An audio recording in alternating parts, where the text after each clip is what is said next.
Warning. The information shared in these conversations and videos are intended for general knowledge and entertainment purposes only. It should not be considered as legal advice or professional guidance. Additionally, any documentation or references to specific content are solely for the purpose of discussion and understanding. It does not imply endorsement, promotion, or support of said content. The views expressed in these videos and/or conversation are those of the individuals involved and do not represent any official stance or opinion. The content you are about to experience may contain strong language, including explicit words and phrases. This language is used for artistic expression and may be integral to the storyline or character development. It is important to note that the use of such language does not endorse or promote offensive behavior. Viewer discretion is advised, and please enjoy the show responsibly. Disclaimer. Copyright disclaimer under Section 107 of the Copyright Act 1976. Allowance is made for fair use for purposes such as criticism, comment, news reporting, teaching, scholarship, education, and research.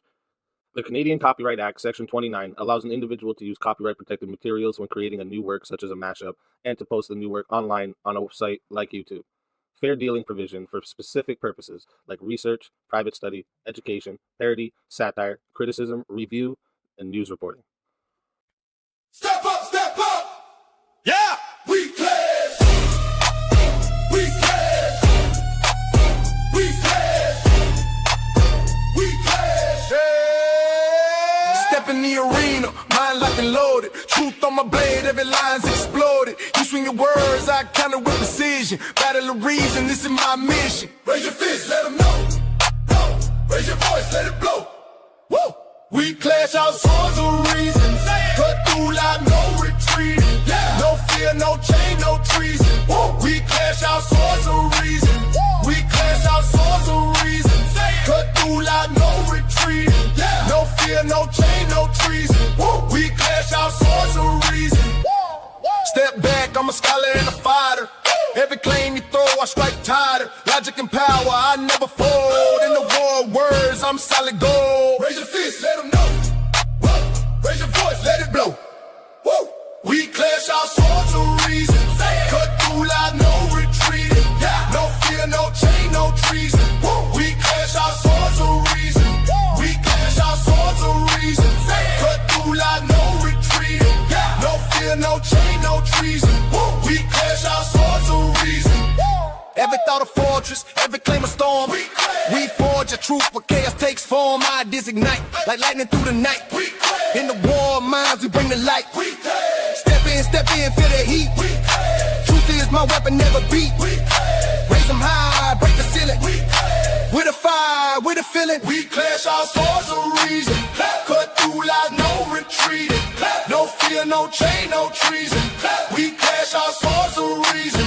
We clash our swords of reason. Cut through like no retreating. No fear, no chain, no treason. We clash our swords of reason. We clash our swords of reason. Cut through like no retreating. No fear, no chain, no treason. We clash our swords of reason. Welcome, everybody, to Swords of Reason, right here on the Speakeasy Show, where every Monday, Tuesday, and Wednesday, logic meets passion. All right. If you're new here, the format is simple. Each debater gets 10 minutes for their opening statements, followed by 5 minutes of uninterrupted rebuttals. After that, we'll enter the arena for a full hour of back and forth debate. This is where, the iron gets to sharpen the iron. And finally, each side will deliver a 5-minute closing statement to lock in their case. When all that's done, we move into the 30-minute Q&A. I'll drop a live Q&A in the chat there for you guys to put your questions in for the debaters. But keep in mind that the Super Chats, PayPals, Cash Apps, they will get priority. And if they fill up the whole 30 minutes, we may not get to the free questions. So if there's something you want guaranteed to be asked, make sure you send it through one of the priority options. And once the formal debate wraps up, we open the doors for a chaos and chill panel. This is where the community can come up, challenge debaters, ask follow-ups. But this is if the debaters choose to stick around, because that part is optional for them. It's always where the things get wild, though. Today's debate prompt: America's real security lies in fixing immigration, not patrolling the border. And today's debaters on the affirmative side, we have Lethewaterkai, new to the Swords of Reason arena, but not new to debating, known for hosting live panels and chill conversational content. He's got relaxed discussions, audience engagement, and keeps the atmosphere approachable while still letting a range of viewpoints come to the table. And the link for both his YouTube channel and Twitch can be found in the description. And for the negative side, we have Steelborne, also has a channel you can find in the description. And his channel is rooted in Orthodox Christianity, focused on disciplined, fire-tested masculinity and unapologetic cultural critique. His content centers around conviction, tradition, and moral clarity as it relates to faith, manhood, and modern society. We're going to start with the affirmative tonight. So with that all being said, Lethe, whenever you are ready for your opening statement, I will start the timer up with your voice. And again, thank you both for being here. Much appreciated, and thanks for having me. Appreciate it. So, getting to the idea of immigration in this country, start considering that anybody who is for the most part native born or come from people that are native born, came here through open border immigration. We showed up here, we had no business being here, and we were welcomed by the indigenous people to this land. And that was a beautiful thing.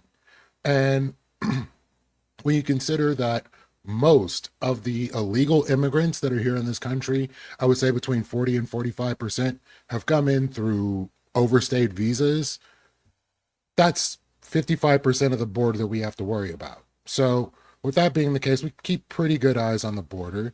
There are also certain portions of the border itself that we can't even manage to put border wall on. So there's about 12,000 miles of unbordered, about 1,200 miles of unbordered area. So the Rio Grande, like even when it was being proposed that we put up a big, beautiful wall, there was no way you're putting up a wall on the Rio Grande. I don't know how many people would die trying to put up a wall across the Rio Grande.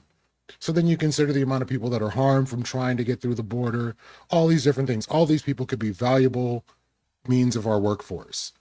So when you look at what open borders would do for our country, which I'm not saying we need to have an entirely open border, but just open borders in general and like more scrutiny in regards to who's allowed to stay here, who's allowed to work, how things function, we would have increased GDP growth. We'd have an increase and more available labor supply. We would have more innovation and diversity, and we'd also have reduced enforcement costs from trying to put up walls, barriers, paying personnel. All of these things could be pretty easily monitored at this point. We can use drone surveillance. We can get a pretty good idea where people are, where people are coming from, where the concentration of people is going to be.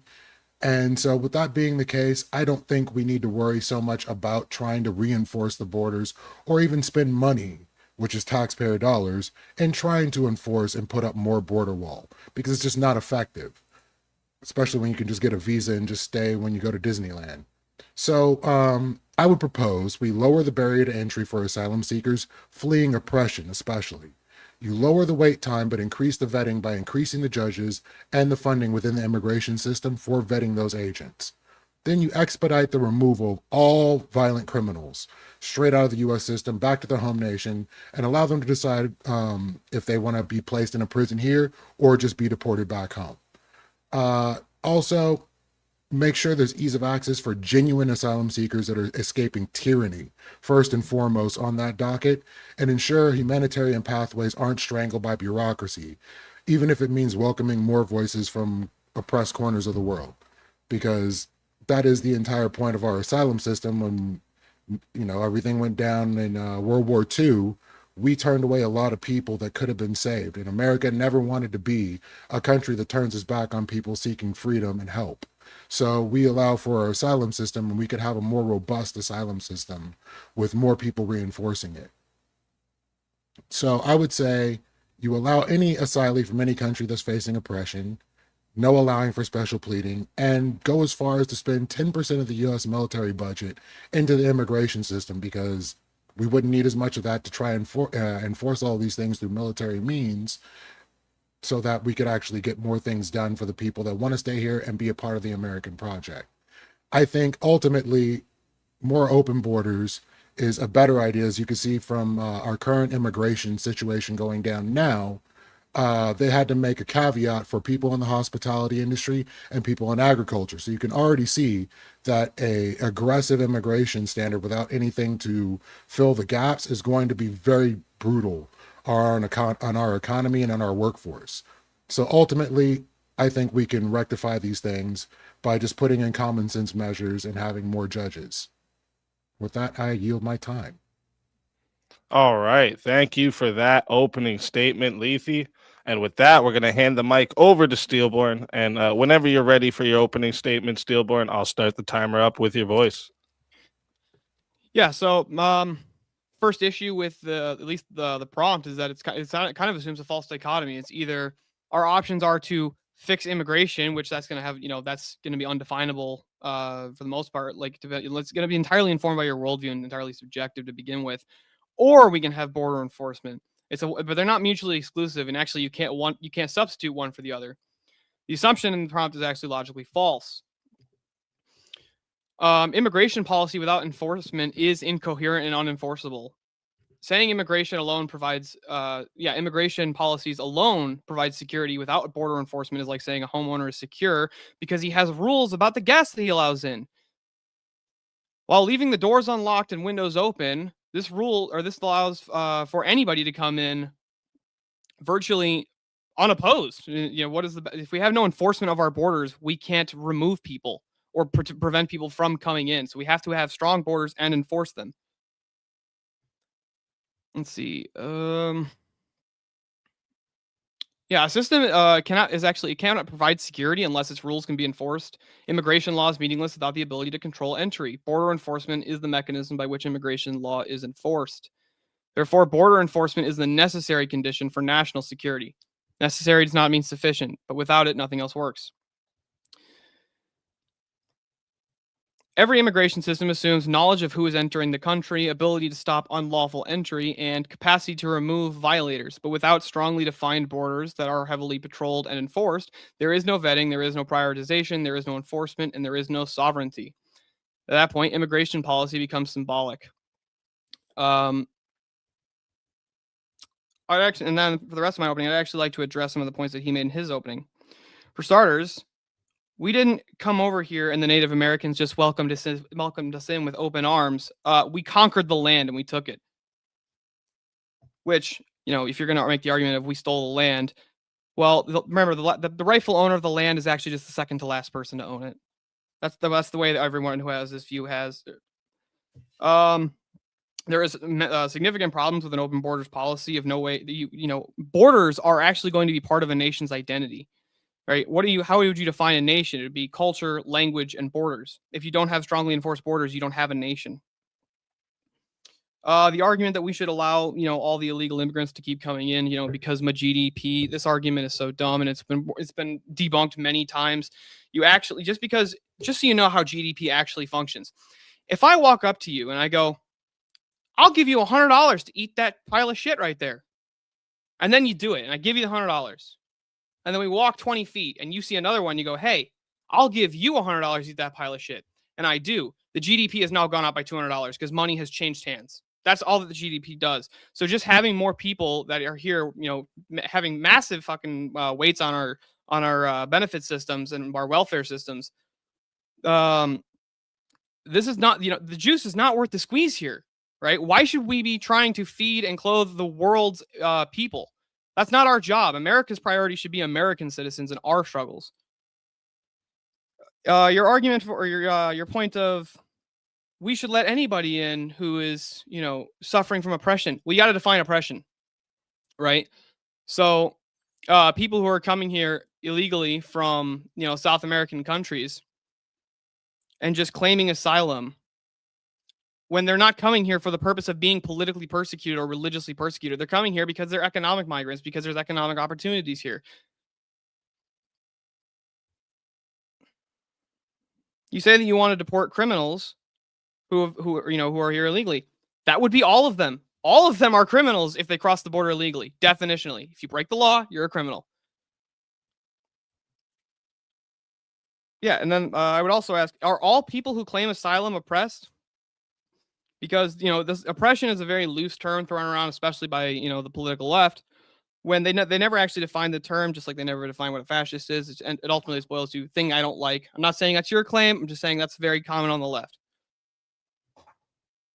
The view that the United States is a melting pot and that we just let anybody come from anywhere. That is not true. When the United States was founded, we pretty much only let French and English people come here, and other people groups were told no. I mean, why do you think it wasn't until the late 1800s to early 1900s that we let the Irish come or the Italians come?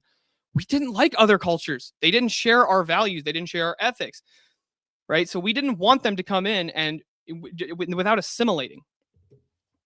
And if you have mass open borders and you just let people come in without without keeping it in small numbers and spreading them out so that they can't congregate in small areas and basically just turn wherever they are into wherever they came from, ergo Dearborn, Michigan, right? You wouldn't be able to do that if you had a very very small controlled population of people that you allowed to come into the country.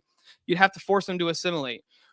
I want to limit immigration so much that I no longer have to press one for English. Okay, that shouldn't be an option in the United States. That shouldn't be a thing that companies do.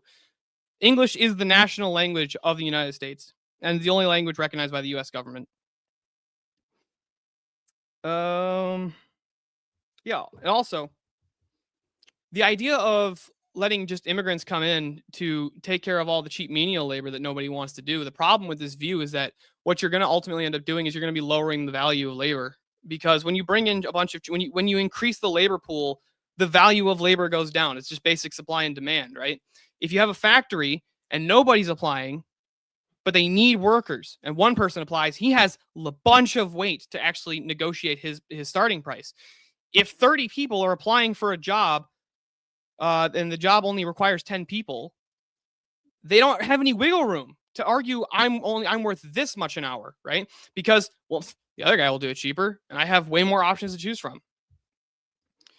With that, I would like to cede the rest of my time, and I can't wait to get into the back and forth. All right. Thank you for that opening statement, Steelborn. With that, we're going to move over to the 5-minute uninterrupted rebuttals. So we're going to hand the mic back to Lethe. And whenever you're ready, Lethe, I will start the timer up with your voice. Right. So you're saying we can't fix immigration without stronger enforcement, if I'm understanding you correctly, and border enforcement is the key. But when 40 to 45% of the people that are here illegally are coming through visas that are being overstayed and nobody's going and checking up on this, nobody's going and finding these people, all the problems that you're talking about could be perpetuated just through that 40 to 45%. So then you look at the 50 to 55% that's left, or 55 to 50 to 60% that's left after you get through that. That's mostly people that are pretty much coming here on repeat status. These are repeatedly people that are coming in through encounters. So each encounter is counted. If it's the same person, they're still getting counted in the encounters. So when it's coming down to how they're dealing with the illegals, it's much more efficacious ultimately just to deal with it through looking for violent criminals, not just criminals in general, because you don't want to worry about people that are just going and stealing a candy bar or crossing the border or speeding. You don't want to spend your money to deport these people. They could still be very much a good factor for this country and could be bringing in more money, doing more labor, and being overall a great addition to this country. You absolutely need to focus on violent offenders or anybody that is expeditiously breaking the law and causing harm to American citizens. Those are the people we don't want in here anyway. I don't even think we want American citizens doing things like this. We just can't deport them until recently from what I'm seeing, and I'd rather it not be that way. So then you're saying a higher capacity to remove violators. Yeah, that's definitely a good idea. I would say hire more enforcement so that we can go and find the people that are overstaying their visas, to hire more judges to expedite all the cases so that we can evaluate their asylum status, evaluate what the country of origins issues are. And these are things that we can address and make the world a better place in general while making America a better America, because we are definitely a melting pot. Because I'm pretty sure you don't want to live without tacos, Italian food, Chinese food, Asian, Indian food, anything. You don't want to live without all these cultural, wonderful things. So even when you look at the UK, which is, America 0.1, they have a very diverse society. Like if you go to London, it's probably one of the most diverse places you can ever go in your life. So I don't think the diversity is the problem. I think it's perfectly fine when people can bring their cultures. We can all enjoy it, but as long as they love America and show that they're not a detriment, there's no reason why they shouldn't be able to stay. It's more cost effective that way. So you're saying borders are a part of a nation's identity. You never said get rid of the borders as a concept. There's just no reason to have a border wall or put up a whole bunch of money to try to hold up an imaginary border when literally there's tons of area that they can come through no matter what, just because it's impossible to build a wall there. There's nothing you can do. What, you want to pay armed troops to sit there 24 hours a day? There's literally no reason to do this. It's not efficacious. And then you're wondering if all asylum seekers are oppressed. We can definitely take time to evaluate that. So I would like you to address the 40 to 45% of people that are coming in through overstayed visas and how borders or stronger border enforcement is going to fix that problem. And I'm good. All right. Thank you for that rebuttal, Lethy. And with that, we're going to hand the mic back over to Steelborne. Whenever you're ready for your rebuttal, Steelborne, I will start the timer up with your voice. Yeah, okay. So let's start with looking at the UK. It doesn't exist anymore. The UK is gone. We have lost the UK, okay? London is no longer the city, the capital of England, of the British people, okay? It's basically Londonistan. There's a reason why that meme exists. That's the first ever European city in the last 100 years that has been entirely taken over, where the people who are native to that land are not even the majority of the population of that city, right? So the UK looks like a shithole. I mean, they've had 12,000 people arrested for mean words on social media. So just to say, if we're looking at the UK as a shimmering example of what the greatness of diversity brings, you can keep your fucking diversity. I don't want any of that shit in my nation. Right? It's making the UK fall apart, and it's doing the same thing here. Now let's go back to the beginning of the 45% of visa overstays. Yeah, get them the fuck out. We shouldn't have let them come here to begin with. Nobody has any rights to come to the United States. Unless you are a United States citizen, you have no rights to this country. This is our nation. These are our people. We don't have an obligation to you. We have an obligation to us. Does anybody just have a right to be here? Just what? Because they want to? Because I feel sad at home, my home country, because they don't have nice of shopping malls is ultimately what it's going to boil down to, right? I don't even think we have to give illegal immigrants due process. Like I'm not talking about like what the law currently states. I'm saying on the philosophical and the moral principle of the matter, why do we have to give them due process to expedite them or to deport them? They didn't respect the law coming in. Why should we respect the law sending them out? They didn't respect it. Get them the fuck out of here. They have no business being here and no right to be here. This is our land. And the more people that you bring into a nation, right? I'm sure you've heard of the housing epidemic of, like basically my generation's fucked, right? And almost none of us are going to be able to own property. It's going to be next to impossible. A good way of actually making sure that more of us get property is to get the people who don't have the right to be here out, get illegal immigrants out, get them out of our country, deport them back to their country of origin. If you can't find their country of origin, kick them to somewhere else. I don't really care. Just get them out of here. Look, as the bartender says, you don't got to go home, but you can't stay here. And also, you're saying that it would be entirely impossible to build a wall along the Rio Grande. I'd like you to actually logically demonstrate that claim, not just you just kind of keep asserting that we couldn't build a wall there. I need it to be demonstrated, right? What is the reason? We build oil rigs out in the ocean. How do we do that? Right? We build oil drills out in the ocean, but we can't build a wall along a river? What the fuck are you talking about? That's the dumbest shit I've ever heard. Yeah, with that, I want to get into the open dialogue. All right. Thank you for that rebuttal, Steelborne. And great rebuttals from both. Oh, sorry, I got to stop the timer. Great rebuttal from both sides here. Before we get into the open hour of back and forth, let me talk to the audience real quick. If you're watching right now, make sure you hit the like button, subscribe to the channel, and subscribe to tonight's debaters. Their links are in the description. And we host all kind of debates here on Swords of Reasons. It could be politics, culture, ethics, internet topics, video games even, okay? Anything where reasoning and passion can collide. we do it. Okay, so if you enjoy this format, make sure you're locked in because we got lots more coming. Also, a reminder for the live chat: after closing statements, we will be doing a 30-minute Q&A. So you see there's a live Q&A in the chat there for you to put your questions into. But remember, super chats, PayPals, Cash Apps, these questions will get priority. So if those fill up the whole 30 minutes, the Q&A questions may not get answered. So if you really want to make sure it's guaranteed, send it through the priority options. And then finally, thank you to both the debaters for being here tonight and bringing your ideas to the arena. And with that being said, whenever you guys want to start up the open hour, whoever wants to start first, I will start the timer with your voice. First of all, when you got to reset the time, I knew you couldn't get the timer going. That was your time limit, Speakeasy. I did that.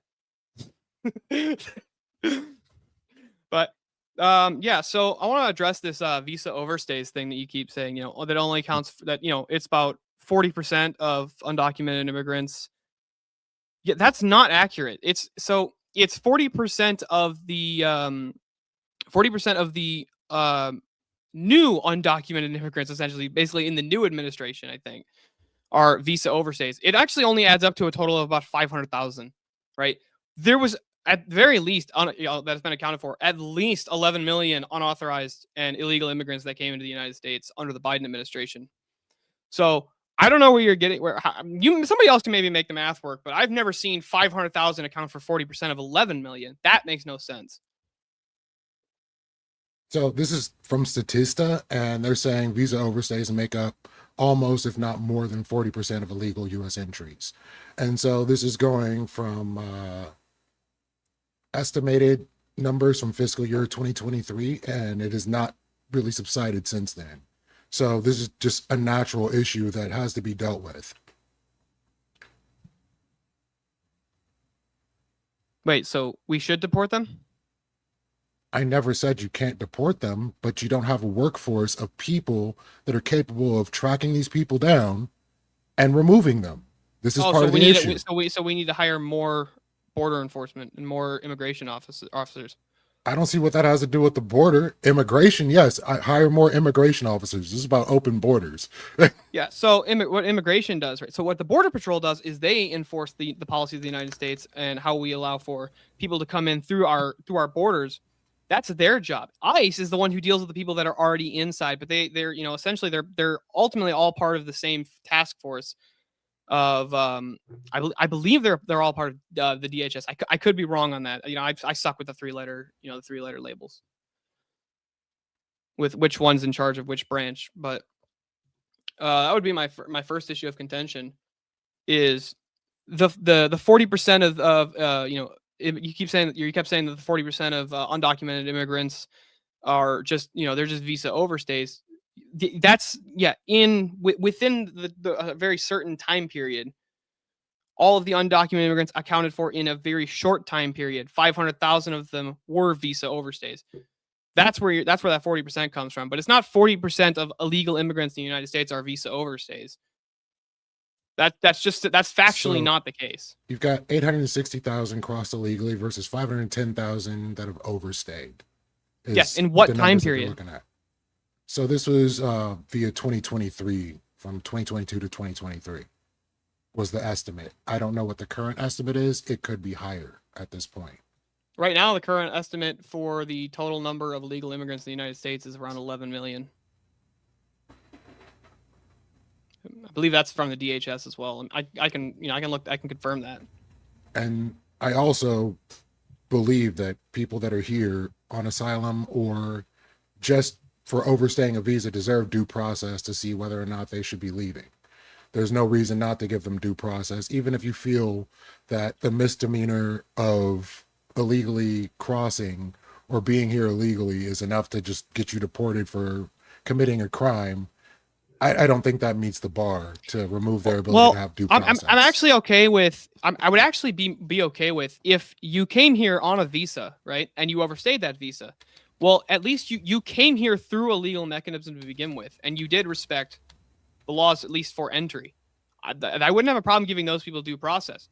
But the people who just cross our border illegally without claiming asylum, even if they do claim asylum, which I think most of the asylum claims under the Biden administration were fraudulent, but If you come here illegally, as in you didn't get a visa, you just kind of came here and settled down, right? You just like moved in.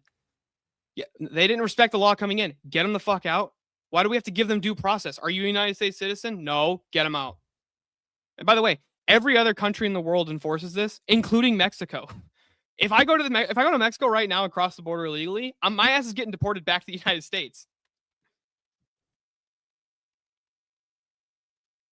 So with that being the case, the multiple people that have histories and backgrounds of being very productive when coming to this country after being here illegally, join the military, start businesses, basically make America a better place to be in, you don't think these people should have any shot?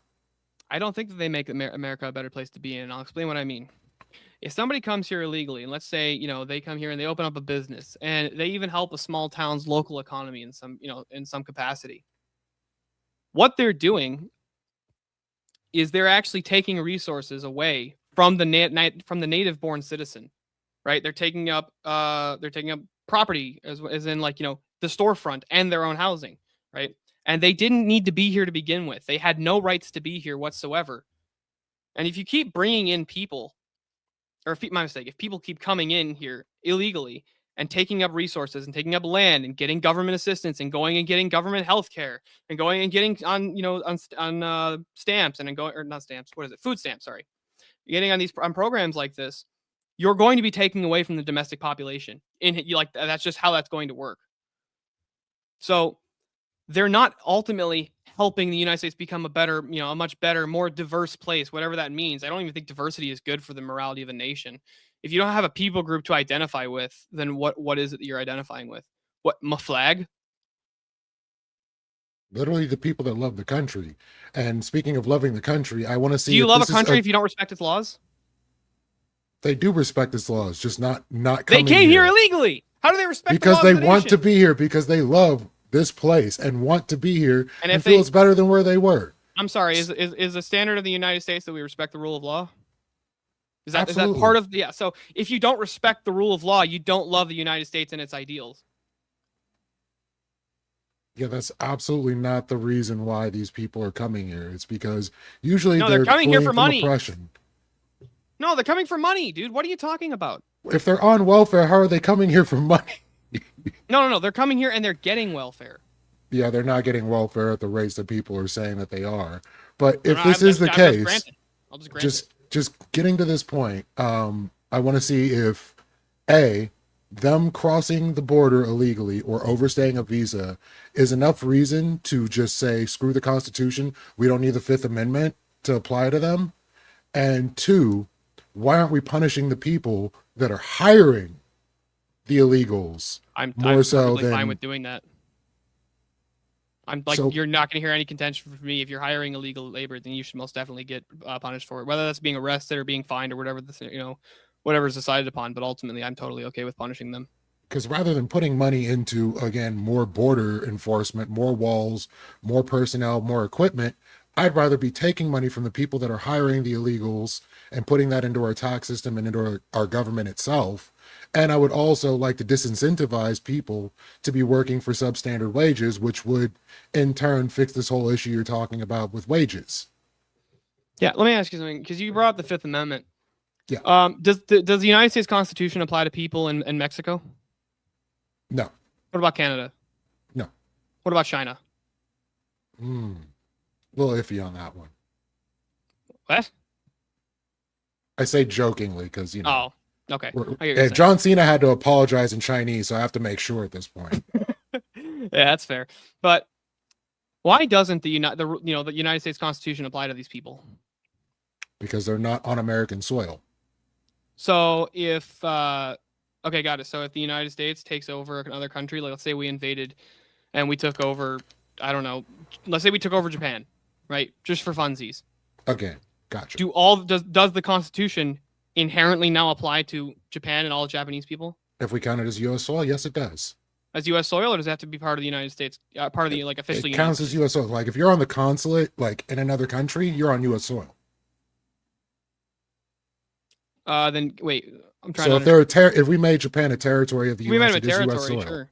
Yeah, it would be U.S. soil. Okay, so the Constitution applies there. It would, yes. Okay, great. So we're in agreement about how the Constitution applies to people. Got it. But if somebody were to or if somebody comes in who's not supposed to be on that land, why does the Constitution apply to them? They're not a citizen of the land. Wouldn't that be more important than just being on the soil? Right? Like if I just like broke into Canada, do you think that like the Canadian like whatever, I don't know what they have, some kind of constitution. I don't know if I don't even think they have a constitution. I don't know. Whatever you Canadian cucks have. Whatever they have, right? I don't think I'm subject to like all of the rights that are entitled to a Canadian citizen because I'm not one. I mean, this is up to the framers, and for some reason the framers did not use the term citizen, but instead used the term persons in the Fifth Amendment, because they knew situations like this were going to happen and they wanted people to come to this country. So that's the way they wrote the Constitution. No, for they some didn't reason, want people we to come to decided, this country. Then why did they, instead of putting citizen, make it persons? Because persons is a philosophical concept. Well, in this case, any person that is on U.S. soil is protected by the Constitution. They weren't expecting people to be coming over here illegally when we founded the nation. By the way, when the United States started, right, there wasn't really much of this concept of, having strongly enforced borders, because we were basically on the coast and we were moving into the mainland. But, like let's say, let's just take like Maine, for example, or Virginia. Let's start with like the colony of Virginia. If a bunch of Japanese people sailed around and tried landing in Virginia and tried, totally changing the customs and the culture of whatever people group they were amongst, do you know what the fucking founding fathers would have done?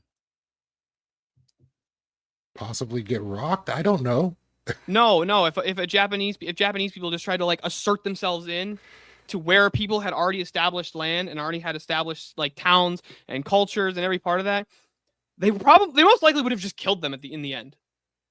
If they didn't just put them on their ship and send them right back to where they're coming from and saying, nope, you don't get to just fucking come here and start trying to change our culture, right? We didn't just allow anybody to come to the United States to begin with when we first started. We really only wanted French and English immigrants. And it wasn't immigrants at the time. They were colonizers, which is different than an immigrant. A colonizer and an immigrant are not the same. Like a colonialist, what the difference is between a colonialist and an immigrant is an immigrant is somebody who's coming to an established land with established rules and an established government. A colonialist is coming to a land that doesn't have that. They're just coming to land. There might be people there, but there is no established system there. There's no established people group.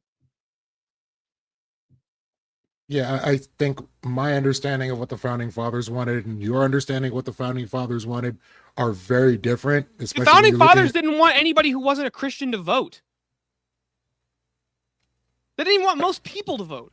I was going to say most people couldn't vote unless you were a landowner, but that didn't have anything to do with immigration in itself. Immigration and voting are two different issues. So when you're looking at what was going on during that time period, you got to look at what happened throughout the history of Texas. And so you say Texas or Texas? Texas.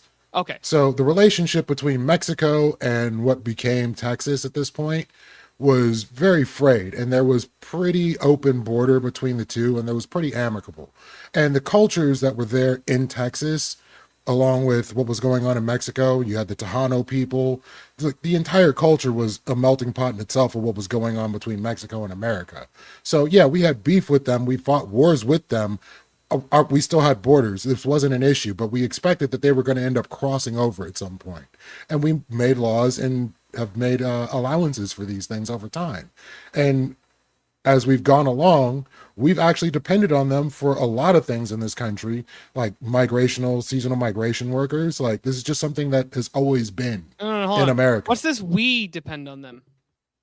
We as Americans, I don't see a lot of Americans now that we've, kicked out a bunch of people, rushing down to the fields to start picking things and making sure we have the agriculture taken care of. Which is why Trump had to make an action to suspend deportation for people that are working in agriculture and hospitality. I think there was more to it than that. I think one of the main reasons was just because it was widely unpopular with, like with people who were appealing. What is it? The not the farmers union. What's it called? The farmers lobby. The people who represented the farmers lobby basically made it very obvious that farmers didn't want them to do this because they'd have to pay more for labor. And I don't think it would work out for them otherwise, because we are basically subsidizing farmers at this point. It's full on socialism. Yeah, and like we're you're a also farmer. basically enslaving, Mexican immigrants who come here. I mean, you're giving them the equivalent of a slave wage, dude. If you come and pick a field of cabbage for the day and you get $2, did you really get paid honestly for the work that you did? Would you rather actually just have cheap labor? Would you rather just have cheap labor, or would you rather have Americans coming in and taking over these jobs and actually getting paid a living wage? My problem is I don't think they will. I mean, I'd be fine if Americans wanted to do that. It's just not going to happen. We're going to suffer for it. They would, because of out of necessity. It would have to happen. Then why has it not happened? I have not seen an upsurge. Because we're allowing illegals to come in here and work for slave labor. Yeah, there's fewer of them than there were before. They need workers, so why are no Americans doing it? Because we don't have the necessity for it right now. I'm saying because we're still allowing these people to come in and take these jobs, right? There's no immediate necessity for people to take over those jobs. But if it became, it would become very apparent if we stopped allowing these people to come in and work on these fields. Very quickly, people would realize, oh shit, we need fucking people to pick corn. And there would be people who would be interested in doing those types of jobs. I mean, there are still people today who work, there are still Americans who do those kinds of jobs, right? And not only that, but when it comes to like working fields, the concept of having a bunch of laborers come in and do that, that's a very modern concept of when we started having, like large commercial agriculture. Dude, farms were almost always operated by like grandfather, father, son, brothers, or uncles and brothers. And it was the whole family would come in and help the farm. Like when the time came for the plant and the harvest and all that stuff, it was a massive family project that was, that would go into that. Or it was a massive ordeal that was undertaken through generations of acquired knowledge to be passed down to each other, right? This was not, the, John C. Farmer who owns, 100 different farms throughout the state of Iowa and makes billions, paying illegal immigrants to harvest corn for him, right? It was, John and Bill and Chuck and Steve, and each one of them had a farm in the community, right? And them and their sons and their brothers and their uncles and the whole family would come together to harvest this, and then they would take that and they would sell it to the markets. That was the way we traditionally did that. We didn't bring in Mexicans to come in and pick our agriculture. That's a very modern concept. Well, they definitely did. Maybe not as large a rate as we do now, but it's not the mom and pop farms necessarily that are needing this work. It's the large scale industrial farms that want this work, that want these people coming in at these times. So it's still mom and pops getting hurt. Left though is to go, we shouldn't give in to the demands of rich industrialists. Like, isn't that like the like the talking point of the left? Is we shouldn't give in to those people? Fuck those people. We care about the little guy in the local market. Hey, you're preaching to the choir on that one, but at the end of the day, with the tariffs making it so that the small farmers can't get rid of their goods and the larger farms unable to get their crops picked, we're getting screwed coming and going. So both of these are issues. How would tariffs affect farmers getting their product out in the United States? Soybeans, the tariffs on soybeans has caused most of the countries that will consume those soybeans to not buy soybeans from America. There was a bumper crop. They're not able to make their profit from the work. I'm actually okay with the lack of soybeans because soy is fucking horrible for people. But it's fucking horrible. Like, look at you. You clearly look like you work out. You know it's horrible for you. It's horrible for men. Come on, don't cope with me. Don't cope. Admit it. You know I'm right. Hey, tofu is good in there, but at the end of the day, if there are soybean farmers here in America that want to export soy to countries so that they're more soy and we can get rid of that in this country, by all means, get the soy out of this country, send it everywhere else so they can be of lower muscle mass. So you want to make all the foreign countries soy boys? That's fair enough. I mean, I think that's a pretty base take. I'm okay with that. But I want to dive back into a couple other points that you made. You pointed to we got to get to the Rio Grande. Don't forget about the Rio Grande. I do want to get to the Rio Grande, right? But you pointed to the UK as this flourishing symbol of diversity. Dude, have you looked there recently? Does it look like a good place? Seems pretty nice, being honest.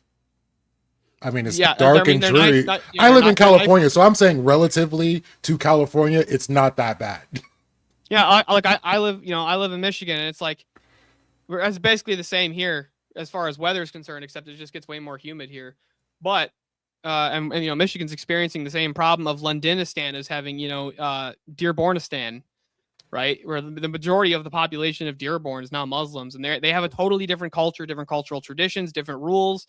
And when you bring in two different cultures with two different ethics, that's going to clash and cause massive tension, right? Like, let me ask you, do you think there's something unique to Japanese culture that makes it distinct from other nations? Yeah. Okay, and if we just were like to take and put like 10 million Saudi Arabians in Tokyo, do you think there would be a massive cultural clash? More than likely. So why would it be a good idea to do anything like that in any nation when there's going to be a massive, ethical clash between these two people groups?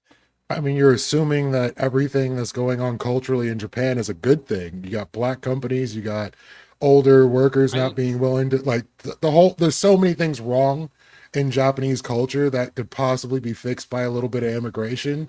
I'm going to say, yeah, we should probably do something like that. So you want Japan to no longer be Japanese? It'll still be Japanese. How would it be stuff Japanese? will still be there. How would it be? So it's Japanese The because of the primary buildings? language, the primary language would still be Japanese. All the monuments. You agree all that the Japan is a history. very ethnocentric country, right? Oh, I do. Yeah. So do you think that the people's ethnic identity is important to them in Japan? In some cases, yes. In some cases, no. I would say in most cases in Japan, right? Like how well looked upon is it by your family if, let's say, a Japanese guy, let's say he decides he's going to marry, like, I've actually seen quite a few of these cases like this. Okay, let's say a Japanese girl decides she's going to marry an American Marine who came over and was stationed in Okinawa, right? How well do you think that goes with the family? Depending, not great. Usually if it's a not white great. guy, if it's a white guy, it works out amazingly usually. It depends on. It usually depends on which part of Japan you're into, because that doesn't also make a massive difference.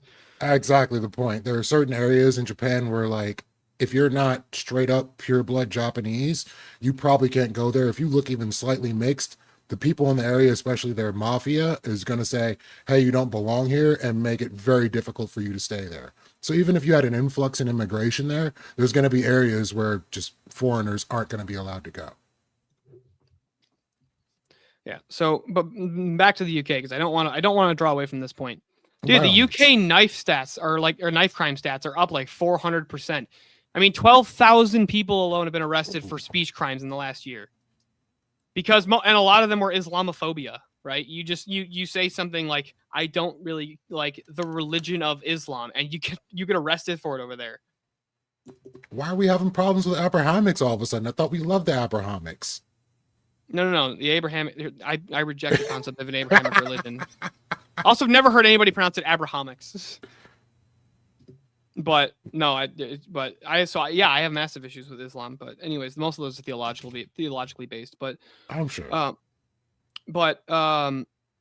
Do you think that the cultures of places like Pakistan and people like places like Saudi Arabia, Tajikistan, Kazakhstan, Iran, Iraq, that these cultures are going to have massively different cultural norms, moral systems, ethics than the people of England?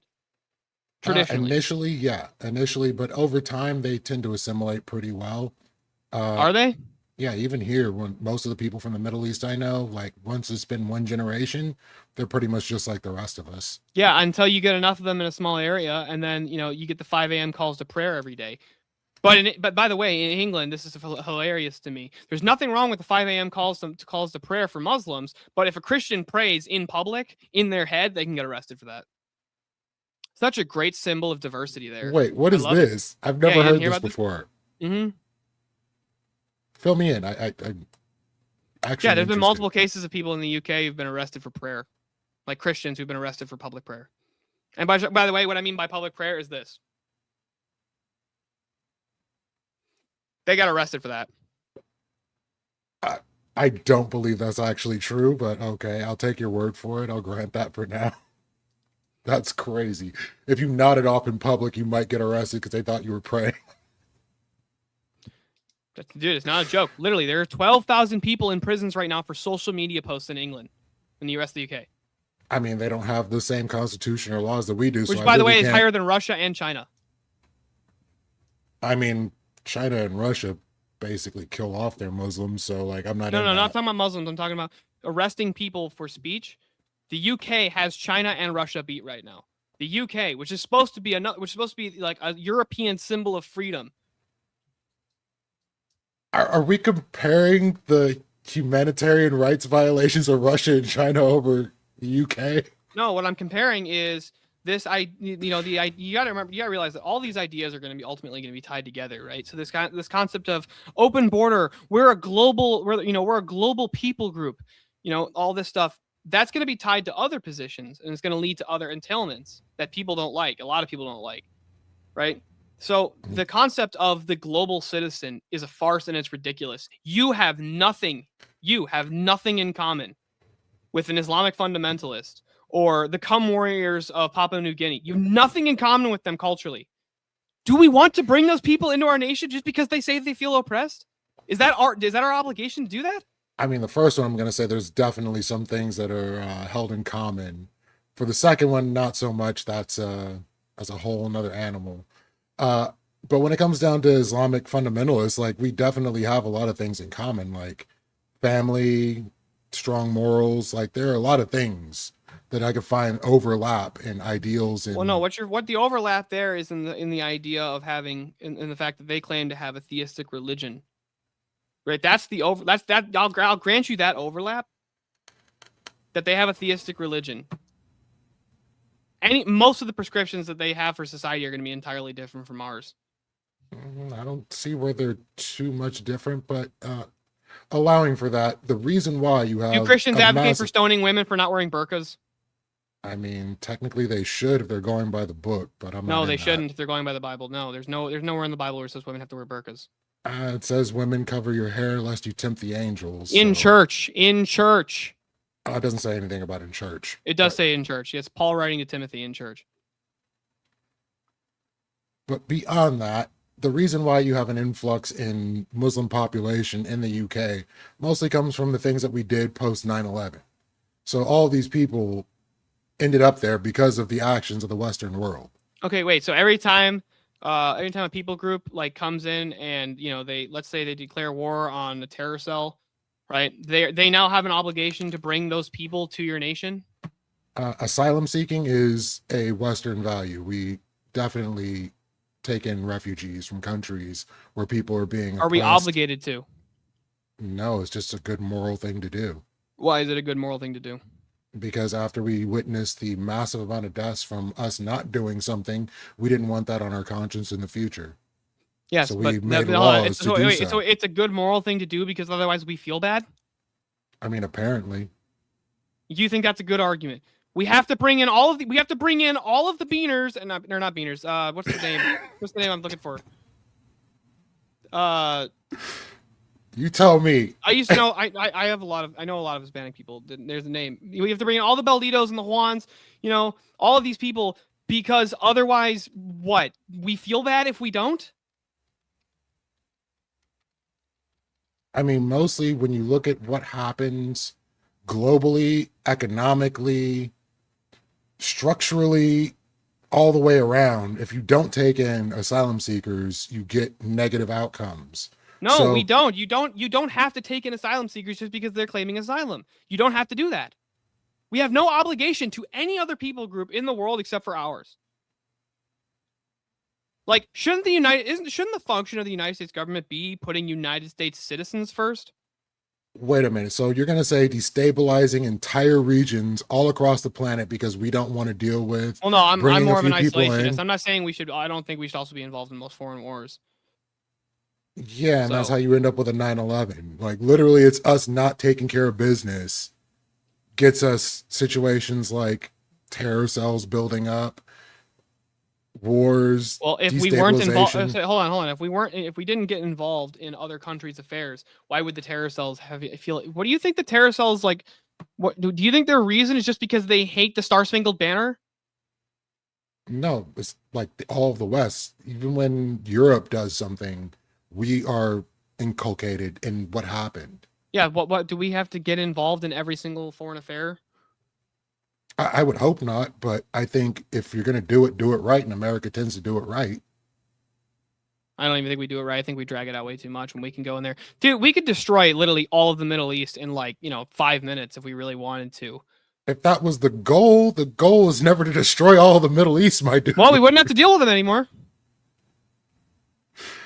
Oh my goodness. No, there are certain things like there are resources, cultures, travel, like all these different things we make money from. We have businesses out there. It's not like we don't have any Okay, so we stake. have to bring in refugees. Got it. We have to bring in, Mahmoud and, the rest of the rock lickers because otherwise our businesses in the desert aren't going to do as well.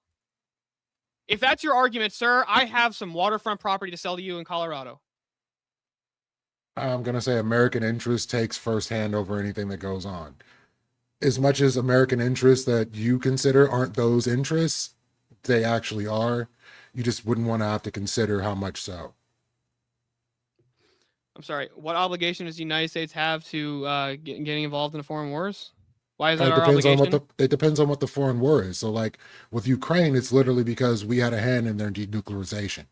So we made an agreement with them to make sure they have arms and an ability to defend themselves should Russia want to come in. So we are involved in a foreign war because we had a hand in the negotiations that went on with it.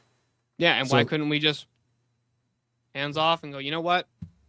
You guys do what you want. You're on your own. That's not our concern anymore. It's not our problem. I'm like, do you know how many billions we sent to Ukraine? Okay, so would that be better spent on lowering our dude? The United States is $38 trillion in debt. Why are we giving money to any foreign nation? Like, let me ask you, if your buddy was like $100,000 in debt, and he's like, "Hey, come on, I'm taking you to Vegas. It's all on me." You're gonna be like, "Okay," or you're like, "What the fuck's wrong with you, dude? You have bigger problems here. Why are you going? Why are you going to Vegas? You're not being responsible with your obligations that you already have." So you don't think we make money off of what's going on in Ukraine?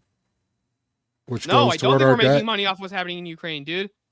Yeah, we definitely make a lot of money. We're basically selling off our surplus to them. They have to pay us back, and they have to pay us for the arms that we're sending. This isn't a handout.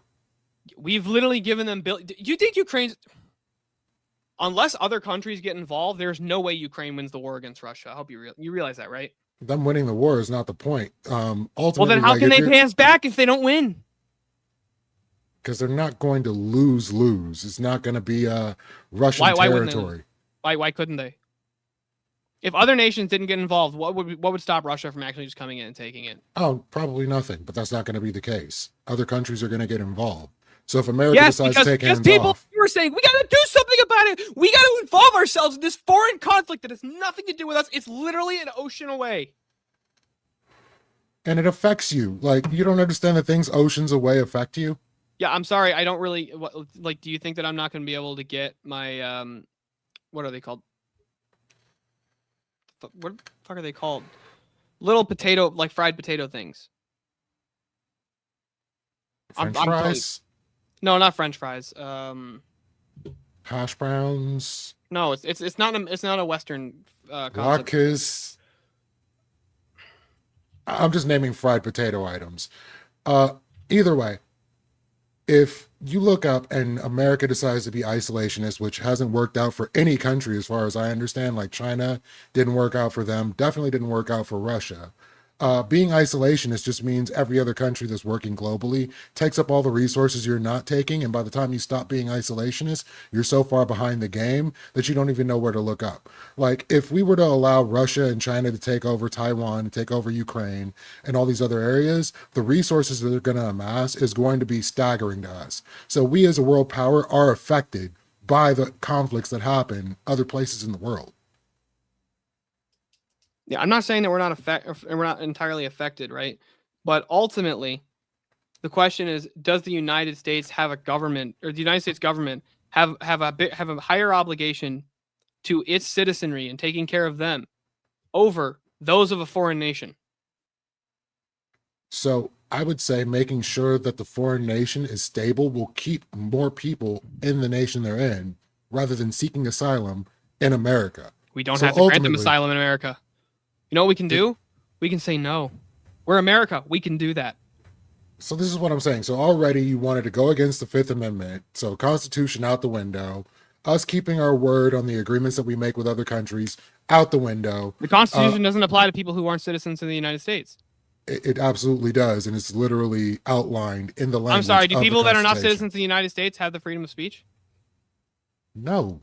Oh, so then If- the Constitution doesn't apply. How about the right to bear arms? No, what I was speaking to when I'm saying you're denying the Constitution, I'm saying the people are here illegally, have the access to due process, which is the Fifth Amendment. So if they're here, they get due process. I'm sorry. They didn't respect our laws coming in. Why do we have to respect the law sending them out when we can just kick them out? It's the law we made. This is how we founded the law.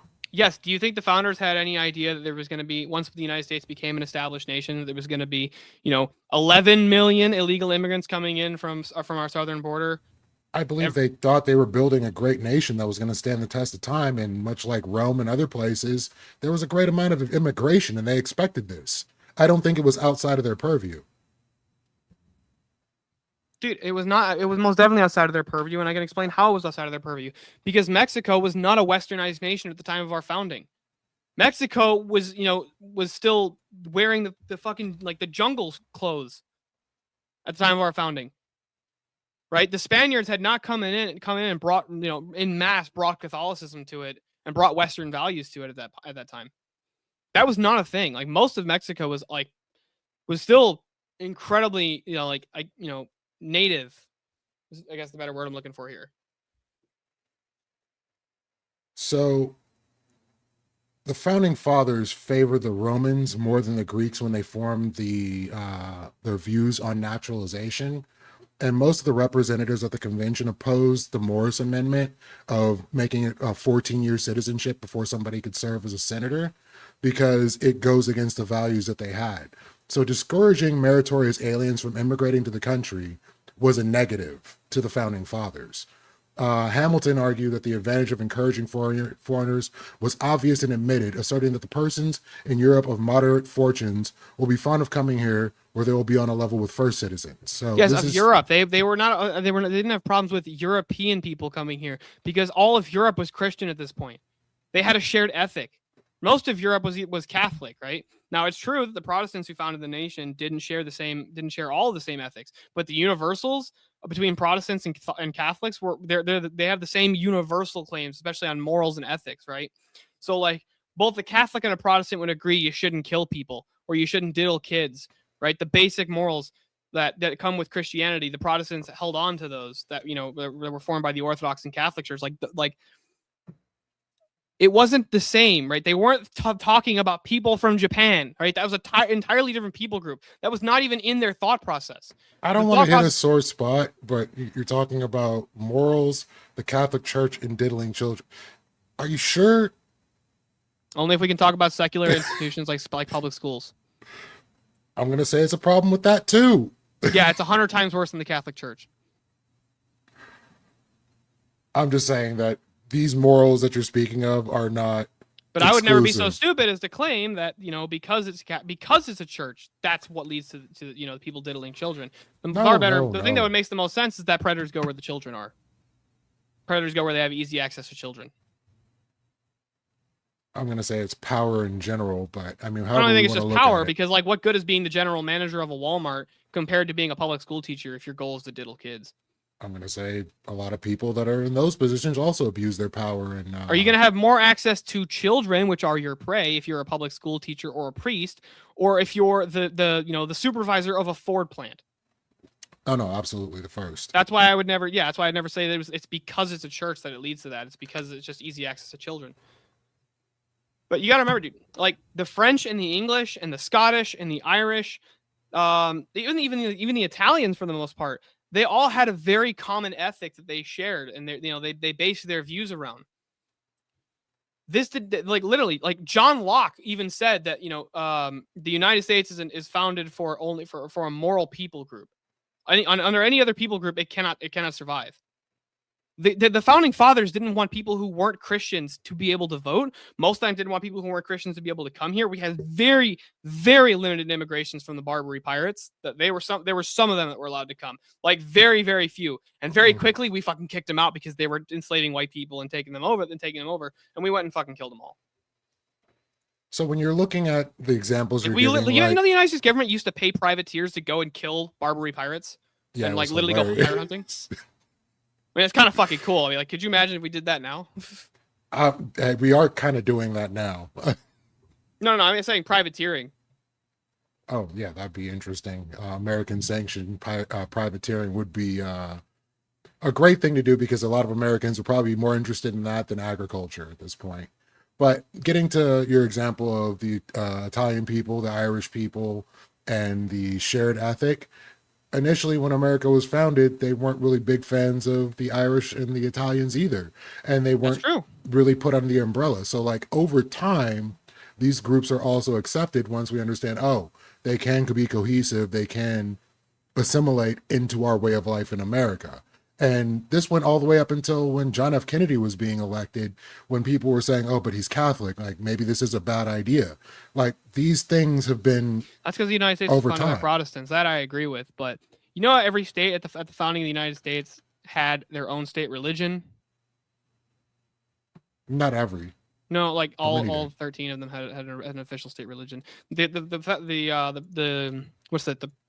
I can't remember the official. It's like the No, I think it was 9 out of the 13. Of actually, not every one of them. I think you're right. I think it was 9 out of the 13. Yeah, it was some. It wasn't entire. It wasn't the entire. Well, that'd be most, but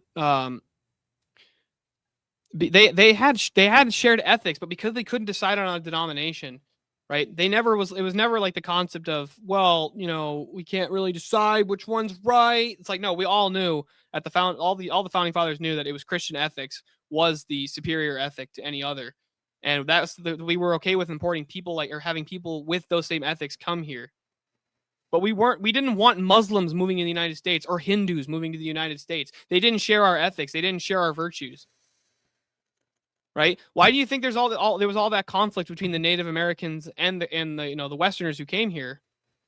Because they didn't share the same ethics. I would say mostly it's because they wanted their land and wanted to establish what they wanted to establish without having to worry about them and constantly move them all over the place whenever they got the opportunity to do so. But now, it's true they wanted their land too, but they also looked at these people, because there's been this famous lie told of the noble savage that, they were all just really, really good, pipe smoking nice guys, and these mean Westerners came in and just killed them. And it was like, no, they were fucking brutal people. The Native Americans were brutal fucking warriors, all right?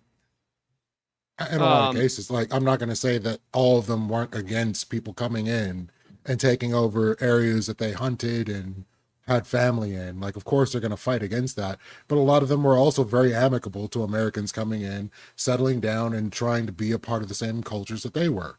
And you have the stories of even like when Utah was being taken over, the Mormon Church was hiring like native hitmen to go in and wipe out different settlements so that they could take over more land. So apparently, I didn't know that, but that's actually kind of that is kind of slightly based on the Mormons. I'll grant them that. But you keep appealing. You did keep appealing to the UK multiple times. I think we've kind of beaten that point to death at this point. Yeah, I mean, they shouldn't have taken over India, and then you wouldn't have a big Pakistani population in there. It's kind of like chickens come home to roost eventually, and then you got to let them come home. I'm sorry. Why do they have? Why? So, do we have an obligation? If let's just say we went in and we destroyed the Chinese government, right? And we destroyed the Chinese military. Do we now have an obligation to allow people from China to seek asylum in the United States, or should they try and rebuild their own nation? We will accept asylum seekers if there is. Should we accept the asylum seekers? I absolutely believe we should. So, even though they don't share our ethics or anything, or they don't even share our culture. our concepts of morality. We should make sure to bring those people here. Let me ask something. What do you think is going to happen if your highest virtue is liberty, man, right? And you bring in mass amounts of people who don't share that ethic of liberty. How well do you think that's going to go long term, right? Like, let me ask something. I'm going to assume that you're some kind of a liberal, right? So I'm assuming you support things like women's rights to vote. Yeah. Do Muslims support women's rights to vote? Not all of them, no. Would you say the majority of them don't? And when I say I'm making a distinction between not. Muslim Globally, and I'm saying globally, Muslim, I'd say not probably Iranian, right? Because Muslim, if you actually follow the religion, no, Muslim women cannot vote in their system. I'd say globally, probably not. Yeah, so most Muslims don't want women to vote. So if you literally keep bringing in Muslims in the United States, people who don't share your ethics, and they outbreed you because they do, long term, guess what happens to women's liberation? Bye. It's gonna go from, it's gonna turn into Abdul get the rocks and grab the burqa. Yeah, I don't see in any way if a large population of Muslims came to America, they were going to be able to amend our Constitution. It's just not. I'm sorry. Is it possible to amend the Constitution? It is possible. Yes. Do Muslims have more children than secularists or Christians, even? Yeah. So what if United States citizens birth rate down, Muslims birth rate up? Like, do you see the math here of how this is going to go? If it stays at this rate? Are we talking like on 1,000-year line? Like, what are we talking about here? No, like a couple of generations. Yeah, absolutely not in a couple generations. So like when you're looking at like going back to the UK, 59% white still, then you have the other populations, large Muslim population moved in. How many of their laws have changed? I'm sorry, which place did you say? UK. Lots of UK laws have changed. Yeah, I can't think of a single UK law that has changed. Christians can't pray in public. That's not a law on the books. Yes, it is a law on the books. You'll be arrested for it. Yeah, I don't believe that to be true. I don't think there was a law passed that said Christians can't pray in the street. There's no amendment to anything in their constitution there in the UK. They considered it hate speech. So that would just be an overstepping of existing laws. No, they just redefined what hate speech is. If I recall correctly, that was the way they went about doing that one. I could be off on that, but they did in fact make it illegal. Because I believe they have like a Human Rights Act in the UK that allows for freedom of expression of religion. Tell that to the people who are in prison for praying in public. There's been like multiple national stories, even in the United States, on this because of it. Yeah, this is something like I'm just now hearing about right now, so I have nothing to refute what you're saying. I just don't know of any actual law that's on the books. You can say it's hate speech, but that just becomes a static definition that they're choosing to enforce. Trying to define hate speech is ultimately futile. But if let's just say take a look at London, where it's no longer it's now a majority Muslim city, right? You take this and you just keep applying this outward into the greater population of England, and you just keep going. And you start with these epicenters, right? Because English people aren't having anywhere near as many children as they used to. They're actually having less than they're below replacement rate children. If you keep bringing other cultures in who don't share your ethics, right? They have different ethics. Like Abdul get the rock, right? And you keep bringing these people in. Ultimately, you're just replacing the native population. So if what is how is that better? Again, the slippery slope that you're talking about, I don't see at any point. I wish you could demonstrate to me in what way they'd be allowed to incite Sharia law and have public stonings. I'm sorry. Is the UK a democracy? It's a monarchy. Still a democracy, but it's a monarchy. Yes, people in the UK vote. Yeah. If the majority of the people in the UK are appealing to Muslim ethics, can they democratically institute Sharia law? They can try. It won't work. I don't see it wouldn't happening. Work. I wouldn't. That's what I'm saying. Can you demonstrate your to me? incredulity is not an argument. You're not even answering the questions to play. Can they, if the majority of the UK becomes fundamental or becomes very devout Muslims, can they I'm not asking if they will. I'm not even asking that. I'm saying, can they institute Sharia law? Technically, anything's possible. It's just not probable. Yeah. Okay. Look, dude, you need to compare the rates of or the ethnicities of London from like 20 years ago to today. Yeah, that's what I'm saying. It's 59% white still. Then you have a black demographic. So you have Africans, you have Indians, so you have another religion in that country as well. Pakistani, there's a lot of Chinese people out there. Like, it's extremely diverse in London. It's not just Muslims. Yeah, and no, it's not 59% white. It's 36% white. Where are you getting this number? Because the number I'm getting is 59%. Trying to pull up the source for you here. Now this is true. This is coming from Wikipedia. Let me find a better source than that. Because I hate using Wikipedia as a source. No, I feel you. And I just want to, real quick, while you're doing that, just to like kind of step in as the audience for a second, just to clarify for everyone. So one side is saying here that security comes from controlling who enters, and the other side is saying it's controlling how it's processed, rather, right? Is that fair? Yeah, that's definitely fair. Like, okay. Yeah, let me ask something. If you have a house, right, and you have somehow subjectively given a criterion for who is allowed to enter. Let's say you have a guest list. Let's say you have a guest list in your house, right? And these people on the guest list, these are the people that are allowed to come in, right? We're gonna welcome them in. Does that guest list do fucking anything to keep the robbers out at night, or does the locks and the security guard do that? The locks and the security guard would make sure you don't get victimized. Yes. Yes. So how would we prevent people from coming in the United States if you allowed people to have day passes into your house to where they just said, "Hey, I'm not going to leave after the day," and nobody did anything about it? Yeah. What should we do with those? What do your locks and security do about that? That's when you use enforcement and you appeal to people with more force, like police, and they come in and they remove that person, or you can remove that person yourself. You have no obligation to let them stay because they just refuse to leave. Right. So if we're talking about in a country where there's a workforce, so like if it was the case that all of a sudden this person that was overstaying their welcome in your home was cleaning up everything while you were gone, you barely if even I break noticed into your they were house there. and do the dishes, I should be allowed to stay in your house? I mean, maybe. Depends. Am I not a security threat to you at that point? You have no idea who I am.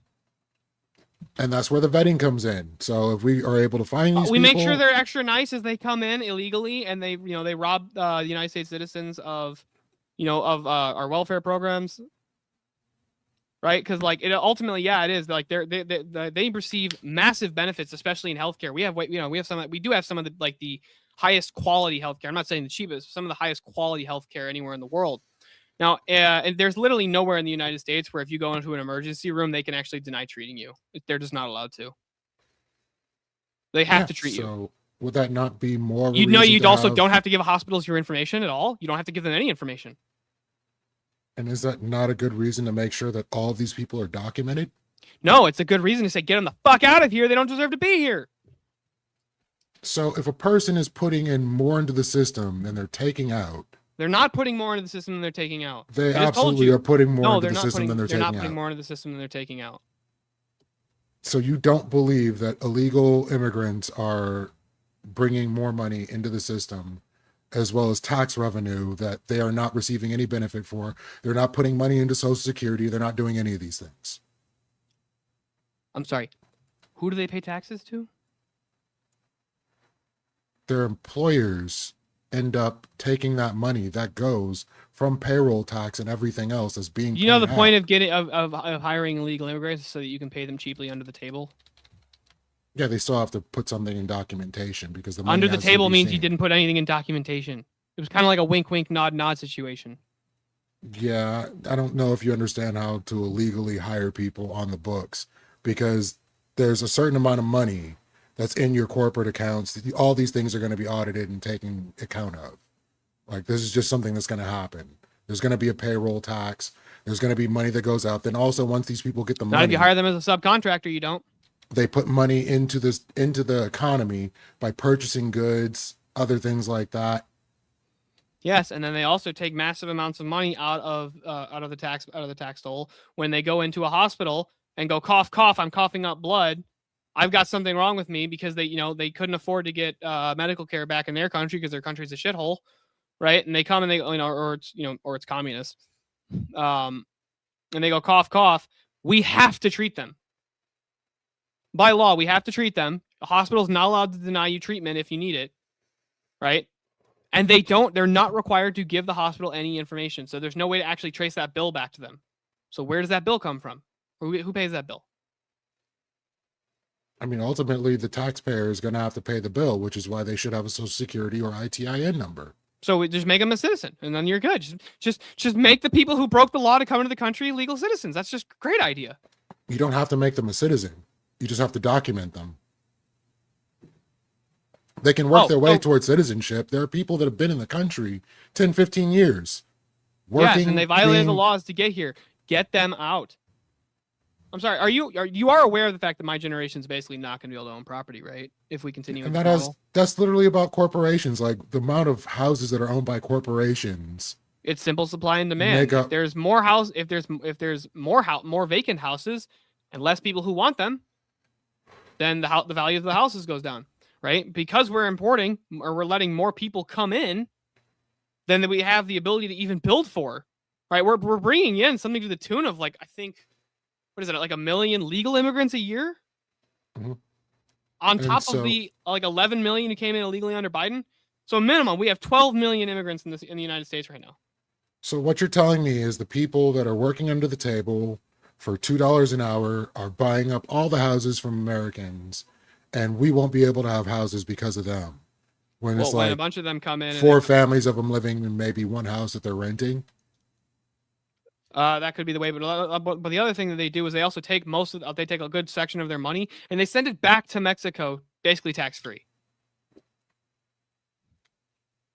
More U.S. dollars in circulation globally. No. They convert it, obviously. Like they're not just sending wads of cash home. They get it converted. Yeah, I don't think that's a huge issue when you look at things. Like they're still spending money here in America. They're still putting into the Social Security. Okay. Like, I would say like. Can you contend with my GDP argument? What was your argument again on GDP? Yeah, so a lot of people fundamentally understand how the GDP actually works. GDP just means money has changed hands. Like if you actually break it down, so like, okay, if I look at you, or like, let's say you and I are walking down the woods, and I look and I see a pile of bear shit, and I go, I'll give you $100 to eat that, and you go, okay, and then you eat it, and I give you $100, and then we walk another 20 yards, and there's another pile of bear shit, and you go, I'll give you $100 if you eat that, and I go, okay, the GDP has now gone up $200, and all we've done is eaten shit. Or nobody could eat the shit. Nobody could get money, and the GDP stays right where it's at. So yes, but so this whole appeal of graph go up is just a really stupid argument ultimately, because the GDP going up is that necessarily a good thing? Yeah, more money in circulation, more money going into the economy is definitely a good thing. No, which is why I just explained to you how the GDP works. Every time money changes hands, it could be for anything. That makes the GDP go up. Does us eating bear shit, is that good for the country? Yeah, it's a false dichotomy. It's not a false dichotomy. I'm not saying it's one or the other. I'm saying, is it the case that the GDP going up is necessarily a good thing? Yes, the GDP of the country going up is a net good thing. No, not net good. Necessarily. It is necessarily good. Lower GDP bad, higher GDP good. Okay, got it. So if we both eat shit and all we've done is just exchange the same $100, that's good. Because the GDP goes up. So that's not the only thing. Like that's not going to factor into the overall GDP. You're looking at overall. Yeah, I know. If I go buy a car, the GDP has gone up $40,000. I agree with that. But if I also offer you $100 to eat shit, and you offer me the same $100 to eat shit 2 minutes later, the GDP has gone up $200, and we've both eaten shit, and nothing's actually happened. Right. So that's why I'm asking: does GDP go up necessarily mean good? Yeah, it's still good. Even if it's $200 up, it's still good. All that's happened is we've eaten shit, dude. What do you mean it's still good? Hey, we're usually eating shit at the bottom no matter what you do. Our influence on the GDP is pretty minimal, but on a whole, when there's more people contributing to the GDP and spending money in the economy, increasing government spending, putting let me more ask money you, into taxes. Is our GDP It's higher good. now than it was in, let's say, like 1917 or 1915? Yeah, absolutely. Our GDP is better now? Yes, Yeah. Do you think people's living standards are better? When, it was, absolutely. you could raise a family on a single income, and, dad goes to work, mom can stay at home, and, the family can get a new car every couple of years, and they get all the newest appliances when they come out, and the house is paid off very, very relatively quickly, right? Everybody gets their nicest, finest clothes for Sunday on church, to go to church on Sunday, and, they're not actually freaking out to make sure that they can pay their rent and afford spaghetti that week. Do you really think that what we have now is better than then? I mean, depending on what you value, I'm going to say it's better not to have lead paint on the walls. It's better to have access to very good The lead healthcare. paint, dude, that's not the same thing as ultimately saying that just because GDP go up mean good thing necessarily. GDP up higher than it used to. Let's just say the 70s. Is it Yeah, better than it was in the 70s? Our living standards are better than in the 70s as well. Could most yes. people afford to buy a house? Yeah, most people could afford to buy a house. Yeah. Do you know what that's not even the case anymore? Sorry, I didn't know that I had the volume on there. Sorry, my bad. Oh. Yeah, it scared me for a second. I'm like, fucking whoa, alarm what clock the hell speak, just you see? happened? So Shit, I'm late for the bus. that does wrap up the hour of open floor. I do see that the conversation was still a little hot there, and what I do when the conversation's still a little hot at the end, I do ask if you would both be open and want another 30 minutes of open floor before we get to the Q&A and closing statements. I'm cool with it. Doesn't matter to me. Yeah, I'm down. You guys want another 30 minutes? Okay, no problem. Then we'll back up the clock here to 30 minutes, and you guys can continue going. Yeah. So overall, stagnant wages is the problem. Like literally. Yeah. When you yeah. Okay. Let me ask you something. You understand the basics of supply and demand, right? Yeah. Okay, so if you have more supply of something, demand for it goes down. So if we have more people or as laborers coming in, then the demand for labor is going to do what? Decrease or stay the same? It's going to decrease. If supply goes up, demand goes down. Yeah. So how is it? Yeah. So you want to talk about stagnating wages? How is bringing people in to the tune of at least 1 million a year, right? The legal immigrants, we're bringing in 1 million people a year. How is that going to be good? If you're increasing the supply of labor, you're going to be necessarily decreasing the demand for it, right? And these kids who come in, like a lot, and most of the people that we bring in, right, for like like H-1Bs and stuff like that, most of these people have like tech degrees and stuff like that, and I'm sure that they do great for Silicon Valley. But who is more deserving of a job in American tech? Baljit from India, who has his tech degree from there, or Carl, the guy who got his degree at UCLA and in tech. Like who in America should get that job?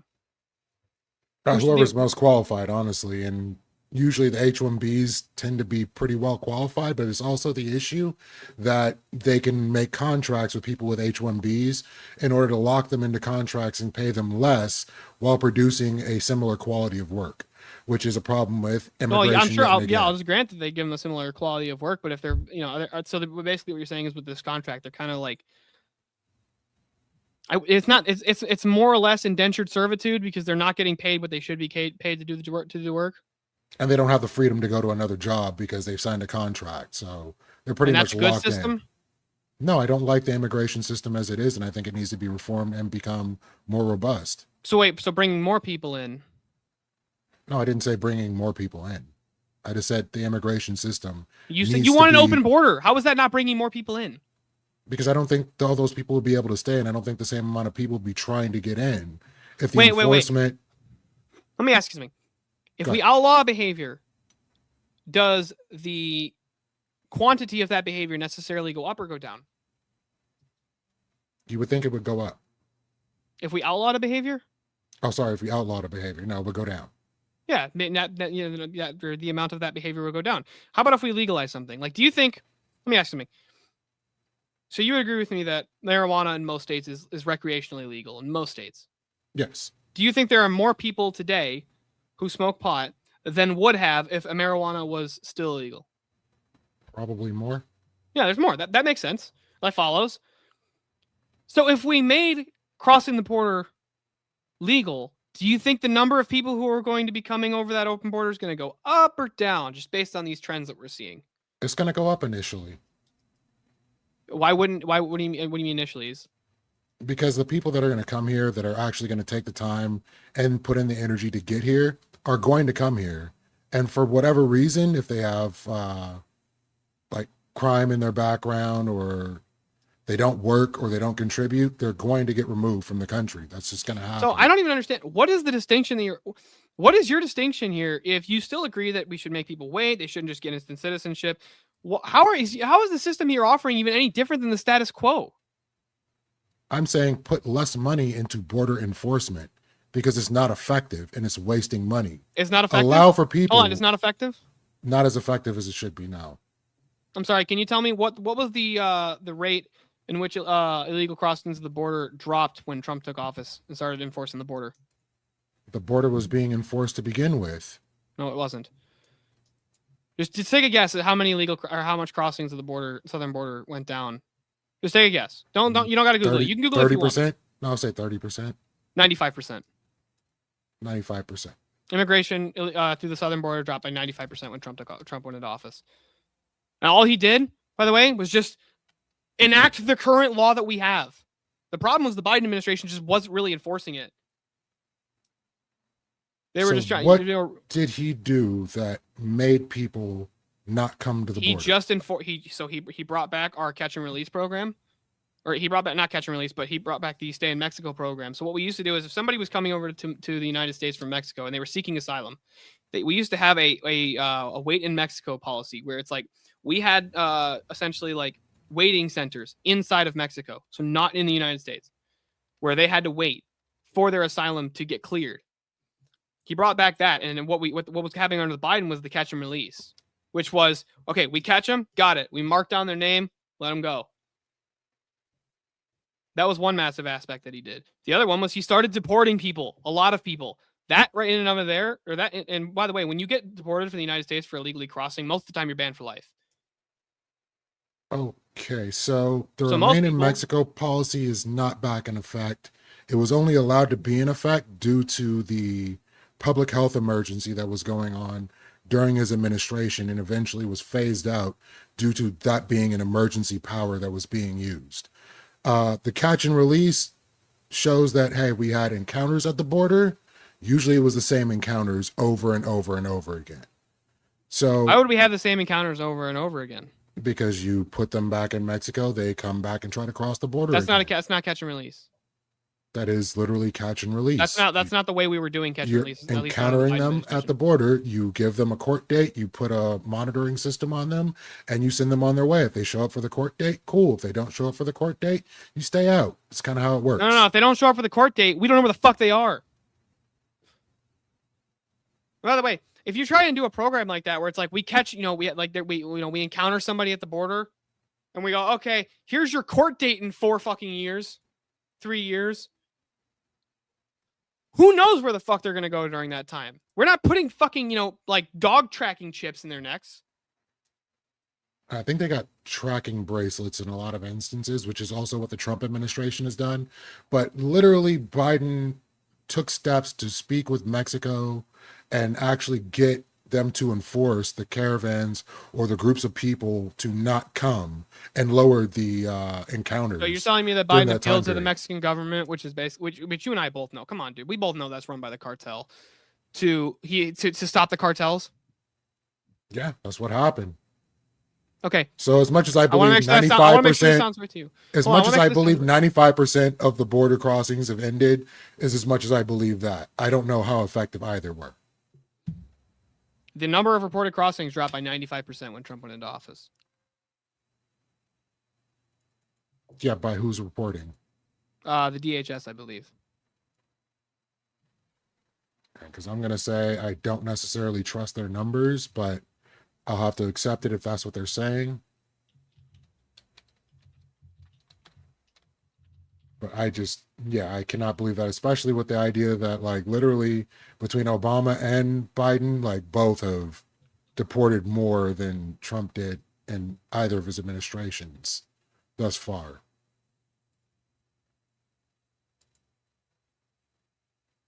Not even saying in the first 11 days after Trump's inauguration, Border Patrol apprehensions along the southern border were reported to fall about 85% compared to the same period in the year before. Nationwide border encounters in January of 2025 were about 66% lower than in January of 24, and 34% lower than in December of 24. Southwest border encounters in February were about 80% lower than January of 2025.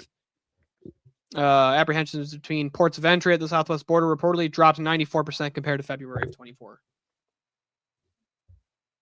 And this is all coming from Homeland Security. Yeah, gonna say I don't necessarily trust those numbers, but I'll just accept that for what it is. And it's 95% less, not, but yeah. I know how stats work, right? Like, if something had like a 10%, if a disease has a 10% lethality rate and they say that, that's now gone up by 80%, it's not saying that the disease has a 90% lethality rate. It's saying that it has an 18% lethality rate. Right. So whatever the border crossings were when Trump took office, whatever that was, it now drops 95% of whatever that was. So I understand the distinction there. I'm not saying that it's, I'm actually, well, no, that wouldn't be the same. Yeah, because what I'm saying, it was at peak in 2019. It was insane in 2019.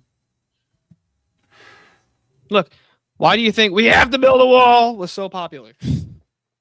And still trying to get that wall built across the Rio Grande is a fool's errand. Yeah, I do want to get into that. Why is it impossible to build a wall along the bank of the Rio Grande? A, treaties. B, the depth of the water at the Rio Grande varies. Can we just put it out? Okay, so do we have to put it in the river itself, or couldn't we just put it on U.S. soil? Yeah, they were going to try to put it on U.S. soil, which is also going to basically invoke eminent domain from a lot of people that own land across there. There's also contesting of what land is actually America's land and what land is Mexico's land. Also protected waterways. Like, there's a lot of things that make it impossible to build. No, it doesn't make it impossible. You know what we do? We're the United States. We put the fucking wall down and we tell Mexico, tough shit, deal with it. What are they going to do about it? Mexico's going to declare war on the United States? Come on, you and I both know that's laughable. And the United States government declares eminent domain for plenty of other things that are even more that are useless compared to that. So now we're breaking treaties and global laws. Like, we're just going to be the villains on the global stage now. What would make us the villain for that? Because we enforced our border. Basically, the same thing Mexico does, by the way. I don't see where Mexico has tried to take contested land from the U.S. I see where Mexico has built a southern border wall. Yeah, not across the Rio Grande, my dude. No, they built a southern border wall. Yeah, we have wall all across there. It's just not continuous. So there's large gaps in the border wall. Here's the thing. If we have large sections of wall and then sections of gaps, we have much less area to patrol now, don't we? So what you could do is just create basic entry points and allow for people to be screened. Like a door? No, not at all. Just no, I'm saying like a door. Like, okay, how do you get through a wall? There's definitely gates along the wall. Exactly, there's doors. They already exist. I'm saying don't remove people at that point. Allow for the screening process. Much like how people are coming for asylum. Why? If they're coming in, you're not going to a port of entry. Get them out. So you can go ahead and get them out. If that's what you want to do, you're basically just saying, hey, our economy is going to be just fine without them, which is proven has not been the case. Like, I don't see how this works for you. Okay, hold on. So you're telling me that our economy is going to collapse if we don't allow Juan to come in and pick the cabbage? Yeah, our economy has been hurt by this issue. It's already been seen. It's been seen. I'm sorry, my grocery prices haven't gone up. Are you serious? My grocery prices are going insane. Most people are saying groceries and basic goods cost more. Well, yeah, you live in Southern California. I mean, it's just a communist wasteland at that point. Or I don't know if you said Southern, but you live in California, dude. It's a communist wasteland at that point. Yeah, I'm Look, people saying- keep saying California should secede, and it's like, you know what? I think I'm okay with it. Yeah, I think I'm okay cool. with California seceding. I'll just say it. Yeah, as far as I'm understanding, grocery prices across the entire United States have gone up by as At much least as in our area. I mean, to be fair, I as do much live as in a smaller, 4%? smaller farm town. Yeah, But- 12-month grocery price increase. Colorado 2.9, Arizona 3.3, Carolina 3.5. Like all across the United States, grocery. Now, prices I'll are just grant going you. up. Hold on, I'll grant you there might be initial price jumps too. If let's say we were to enforce this on mass, right? And we were like, just to start, every time we come across a farm field and we see the painted school bus and we just come in and we just load them all back up onto that bus and we just deport them right then and there, right? We just launch them with a trebuchet over the wall, right? We just do that. We put a big trampoline on the other side so that they'd be all right. Right? We do that. I'm not saying initially there aren't going to be, price increases for things like groceries. But what's going to happen is the United States citizens are going to come in and start taking over these jobs because somebody has to do it. Why do people go to work, shitty jobs like on the fucking oil rig on the oceans where they're getting fucking blasted with wind and snow and ice? Why do people take, deep water, underwater welding, right? Where they're literally in a chamber. If any part of it goes wrong, their fucking skull explodes, right? Why do people do jobs like this, right? Because we can offer them incentives. Come do this job that nobody wants to do. You'll get paid quite a bit of money for it because the supply is high, the demand's low. So Right, so we interesting. Go ahead, please. Yeah, we lower the supply of that. That's necessarily going to increase the spending power of the United States citizen if we increase their wages.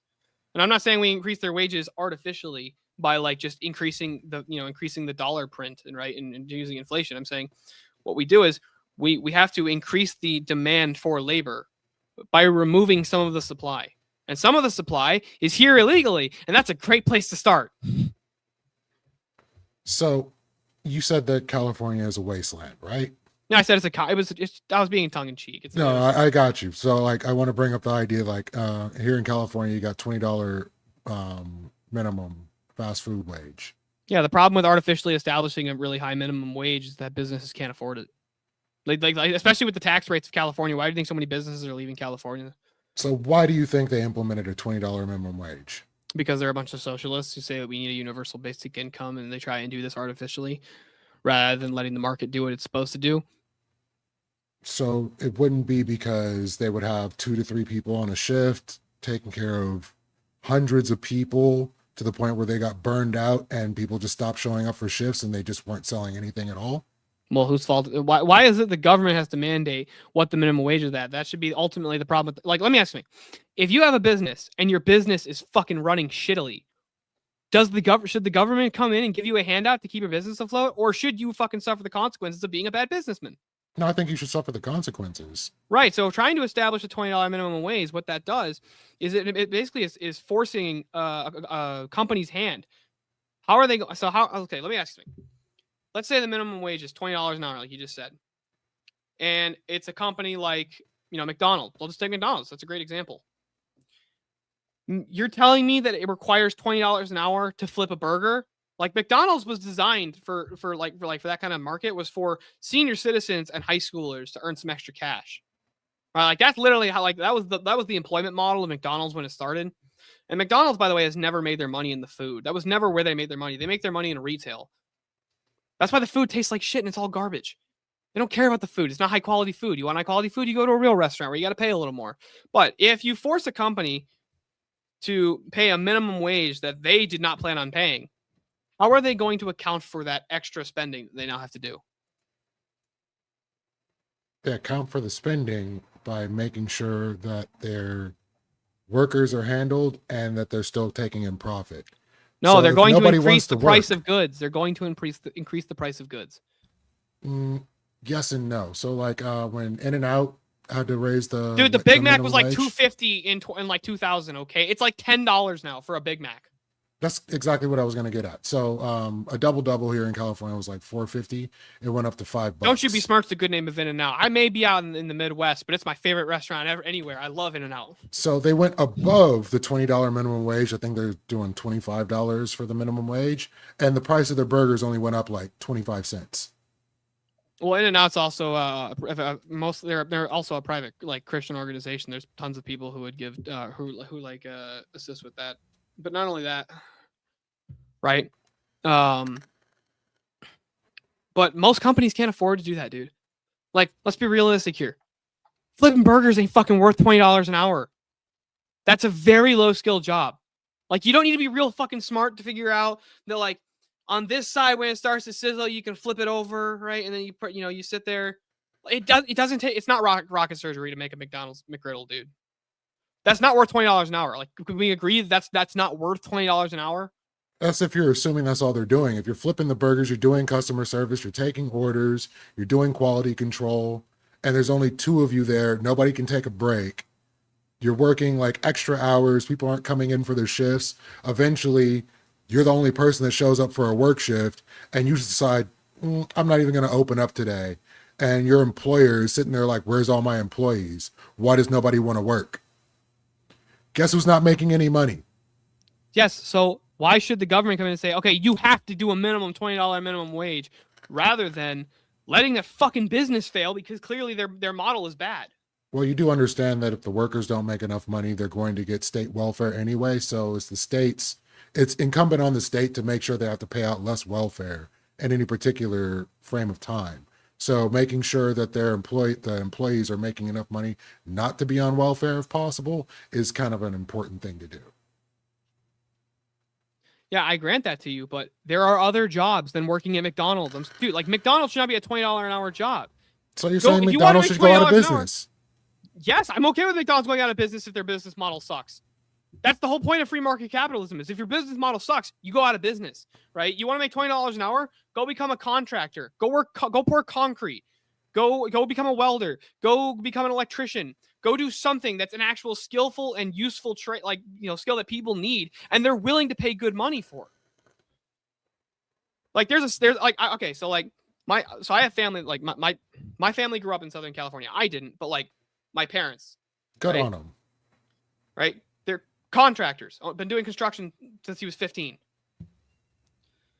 There's a phrase that was very popular in California then. It's probably still now, and I know it is out here in the Midwest. If you find a good contractor, keep them, because they're hard to come by. Good tradesmen are hard to come by.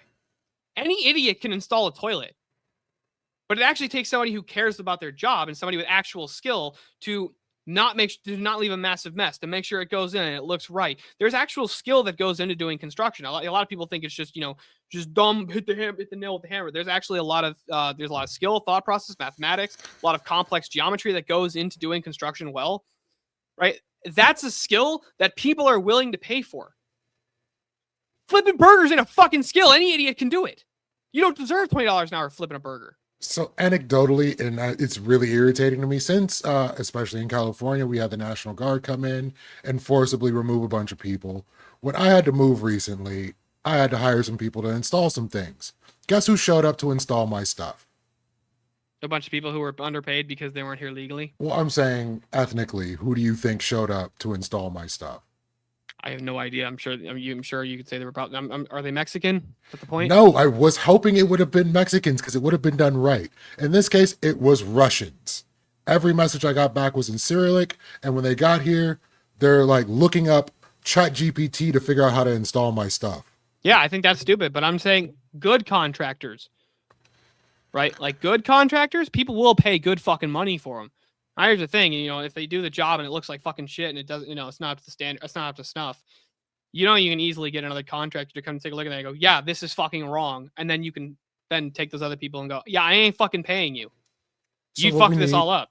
What we need is better enforcement of contractors, licenses, more reporting of people that are working illegally. Because I don't like looking out on the corner and seeing that somebody's, selling oranges or whatever without a license, and I can't go out and do that. I can't go pick up oranges and go sell them on the corner and get away with it because I don't have a license. So these are things that need to be enforced. Like all these things would somewhat allow for what you want, which is more people getting deported for breaking laws. But for some reason, we don't want to look toward more enforcement. We don't want to look toward more personnel, which is more jobs for people, which is more money, which is higher GDP with more people putting money into the system. Because I don't want to increase the size of the government. I just want the government to actually enforce the laws that we currently have. I mean, right? I'm talking local enforcement, like your own city, your own county Cops does that. Yeah, pretty much. I'm trying to understand. I thought we were talking about the border here.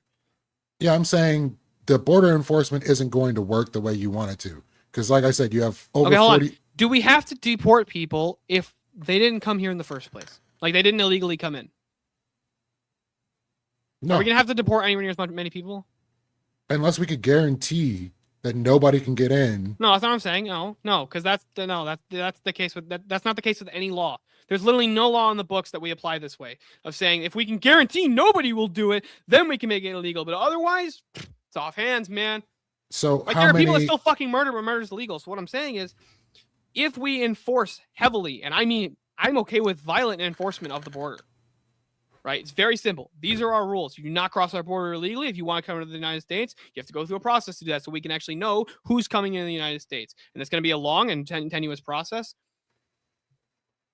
It's not, it's not unreasonable. Like, do you just let random strangers into your house?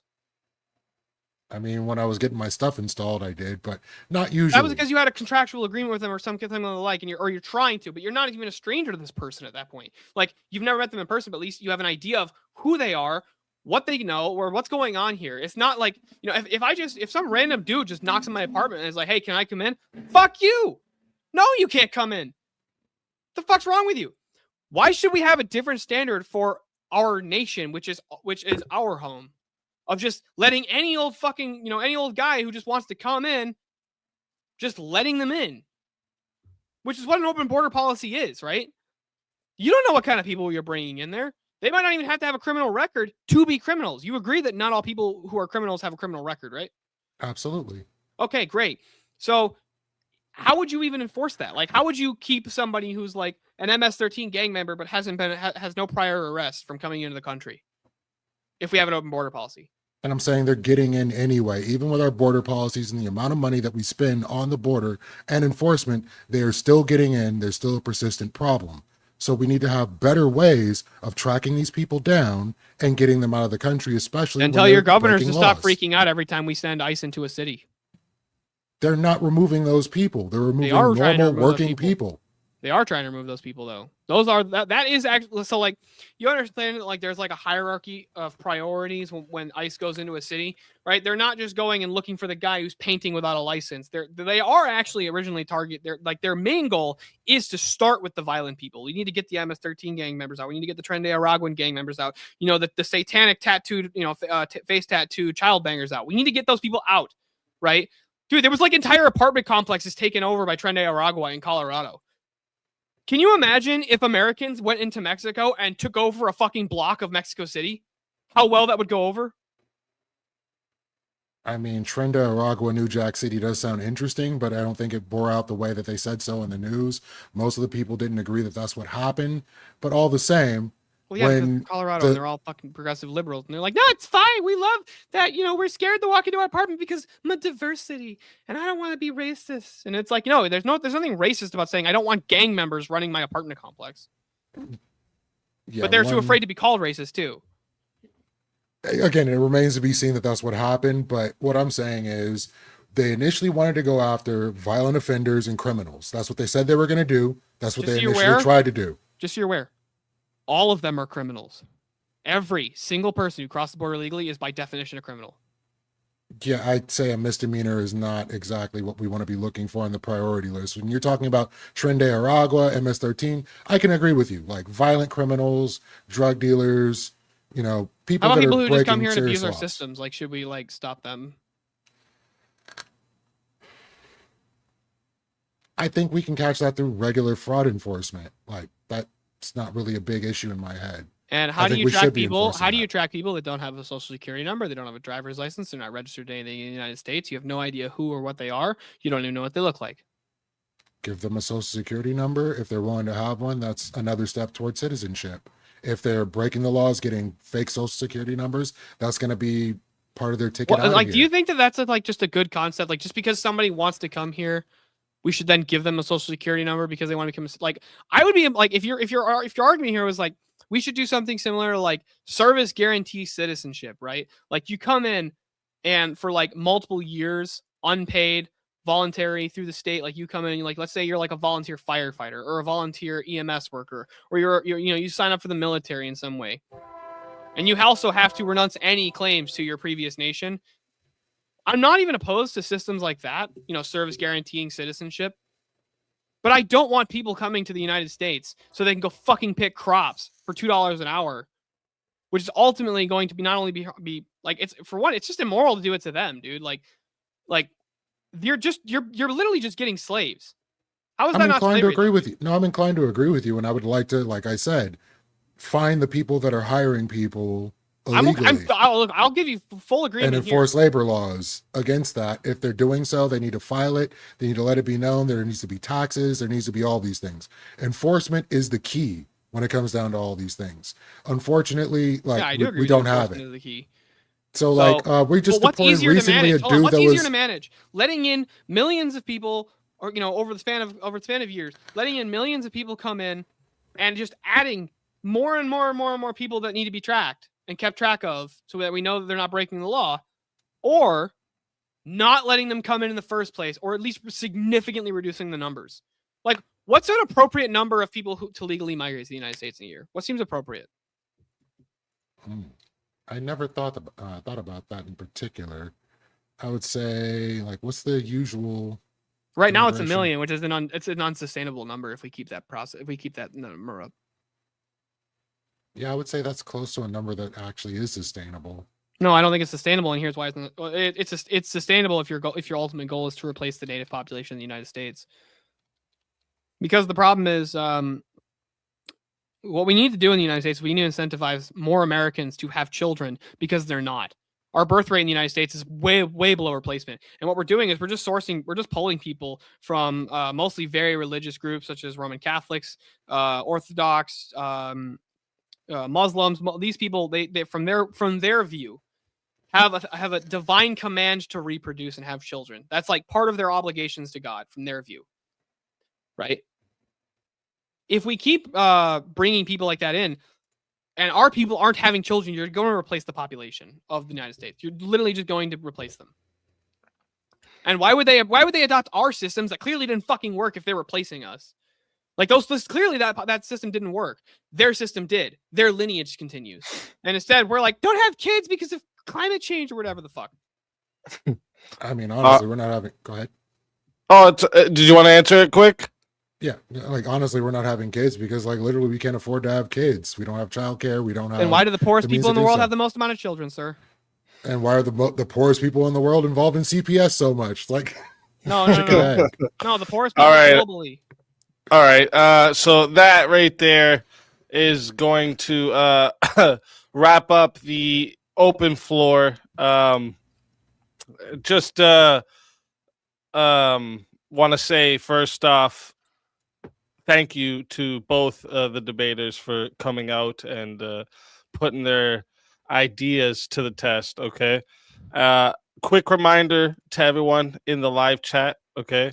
That Q&A is still there in the chat. So if you got questions for either debater, make sure you drop them in now.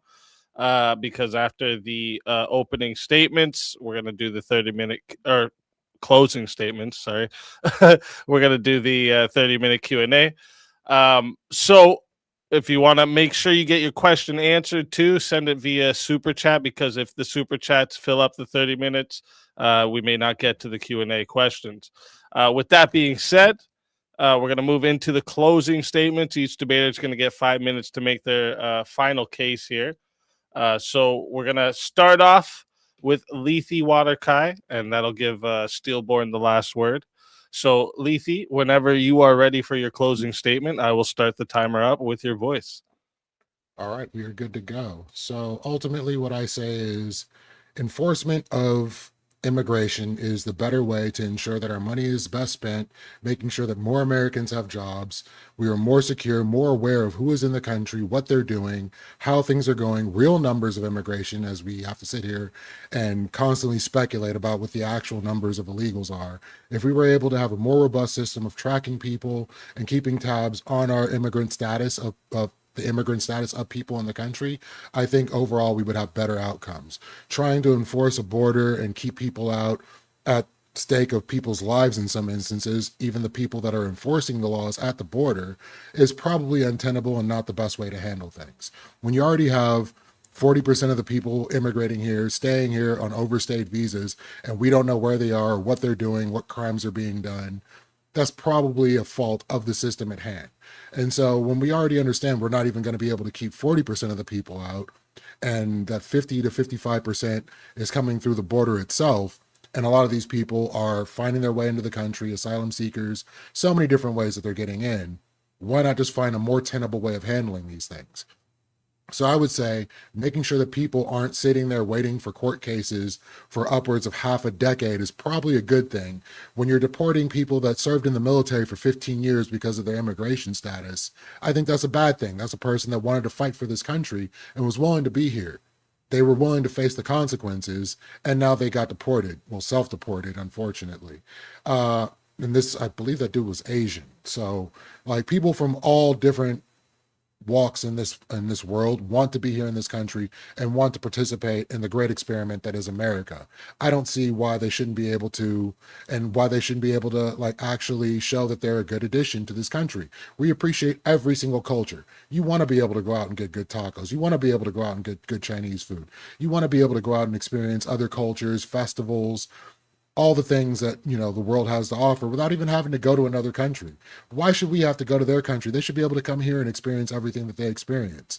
And I don't believe there's like a slippery slope where all of a sudden Sharia law is going to be in place in Texas. I've heard this happen before. There's no way natural born Americans are going to allow for this. Like, even if it were 200 years down the line, just the values and the way America functions is not going to allow for that outcome.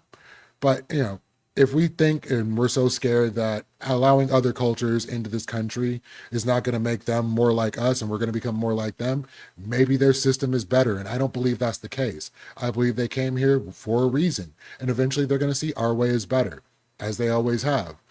Many different cultures throughout the world view American culture to be superior and adopt American culture. Japan has done it. Korea has done it. Everyone's doing what we did. Like, I don't see why we can't allow people to come here and do the same thing for us. Like, why can't we have a vibrant K-pop community going on in America and be making the money from that? Like, we can do all of these things and it can be very well functioning, and we don't have to worry about security as long as we have these things on the books. We can tell who's in here, who's doing what. A better vetting system is by far the best, and we don't want to make the same mistakes that we made in World War II and subject an entire group of people to nearly being genocided just because we don't want to get involved.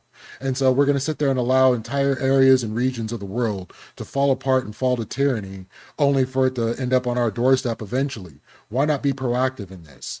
We can do something. We can do more. We're the wealthiest and strongest country on the planet. Why not show it?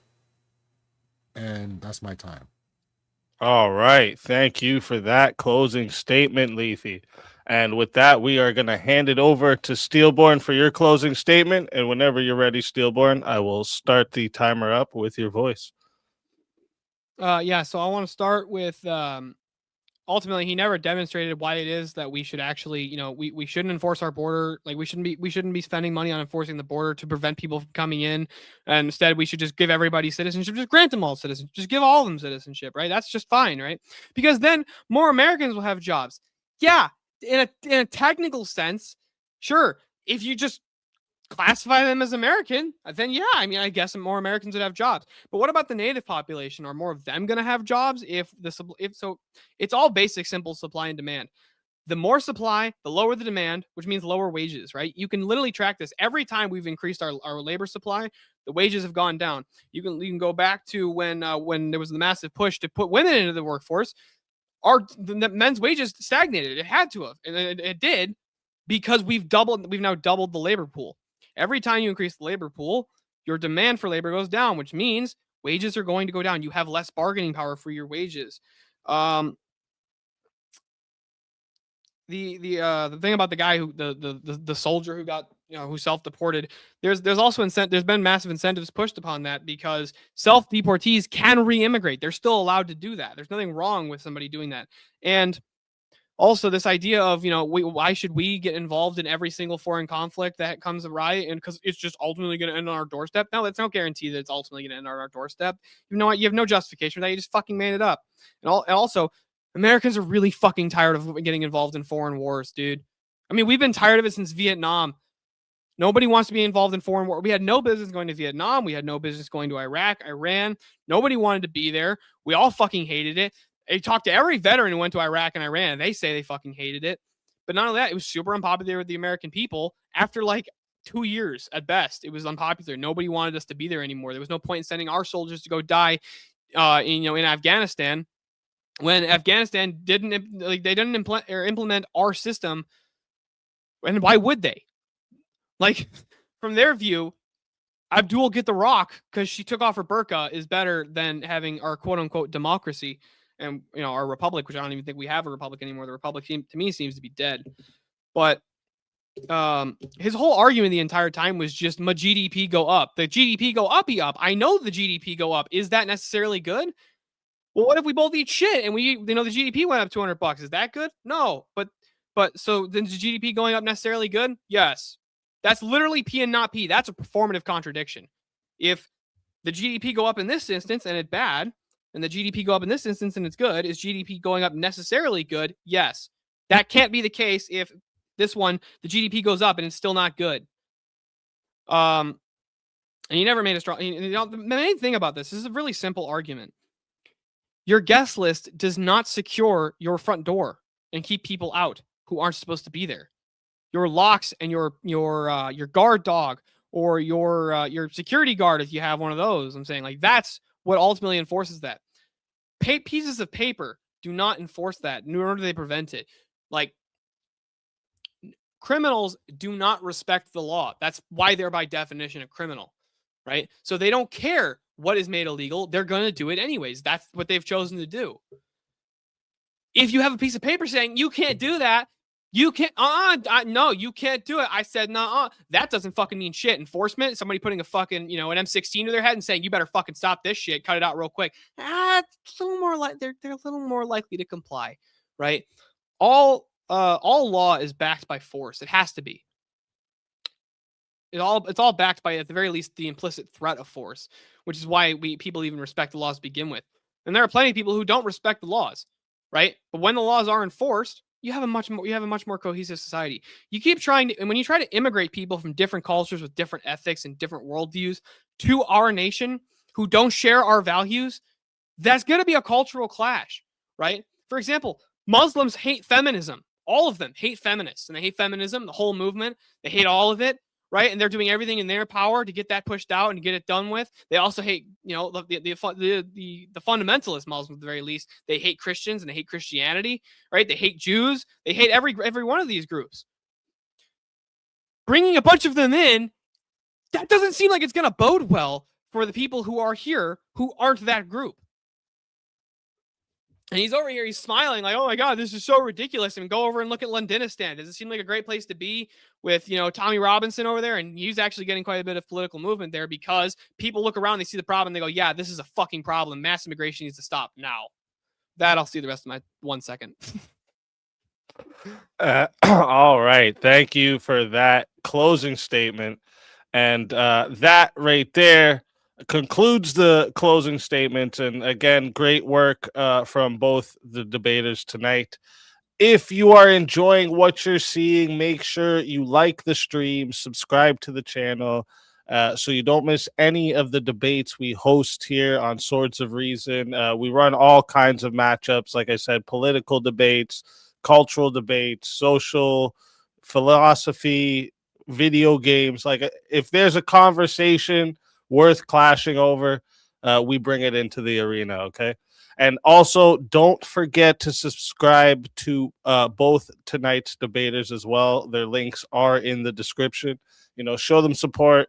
Like I said, whether you agree or disagree, stepping in here, doing it in front of a live audience takes more than you know. So make sure you go show them some support for that. And so before I start the timer for the chat Q&A, I usually like to ask a question for each side to either be based off something that I heard or arguments I want clarified, or maybe even a point I think that was good that I want repeated. So somewhere along these lines. So for so I think I'll start with the last time I did so I'll start with the affirmative side. So the question I'll have here, the first question is going to be here I had it written down. So if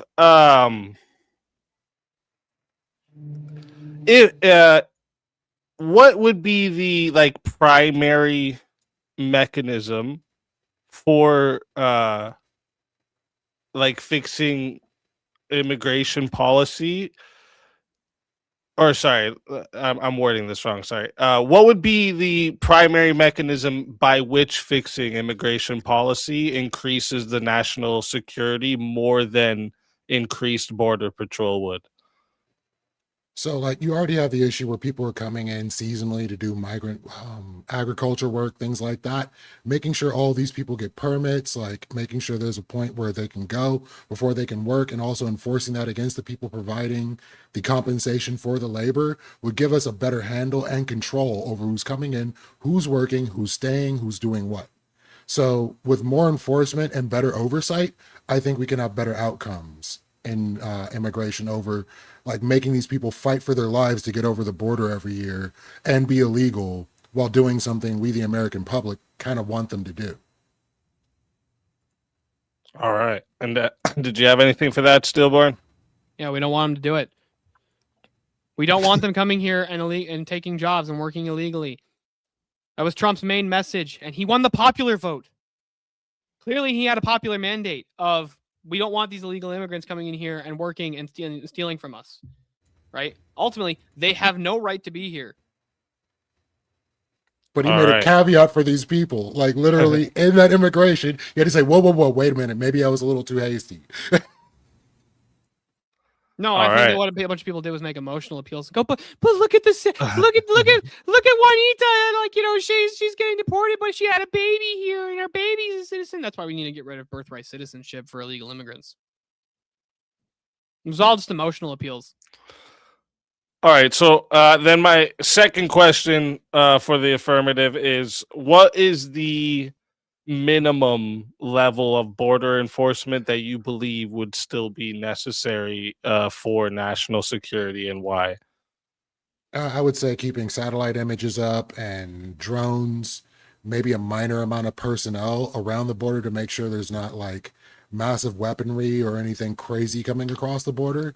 Like, I understand there's tunnels and things like all along the border to where they don't even know where these things are coming from. I think paying more attention to that specifically would be a far better use of our energy than just like trying to keep every single person from crossing the border. All right. And did you have something for that, Steelborn? I was actually just trying to look something up because I was curious as to how many personnel we actually have enforcing our border currently. What do you think that number is?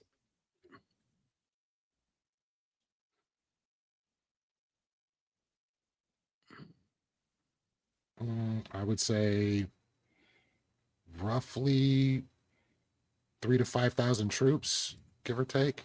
No, we have 45,000 personnel enforcing the border. And if we have problems with illegal border crossings now, wouldn't like the argument to reduce that number be to put more people there to stop border crossings? So like when you look at what happens now, like with law enforcement, they'll let a person steal a car, whatever, they'll tag that person, and when that car stops, they already know where they are through drone surveillance and then they can go and apprehend the person with less danger to themselves and the personnel and to the person that's being apprehended. So there are smarter ways of dealing with law enforcement in general. I don't think just having a troop base is going to be the best answer for that. I think better surveillance, better equipment, better tactics is going to be what stops the criminal element that comes through or comes across the border. So what we see him with what we see him with the drone? What now? We wait and see where it's going, and then once we figure out all that's Oh, going we wait on to with that- we wait to see what illegal thing they're gonna do after they've illegally crossed the border. right. They're going to Well, cross anyway. I mean, as long as they don't do anything else illegal. I mean, like, well, there's no point in sending the troops out there. Like, you know what would really reduce illegal immigration? A really good way to do it? Trebuchets at the border. No, putting guards on the border with orders to kill if necessary, using lethal force. That'd be a massive deterrent from crossing the border. illegally. Trebuchets. Yeah, so you understand that'd be like starting a war, and No, it wouldn't. there would also be like casualties Why would that on start a our war? end. I've seen how the cartel rolls, so being openly hostile is probably not the We've best already way. declared war on the cartel. They're labeled as a domestic terrorist organization. Or a foreign terrorist organization, my bad. Not domestic. Yeah, it hasn't changed a whole lot. So what I'm saying is make it so that they can't make money. If they can't make money in the US, they'll probably not try to come into the US as often. You know why else they stop coming in the United States? We fucking blow them up. They ain't gonna be coming to the US if we keep blowing them up. No, it's mostly Venezuela, but No, I'm saying if we started blowing So- up, cartel members, they ain't going to the US. Okay, so my next questions here go for the negative side. So, how would you say that, like, how does increased border enforcement directly improve national security outcomes and not just like sovereignty or rule of law? How does it increase? Oh, wait, could you repeat it? I just want to make sure I understood the question. Yeah, so how does increased border enforcement directly improve the national security outcomes, not just like sovereignty or rule of law? I agree that border enforcement is ultimately is not going to be like 100% effective, but no law is and no enforcement is of any kind, right? Murder's been illegal forever, and people still don't get murdered, right? But the point is to deter it as much as possible, right? So what you're doing is if you heavily enforce, so let's just say you mildly enforce it, right? With like you have rubber bullets, like they all have rubber bullets. It's not going to kill them, but it's going to leave a nice sting. Now the average person, they ain't going to be most likely to do that if they're going to get hit with a bunch of, they're going to get a clip of rubber bullets unloaded out of them. Now you might get some more daring cartel members and people like that who are more willing to do that, right? Now, I would agree that you're not going to be able to stop every single scenario, but especially if you were to use like lethal force on the border, yeah, cartel members still ain't risking their life like that if the U.S. military is there aiming the M16s at them. They ain't going to be risking their lives anywhere near as much. You have to be pretty fucking ballsy to try to step up to the U.S. military. Oh, okay. So just to clarify, you're saying like the direct link is that the Crossings enforced... massive deterrence to prevent crossings. Okay. And did you have anything for that, Lethe? so I would like to minimize the amount of border personnel that have the capability of getting hurt or killed in trying to enforce these policies. I don't think it's the higher preponderance of immigrants coming here illegally that want to do violent crime. As a matter of fact, a lot of illegals do less crime than natural born citizens beyond just crossing the border initially. So with that being the case, to try to lower the amount of people that could possibly get hurt, I think there are other policies we could put in place. If we were to try to lock down the border even more stringently, they'll find more ways to get in. There'll be more tunnels. There'll be more like drones or other things that they're trying to bring in to do this work. So Yeah, can I ask you a question real quick? yeah, sure. Let's say, you have like a prison, and instead of trying to keep people out, you're trying to keep people in. Does the fucking checklist of knowing who's in the prison stop the prisoners from trying to get out, or is it the guards with the guns in the billy clubs? That's what stops prisoners from trying to escape, right? I'd say yes. So lethal enforcement does work. It's a massive deterrent. I never said it wasn't a deterrent. Yeah. So I also if you know that this is the case, that if you try and cross the border illegally and you get caught and you will be shot at, you don't think that only the stupidest people are the ones that are going to be trying to cross at that point. So, like, the whole idea of like trying to keep people in prison by using lethal force or necessary force is a great idea. But most people don't want to break out of prison. Over 90% of the people that break out of prison are recaptured because they know where they're going to go. These people are also criminals. So if they get apprehended for another crime, they also now have escape from prison on the list there. So, like, I'm going to say most Imagine if people you wanted to didn't stay have in the for their guards time. with the guns, if you didn't have the guards with the guns, and instead it was just, it was just Stephanie with her clipboard, and okay, here's Jacob, and here's Jarrett, and here's Jamal, and here's Tyrone, and here's Billy, and everybody. Is that what's going to stop them from just going, hey, fuck this bitch? We I'm can leave if saying we want to. She ain't stopping us. people do that anyway, and the idea of doing so is not in their best interest. And a lot of people that go to jail know that. That's all I'm saying. Yeah, it's because we enforce our laws through force and violence. That's why people don't try to escape prison, right? If their biggest fear is Stephanie's gonna put a red X next to their name, that doesn't fucking do anything. Well, the But fear is I'm going to get 10 more years. no. The fear is I'm going to yeah, that is part of the fear, but what good is any of that if it's not enforced? I'm saying it is enforced. They're going to go back and get them. They're going to track Right, them because down. it's enforced. If we stopped enforcing the rules of a prison with guards who can use force, then the checkbook lady does, or the checklist lady doesn't mean anything. So It essentially doesn't what mean you're anything. saying, like what you're alluding to is like we do absolutely nothing if they escape. So like the No, idea that's that not what I'm saying. That's not what I'm saying. No, I'm saying what keeps prisoners in line even in prison is the fact that we use violent enforcement. If there were no guards in the prison, what's stopping the prisoner from just leaving and saying, fuck Stephanie? This bitch can't stop me. So if we don't enforce our border, the entailment of that is if we don't enforce our border, what's stopping Juan from going, hey, fuck these people. All they're going to do is put a fucking X next to my name. I'm just going to fucking go over there.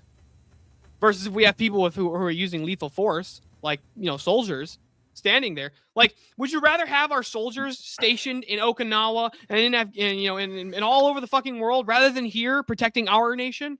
Wouldn't that be a better, like, we have this massive military budget. Wouldn't it be better to put some of those soldiers like on our border and saying, if you try and cross, you will be met with lethal force? And you know what? A lot less people are going to try and cross. I'm going to say having stations and having personnel is good. I don't think we need the amount that we do. Like, To my what's the understanding, amount like of I said, was- immigration? What do you think? Do you think that if North Korea didn't have soldiers with the AKs and shit standing on the wall between North and South Korea, there would be more people going in between North and South Korea, or less people going in between North and South Korea? I think more people will be trying to get out of North Korea. If there weren't the guards there with the guns, right? So lethal enforcement works at keeping people where the fuck they are and not letting them go other places? All right, so okay, so my next question for the negative side here would be like if we do all this border enforcement and we strengthen it, but the immigration law remains largely unchanged, what security problems still persists under your view? Yeah, we would still not, I think we should have basically a total moratorium on immigration for at least the next like 10 years, if not more, because like how many ISIS terror cells have come into the United States through the legal immigration process, right? Because they can lie and hide their true intentions. That's one. But two, a lot of people they feel a sense of national duty and civic duty and duties to their country, right? That's what patriotism is. So if the needs of the nation become, hey, you need to start having more children, start having more families, right? Growing our population. There's plenty of people who are patriotic who go, you know what? Yeah, I do have an obligation to actually keep my fucking nation running. And if we're not going to bring in Juan to pick the crops, but instead me and Uncle Stevie and and Pops and my brothers, we're all going to come in and we're going to do all that work that they were doing. And we're going to make a fuck ton more money doing it. Now you have two incentives to keep it going. One, you're going to have a sense of patriotism. Two, you're going to have a financial incentive. Right? But we do need to, I agree with you, Speezy, we do need to lower our current immigration because 1 million a year is just not fucking sustainable at all. So did you have anything for that, Lethy? I was going to say, on one hand, we have a replacement problem. On the other hand, a million more people is unsustainable while we spend upwards of $400 billion a year trying to keep these people out, when we could probably take half of that money and put that into the American people and We could spend a actually lot have less better money. I agree. enforcement. We could spend a lot less money if we just authorized lethal enforcement. Spend a lot less money. You know why? Because we need a lot less people and it'd be a much stronger deterrence. Assuming there wouldn't be any suits or other issues that go along with that for maybe possibly killing innocent people. No, you're not. You're not innocent if you've crossed our border illegally. You've now committed a crime. I'm not saying they actually crossed it. I'm saying they may have been in the area, or maybe have been trafficked to the border, and lethal force ends up unaliving them. Look, what I'm saying is you use the lethal, and sure, there could be accidents. I'm not saying that it's impossible. It's out of the realm of possibility that something like that could happen. But ultimately, if you're, there's obviously going to be there could be protocols such as, like, don't shoot. I'm not trying to cross. Very fucking simple concept. Like, that's not hard for people to understand. All right. So we're gonna get into the chat questions now here. So I'm gonna start up the timer.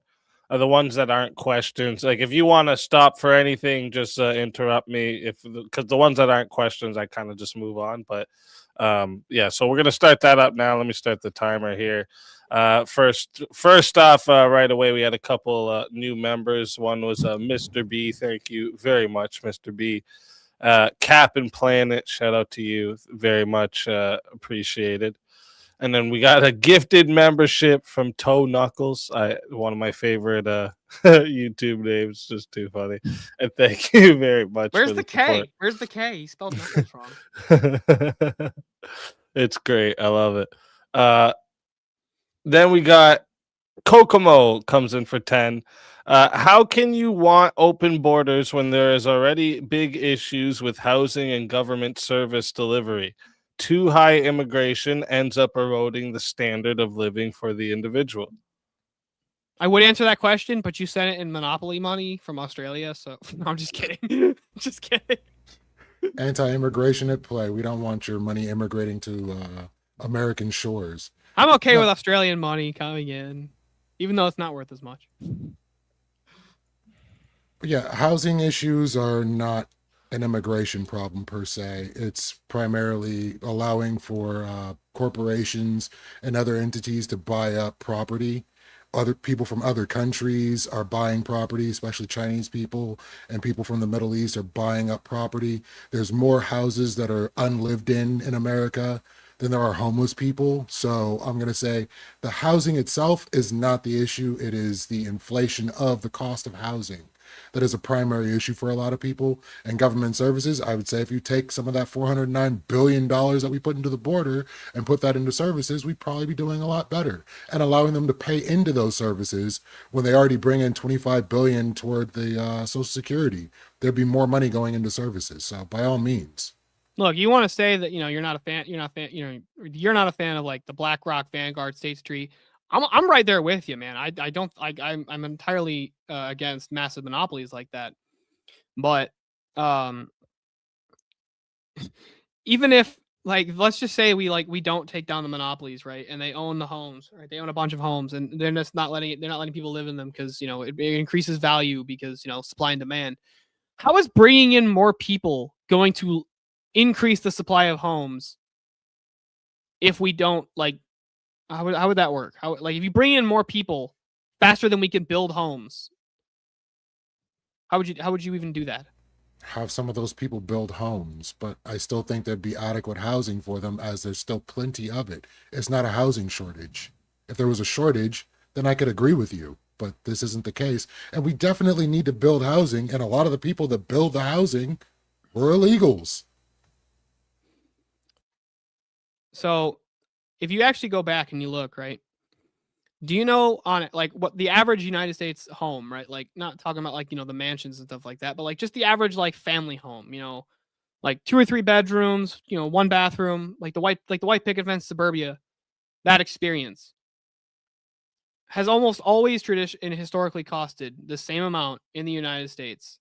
Even so, if you literally go back and compare it to the 30s, it's been the same. It's worth about a bar of gold. 1 bar of gold will buy you a house. The problem is we've also massively deflated the value of the U.S. dollar. I mean, it's dropped 95% since like 1915.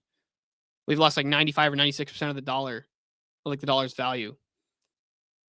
So that's why it takes more. It's going to take, it seems like it's going to take much more, but in the grand scheme of it, it's not. It's just we've devalued our dollar so much by just mass printing money.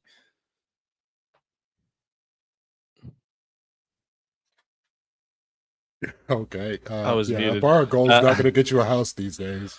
Yeah, yes, it would. Maybe not Navy- in California, but it would, and anywhere in the Midwest or like Nobody rural wants areas to or- live there. Like, let the illegals live there. It'll be Look, fine. if you just want to say like, let's take all the illegal immigrants and like put them in fucking like way northern Michigan where it's way too cold and shit like that, and I get to go down to like Texas or Arizona or in Florida, I'm all right with that plan. Right, Texas is yours. Have at it. Shit. All right. Navy Baby Bree comes in with a $2 just to support. Thank you very much. I appreciate that big time. Lost to Avarice for $10 says, "Yo, Flaming Dragon. Simple Jack is my territory, bitch nugget. My question is to Flaming Dragon. Who's Flaming Dragon? I'm confused. Why don't you look like you? Yourself wants to assimilate to American clothing? It's hot in California. Does anyone know who Flaming Dragon Are is? you Flaming Dragon, bro? I don't know who he's referring to. Yeah, I'm missing the... Yeah, I don't know the context for this. I know there's a pun here that I'm missing. I must be. But thank you very much, Avarice. I appreciate that big time. $5 comes in from Bully Mom. Says, "Yo, last night was wild. The panelists handled Minar and it was hilarious. W America." Thank you. Thank you very much, Bully Mom. Yeah, yesterday was pretty great. Then we got a new member, Brittany Azar, and thank you very much, Brittany, for becoming a new member. And we got $5 coming in from Mo Rebuttal. Says, "Kai, what value judgment are you using to say higher GDP is always good? GDP equals living standards. How would you feel if you didn't eat breakfast?" So, a rising GDP is usually a good sign of growth. It's a good sign of prosperity. Higher GDP is not always a good sign, especially when it's stagnant GDP. It may be up, but it's not growing. So when more people, especially during things like the stimulus, were putting more money into the economy, it was a good thing. It's not always a good thing. And how I would feel if I didn't eat breakfast this morning would be hungry. Good answer to that last question, but also you realize that's literal performative contradiction from your position earlier, right? When I asked you, okay, I eat a piece of shit and you eat a piece of shit, the GDP's going up $200. Is that good? And you're like, no.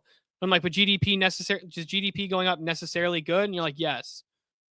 And just now you're like, GDP going up is not necessarily good. Which one is it, dude? That's literally twice you've contradicted. Well, it's literally generally. So generally. Well, you didn't say generally. You said it's necessarily good. I specifically asked that like 4 times. Is it necessarily good when the GDP? My apologies. I may have misunderstood you, or I may have been crossed up in the wires. But no, it's generally a good thing. So on a 60-40 scale, it's 60%. It's going to be good. Yeah, like who has like the second highest GDP?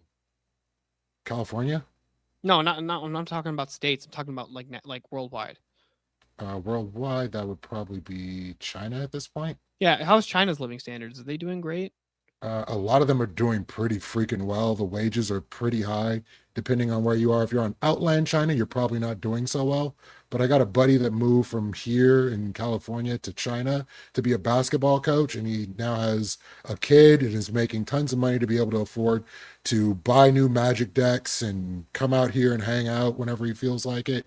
He's doing pretty well. Like most of the Chinese people I know are doing pretty well when it comes down to wages and living standards. Dude, they have to wear masks because of the smog.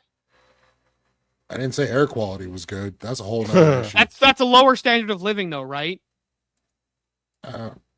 Ecologically, yeah, I'll agree with that.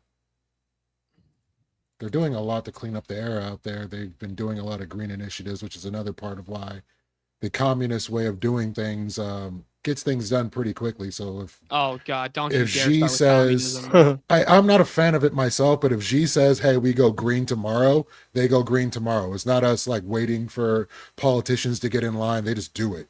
So I think in some cases that's a good thing, but I probably wouldn't like it myself and would rather live here. All right.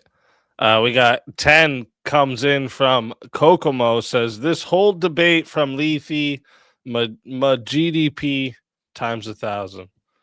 The GDP go up. My GDP stays good. Let's keep it good. Keep it growing. At least 10%. You know what's really good for the GDP? Let's go. Not eating shit. Slavery. Slave labor is very good for the GDP. Slave labor. You don't got to pay them. Oh Lord. We got comes in from Chris Dealney, says $10 for says I was born in the middle of nowhere on an island in the middle of nowhere. Quiet, Kiwi. Thank you for that, Chris. I appreciate that big time. $5 comes in from Prince of Dogs, says so the wall, which is passive versus active pay of more enforcement. Absolutely. So the wall itself has to be maintained, has to be built on. You have to allocate money for all that. If you have wages going to enforcement, that money's going back into the economy. The wall does not put money back into the economy. So I'm going to say, when it comes down to GDP, because my GDP, more enforcement is going to be better for that. Wait, that's my argument. More enforcement of the border. That's more enforcement of the border. I'm saying more enforcement in general, like judges. I'm talking Judges don't actual enforce. agents. Judges don't enforce.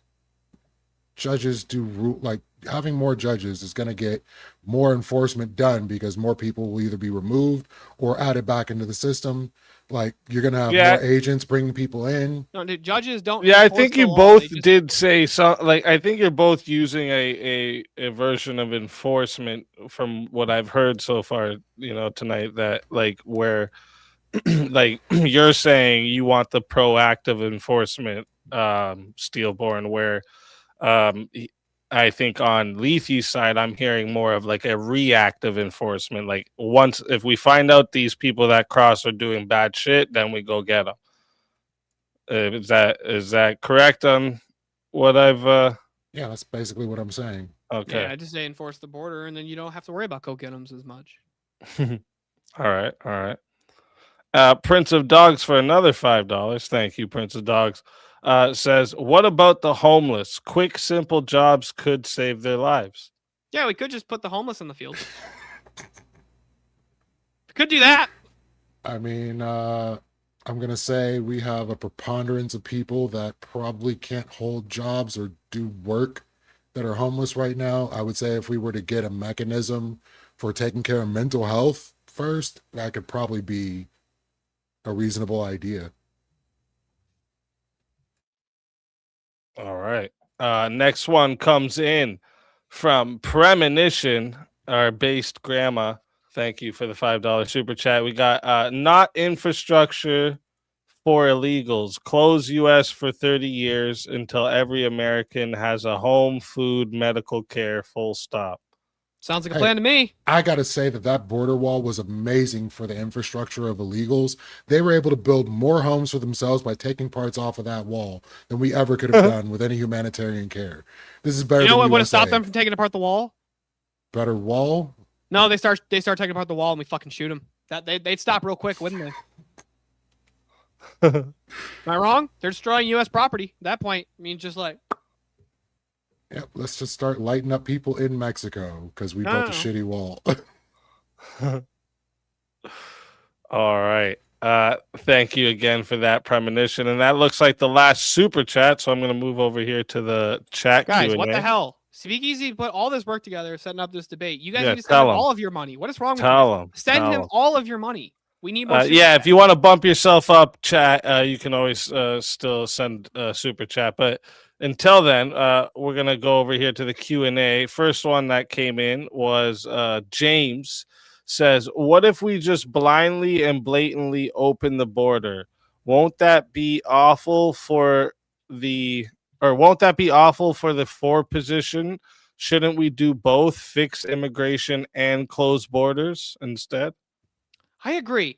Fix immigration by not letting anybody come in, and we enforce the border. It's a win-win situation.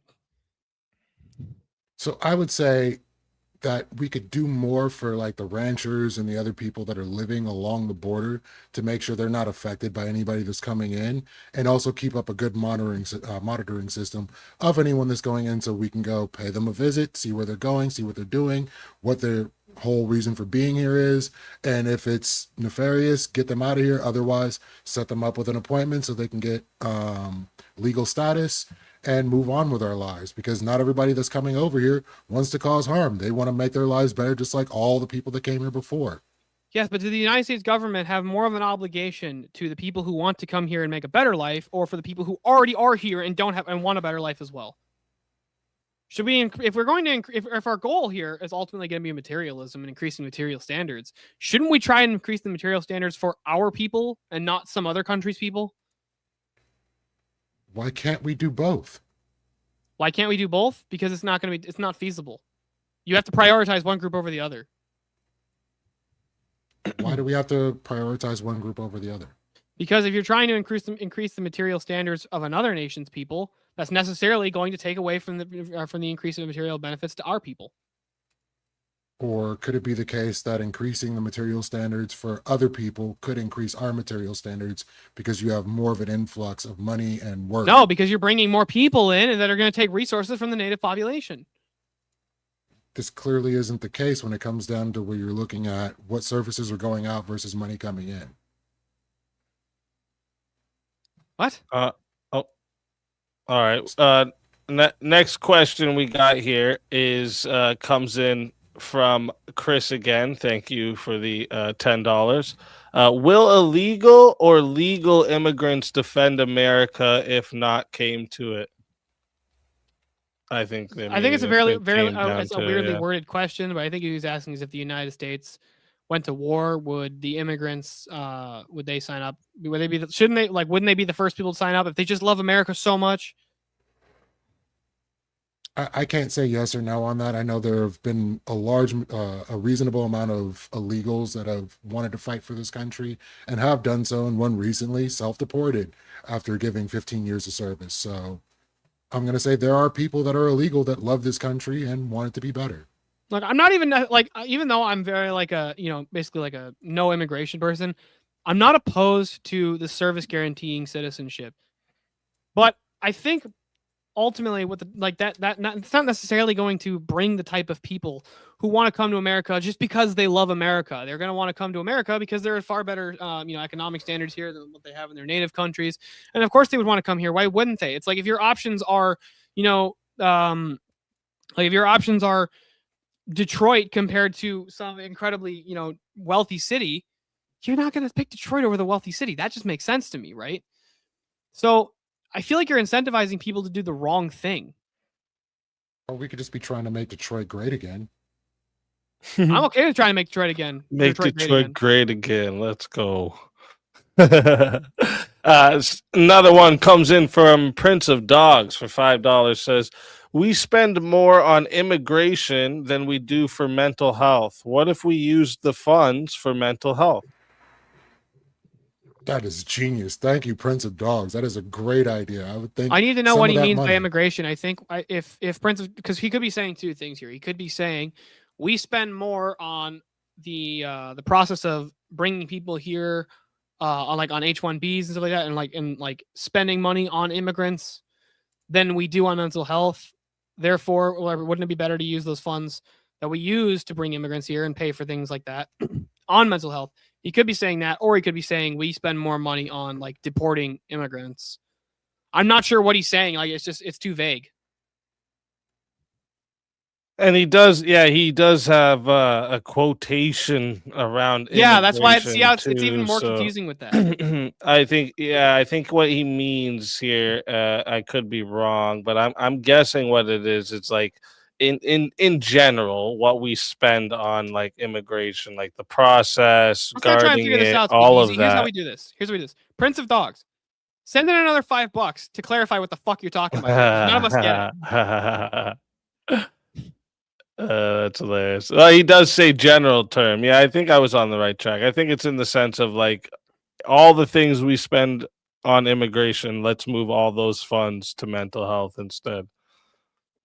But then it comes down to like, so does that mean we're just gonna do nothing about immigration? Yeah, I get it. Yeah. It's a little confusing. I get it. It's that's Prince fair. of Dog, send in another 5. This time, stupid, send in 10.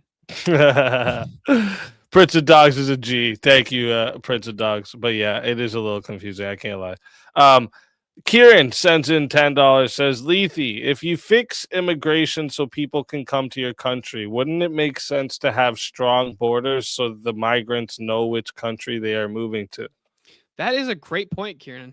Is the wall the actual border, or is it just lines on a piece of paper that we say this is our territory? No, it's not. It's not. There It's would not just lines on literally a piece of still paper. be. It's what we enforce. So what we enforce. So that could also be.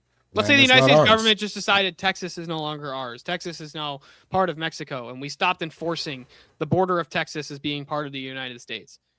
Is Texas still a part of the United States if we're no longer enforcing that border? No, not Yes, really. but I'd be less happy. Huh? Yes, but I'd be less happy. Well, no, I get what you're saying. I want Texas to remain part of the United States, but what I'm No, saying no. I don't want them to be a part. Continue. Oh, you don't want Texas to be part of them? They're like the 10th largest economy in the world. I'm a Californian. We're the 4th largest economy in the world. So yeah, that's just because of Silicon Valley and your fucking almonds. Almonds are too expensive anyways. Fuck your almonds. They're not that good to begin with. It's because you're almonds. That's hilarious. There is always like I find those two states are just like they might as well just have like a big like they're just two sides of the same coin. They just meet up with each other and just brawl. You know, like high school when they'd meet up at lunchtime, the two different high schools, they'd meet up at lunchtime down at the park so they could fight each other. So one of those, just we'll meet up at the state lines. Bring your boxing gloves. Everyone just goes at it. Next, we're gonna. So that's it for super chats again. If you want to bump yourself up here in the last 10 minutes, go ahead and send us another super chat. Next question from the questionnaire over here comes from Tomahawk. If you're trying to escape a broken country, would you want a strong border or a weak one? I want a strong border, but that also assumes that they're coming to get me. No, what he's saying is, if well, actually, no, yeah, you do have it right. But if you're also trying to escape a shithole country, you do want to go to a place that has a strongly enforced border, so that you, for one, what country you're going to. Because if your country doesn't have an enforced border, you don't have a country. You you just don't have a country. You need to have something defined, something protected, something that's considered sacred and enforced. So if you're leaving the shithole country, you want to go to somewhere that has a strongly enforced border. So you're actually going somewhere. And yet, I don't see this as the same issue. Like when you look at Canada, they're not going as crazy about their border as we are. Yet there are still people coming in. They enforce things just fine. They don't have to have crazy strong borders. You still know where the border of Canada is. You know it's enforced. You know that at every point of entry in Canada, well, there's a couple of problems with this. One, nobody's fucking moving to Canada. It's too fucking cold up there. Okay, nobody is trying to. There's not very many people trying to. Most people who are leaving to go to Canada illegally usually are there because they're trying to escape. They're trying to escape. Most of the time, they're trying to escape lawfare in the United States. There aren't a bunch of people moving up, dude. 99% of Canada is unpopulated. Okay, it's just fucking woods and mountains.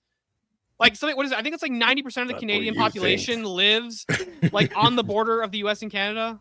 Does that sound right, Speakeasy? And how many illegals are hanging out? That in is those where woods? most of the civilization population is, right? A lot of that, the territories and stuff, this is occupied by military, right? This is how our military trains. They trained under really harsh conditions. That's a big part of Canadian military training.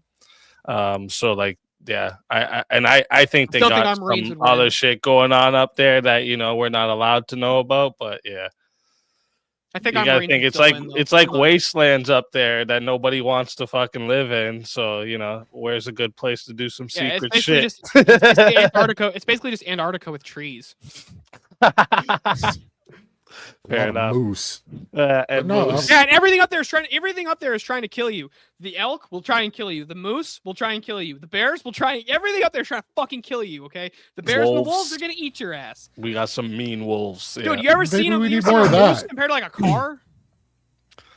Oh yeah, mooses are dangerously big.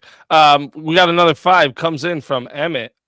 Is it possible that Dragon Fist? What's Okay, so with you the are dragon thing? The leftist communist guy can explain what happens to GDP when you have inflation. GDP would go up. Inflation good? Inflation is not always good. There is always going to be a certain amount of inflation that is healthy. So if your GDP is going up steadily and your inflation is within range, yes, you're still doing pretty well. I'm not sure Alright. that actually, I'm not even sure that like inflation is only good if you have like solid assets that you can liquidize very quickly. Like if you own a home, right? Inflation's good. If you own property, inflation's good.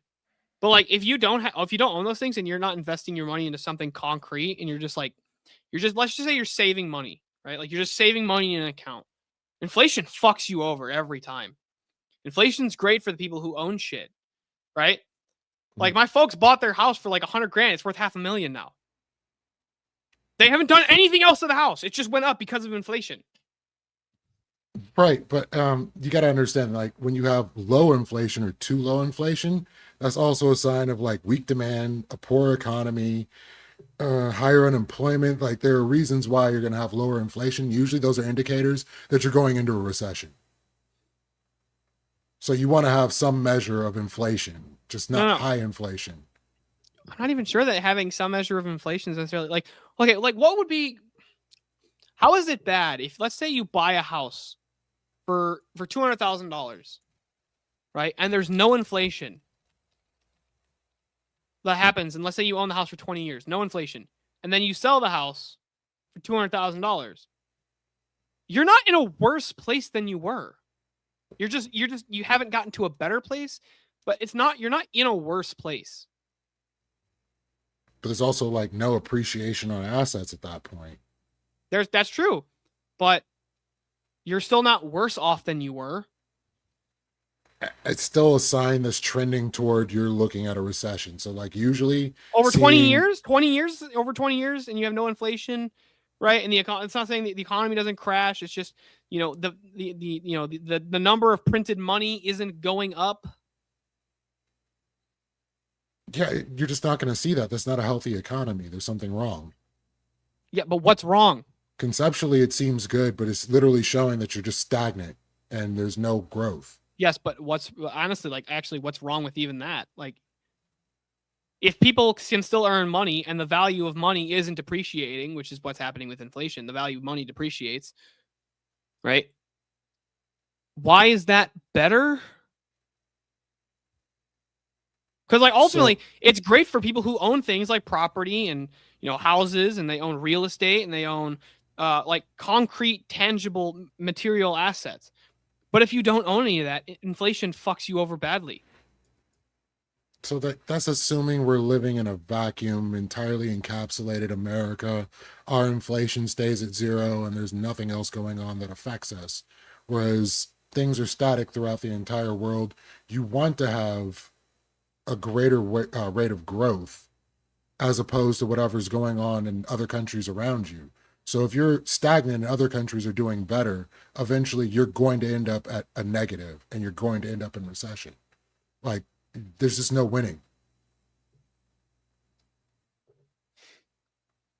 All right. Another one comes in from Prince of Dogs for $2. Says, "I'll just get on the open panel." That's not Thank you. $10, dude. Thank you for that. And then says, $2 says 1, $2 says 2, and then another $2 says just to prove the point. Thank you. My G. That's fair.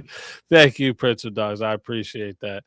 Kieran sends in another $5. Says, Lethy, do you think a country's border is only a, a line on a map, or is there really a physical boundary between one country and its neighbor? So the border itself is literally a line on the map that's basically respected by national communities, by sovereignty, so on and so forth. You can put an actual boundary there. China put up a giant wall, didn't keep the Mongolians out, but they put up a giant wall. It seemed like a great idea at the time. We can put up borders, but we don't have a border around the entirety of the United States, but we still have a border that is basically respected by our sovereignty.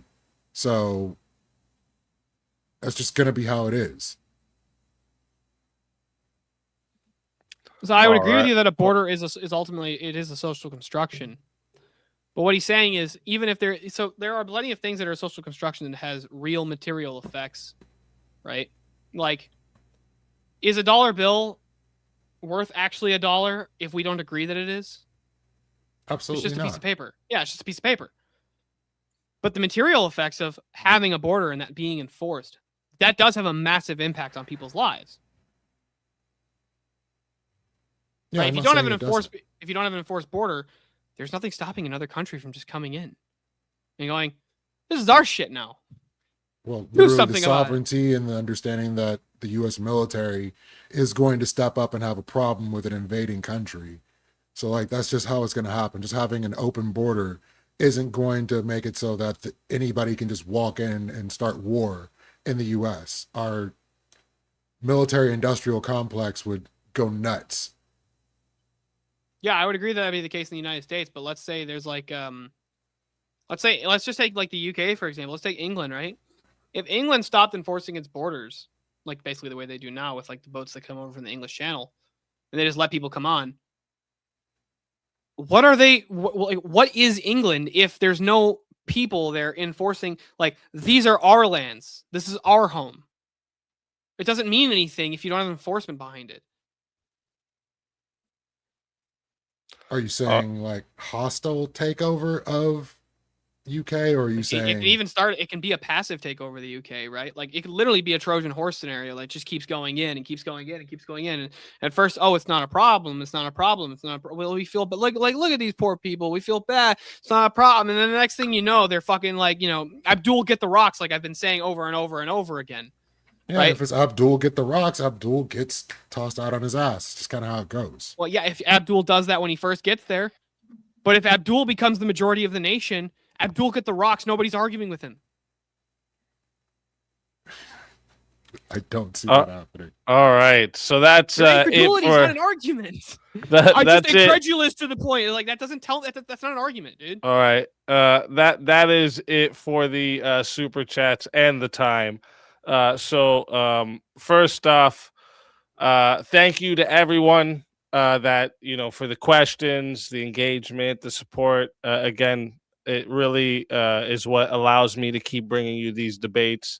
The whole entire Swords of Reason experience is because you guys helped me keep it coming. So I really appreciate that.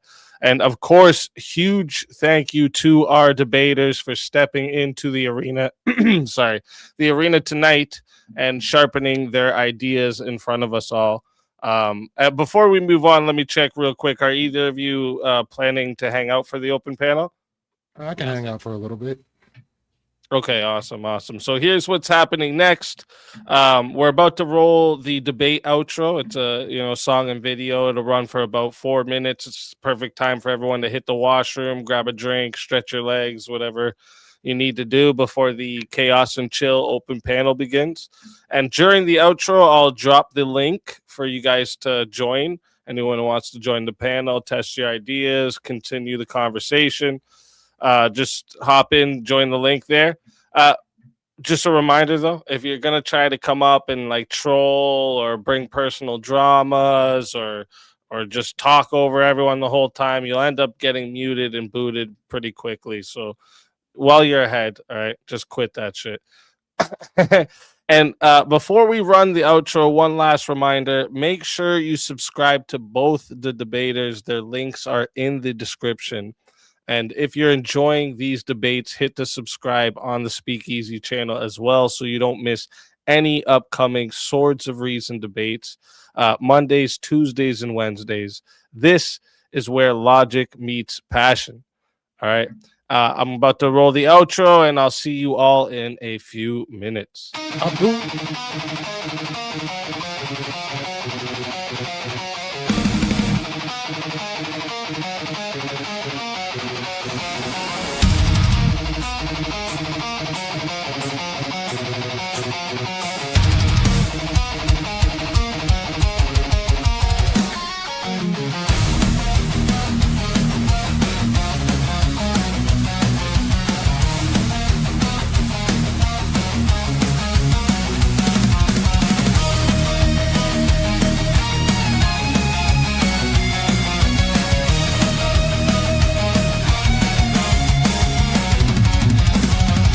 Step into the circle where the echoes collide.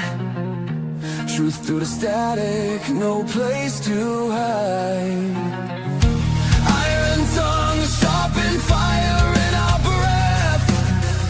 We dance with conviction on the edge of death.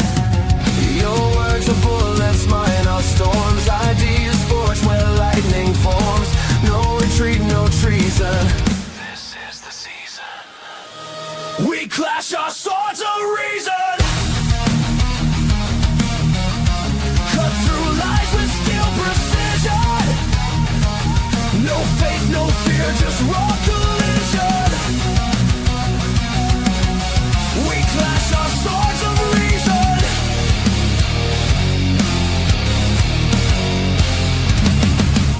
Facts burn brighter than a prophet's flame. Egos crumble, but the truth remains. Every scar, a mark of thought's crusade. In the battlefield of minds we've made. Speak your truth, but bear the cost. Every claim can still get lost in the war of voice and vision. Feel the friction. We clash our swords of reason. No silence left for indecision. Ideas break with love precision. We clash our swords of reason.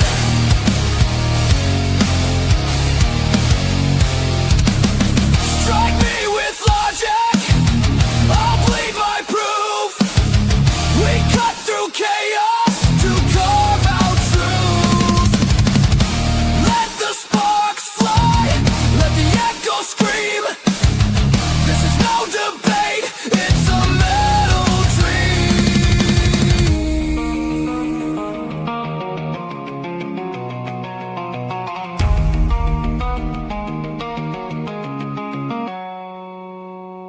We clash our swords of reason. In the storm of thought's collision. Forged in fire, pure precision. We clash our swords of reason. Reason bleeds but never dies.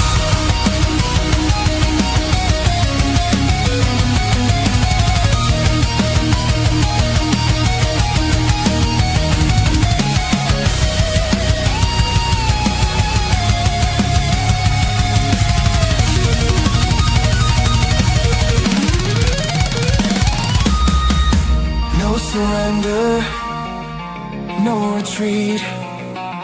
In the war of words, we find our beat.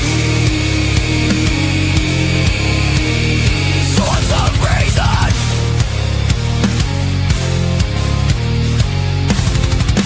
Oh.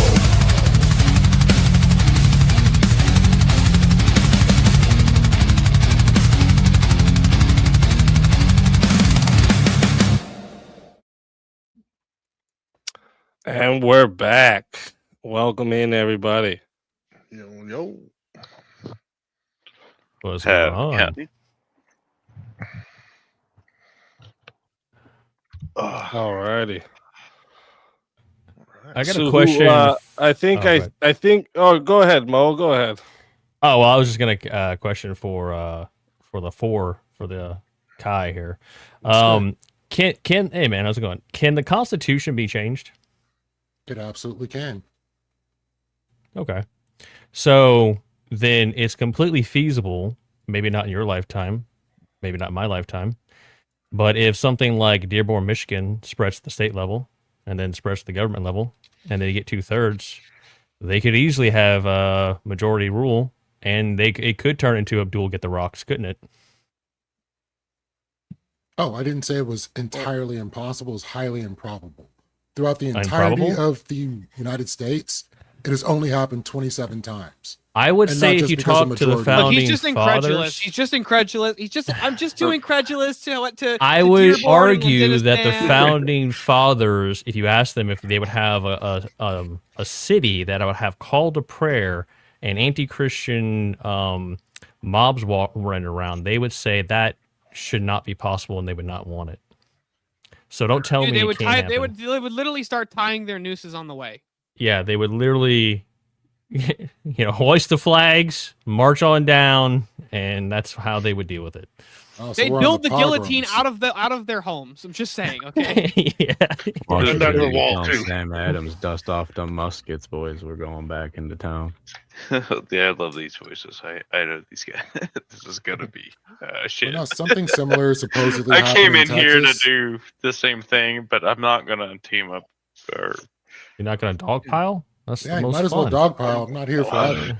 Everyone get around him and start kicking. Well, Kai, I do got a Nah, question let's for not do Hey, that. Come Grandma, on. let's go. Just poking with I sticks. know, I'm joking. No, maybe I don't know. Terry, if you no, wanna but switch like sides here and help him thanks, out. Leprechaun, you got this. Take him out, Leprechaun.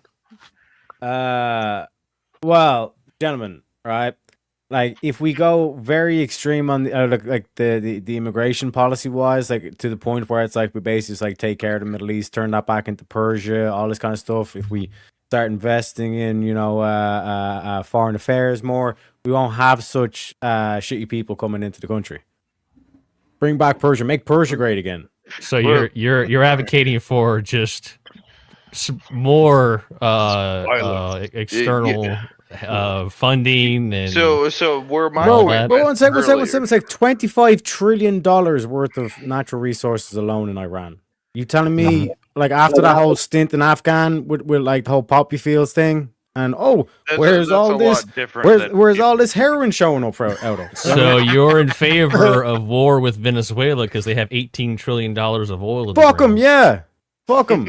I'm done. We've wasted enough time on these Minus- cunts. I think he's not right. Look, I'm okay with American imperialism. I'm just not okay with American interventionism. Okay, those are totally different concepts. Yeah, that's where I was going. Yeah, Yeah. imperialism is like, you know what? And Fuck what that shit. We're gonna take it because we was fucking the can, point and there's of- nothing you can do about it.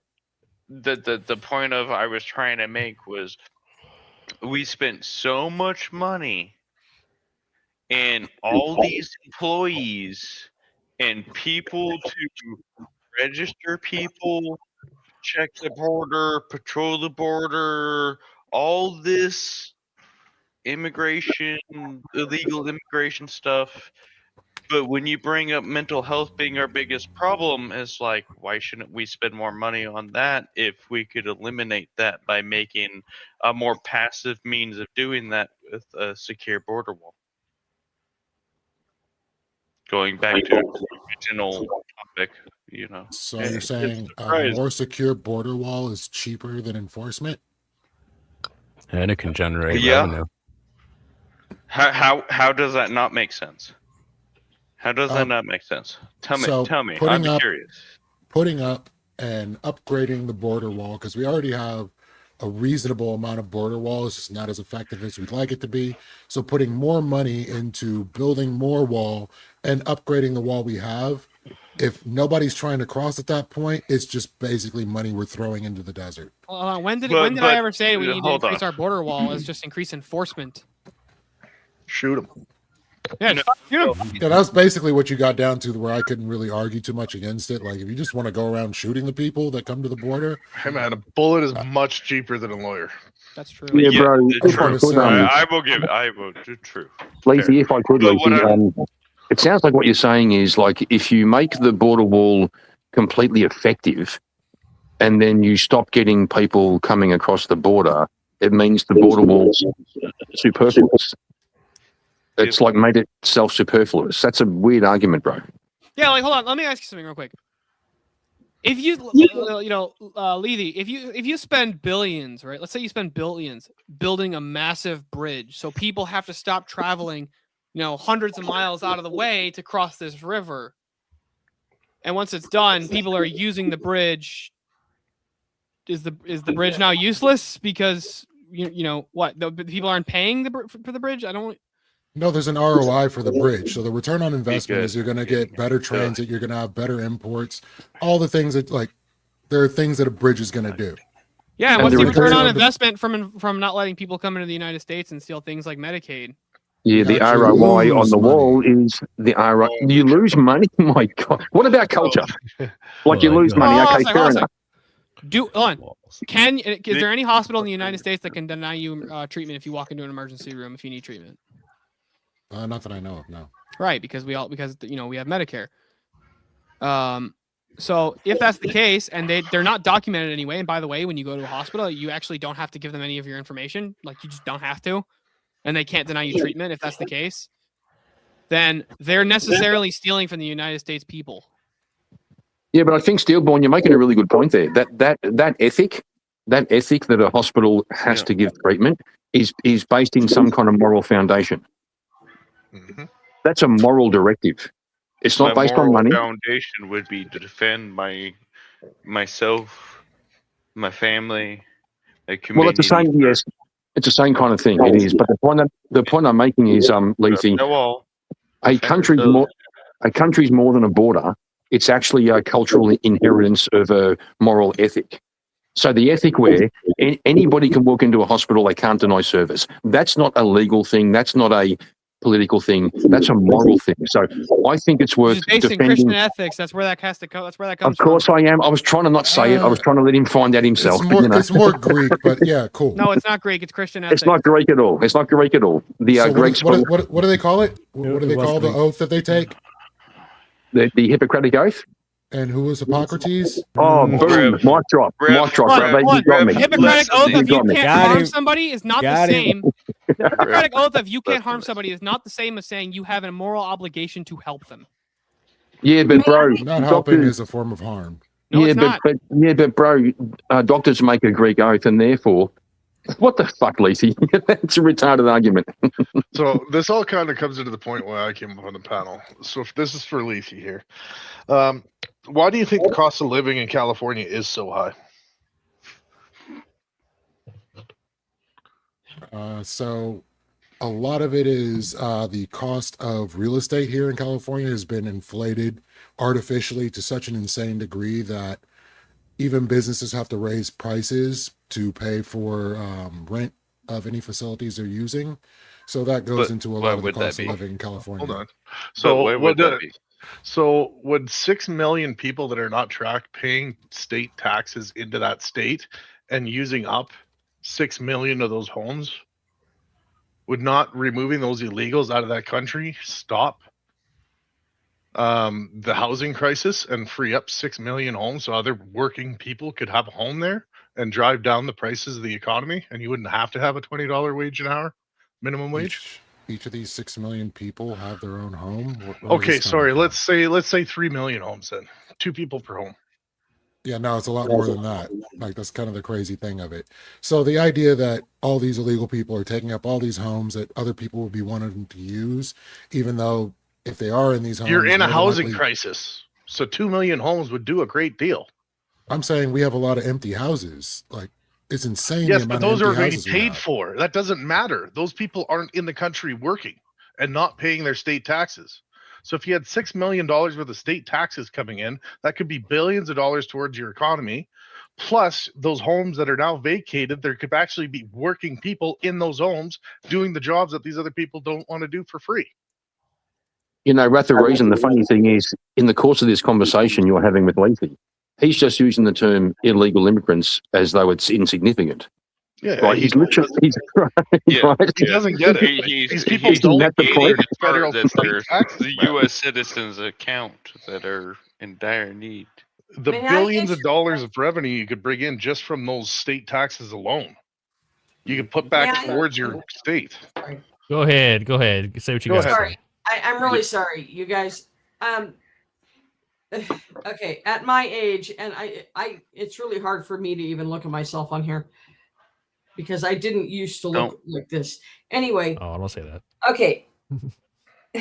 Well, she Of didn't course, because she was Rodney- younger at one point in time. But I was- yes. You know what? You're right. I'm sure that at some point you At did At one look time, like I you were- believe you were like this big, and No, I look like you know a what? human. You know what, Base Grandma? I'm pretty sure you at one point you're right. You didn't look like you were in your early 20s. That is the case. But Yeah. Also, no, also, grandma. At one point, Steelman didn't look like he was like. At one point, he was 5 years old and didn't look like that. yeah, no, it's really hard. Call Grandma. No, you probably look the same. Okay. You look swell. Anyways, boys, let's let her go. let her get it out. Okay, fair enough. Okay, and I know this can never ever happen because I know that the whole thing that I am thinking will never happen. But I'm listening to all of you guys, and again, it's like stepping on the anthill, and you've got everybody going in different directions mentally, just like if you jump on an anthill. Everybody's going in different directions, and the only thing, if the whole planet, just like they did with Antarctica, you had 55 countries agree to cooperate with Antarctica and not let anybody in. So if you've got 55 countries that can agree on that, nobody gets to come except for these certain people. The only thing that's going to save the planet, planetary wide, because it used to work, is to full stop all immigration everywhere, period. I don't care what their issues are. I don't care their reasoning. You send everybody back, and I mean everybody, back to their points of origin, and you start the whole thing over again. And until, I will say this until the day I die, until every American and English person and Australian and Chinese person, until they all have a home, medical care, and food, nobody else comes in. And the man with the tank top, I disagree with almost everything you said, because there are not enough homes. Because my 41-year-old son, who has a wonderful job, and he can't buy a home. He can't buy one. I'm trying to figure out a way to get him into a house. I'm selling a house. I'm selling our home to try to work with him so that he can buy a home, and then I'm going to. Right now, I'm going through that right now. Look at that. But you guys have to talk on a larger scale. The minutia doesn't matter. None of it matters. It's got to go full stop, just like China did. You know why China's doing so well? Is because China had their borders closed. Nobody came in. That wall, they weren't kidding. The wall, the Great Wall of China. When I was a kid, it was either Reagan went there and visited, or Nixon went there and visited, was the first outsider to go into that country in I don't know how many years. And they move as a unit, they think as a unit, and we have to get back to that. I'm sorry. And I mean planetary wide. If you think about India. So one world order. Is that what you're really preaching? One world order? One world order for each group. Okay, like then it couldn't be a one world order. That's a contradiction. I'm saying no. You know what I am? You know what I am? I'm a separatist. is what I'm actually saying. Separatism until because nobody can climb. Nobody. It's not going to work. So let me get this. So Okay. you're a person that thinks that your own the smaller the government, the better in your local deprivation. Is that what you're saying? Yes, but on a huge scale. I'm talking about nations shutting it down. The nations. Switzerland is gone because they were invaded. And they need to wouldn't you haul those also guys need out. a backing but wouldn't you also need a backing behind you? That's the problem. You've got these world leaders So that's another contradiction. So I'm only doing this just because I'm curious and trying to maybe help you too. Like, like nail your argument. That's all I'm trying to do. No, you're fine. Go ahead. What that's I asked my questions. So, as you say, the whole thing about the Great Wall of China and like allowing for everybody to have a home. Why did the Great Wall of China fail? I don't think that it did fail. I think that they finally felt secure enough with themselves as a group. And you've seen those people where they line 10,000 of them up and they all do their exercises together. It's a thing of beauty to me. It's like, wow, those people, they are so regimented and so proud of themselves. So the Chinese people shut it down until they felt secure enough with their identity that they opened up their borders and started letting visitors come in. But they're still probably very tightly controlled. I do know that if you're a drug dealer in China, that's a death sentence. I know that. Well, the Great Wall of China failed in 1644, so we're talking long before anything regarding drug dealers or the whole deal. I'm talking about the initial function of the Great Wall to keep out invaders. Failed in 1644. Why did it fail? I have no idea. Invaders and immigration are a little bit different. But I do know that it was actually mostly from internal betrayal and inability to man the entire damn wall. So wouldn't that you mean like what we're dealing with now in the U.S.? Through your point, because they're all inside our country already. My point being that if 40 to 45% of the people are getting in, not caring about the wall through visas, they're already inside. Have better mechanisms to find them. Guess what? Or you just don't let them in. So why let them in? Just don't let them in. So you want to kick them all out. So you want to restrict visas? Where they go. We don't want to build our shitty wall, guys. A bunch of Mongolians might invade from Mexico. You stupid Mongolians! You break But down the wall that shitty still wall. is a forced doctrine move that start there. Oh, yeah. Speaking of the Great Wall of China, do you know how much money that thing makes per year? Do you know how much money the Great Wall of China brings in revenue? No idea. $2 billion annually, just in tourist revenue. Do you think the Great Wall of America would have the same effect? If we build a big, glorious wall, make it look glorious medieval, wall. I got it even Traction. better. You got to pay to shoot McDonald's on bullets. it. So you could go there and you get Set to up shoot paintball ranges. You get to shoot the illegals trying to cross the Rio. Yeah. I like this. I like this. I like The this. big golden eagle statues all along the wall. Yeah. I'd be curious what Leafy would think. Leafy, when the Mongolian hordes were trying to invade China, do you think China should have put more resources or less resources into the Great Wall of China?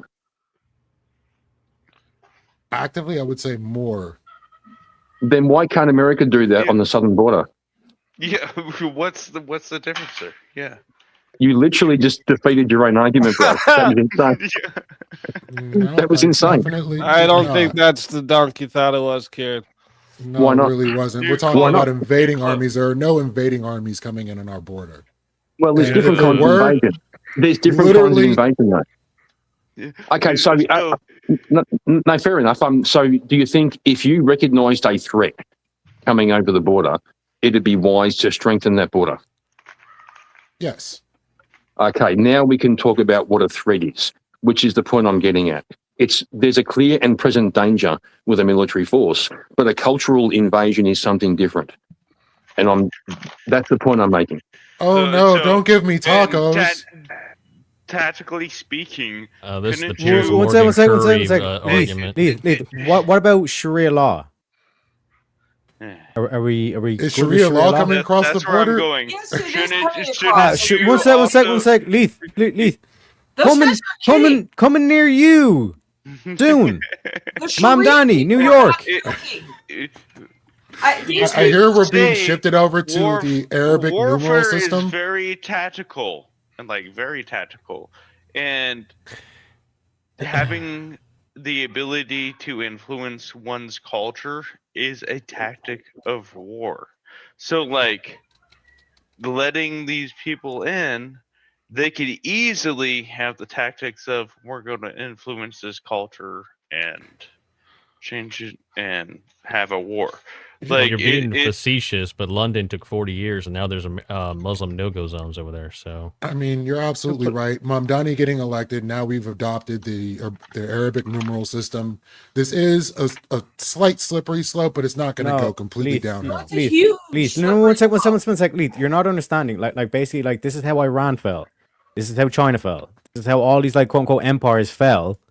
Is because the quote unquote communists or socialists, whatever word you want to use for them, sided with the Islamists, and now you have an Islamist socialist in New York as the mayor. You know, I hate to be So doing this whole thing of they're not massacring You're people on the streets. right. Not yet. Let her rip. Let her Yeah. rip. Let's hear Let it. me be vulgar. Just overrun them. Let me be vulgar for a minute, and I hope it's not against the rules to be just As long as you frankly don't vulgar, say- but I am. I'm very frank. once you don't go to You can say racist tirade. she But those is- Yeah, just don't drop no slurs and Yeah. you're good. I Yeah, won't. you're good. I'll be careful. But okay, you have people marching around, a certain group of people who are marching around with their pretty flags, saying, you guys, we're on your side. To the, and the guys that throw rocks at a person who's not wearing their burqa. Okay. Those people have no idea, apparently, that they're going to be hurled from roofs. All right. You guys think that their edict, their order from their book, their special book, is that they are required to lie to the infidel in order to take control of the country. It doesn't matter. They will say anything they're required to. And if they don't lie to you, they're not a good whatever they are.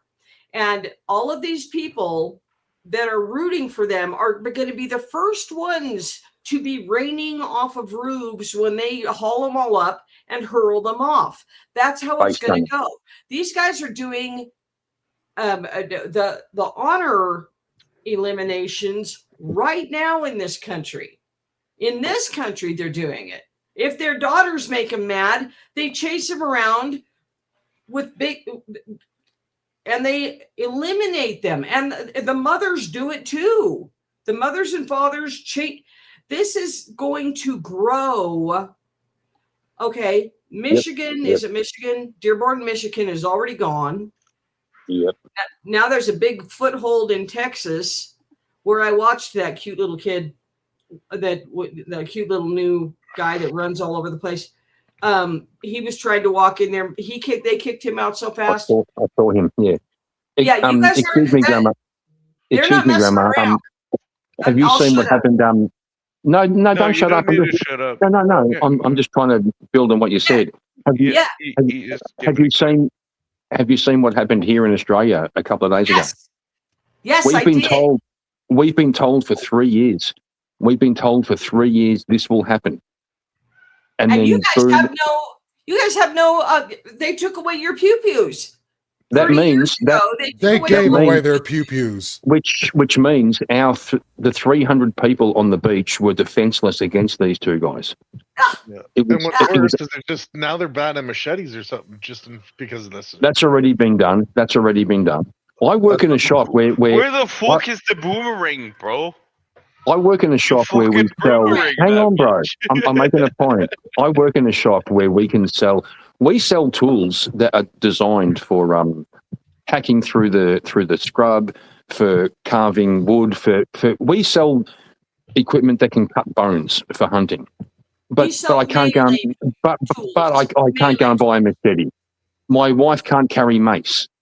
And yet these two motherfuckers can stand on a bridge with a high-powered rifle and a scope and pick off 16 people and injure 40 people. And we've been told, Grandma, we've been told for 3 years that this is going to happen. But And now our government... Sorry, go on.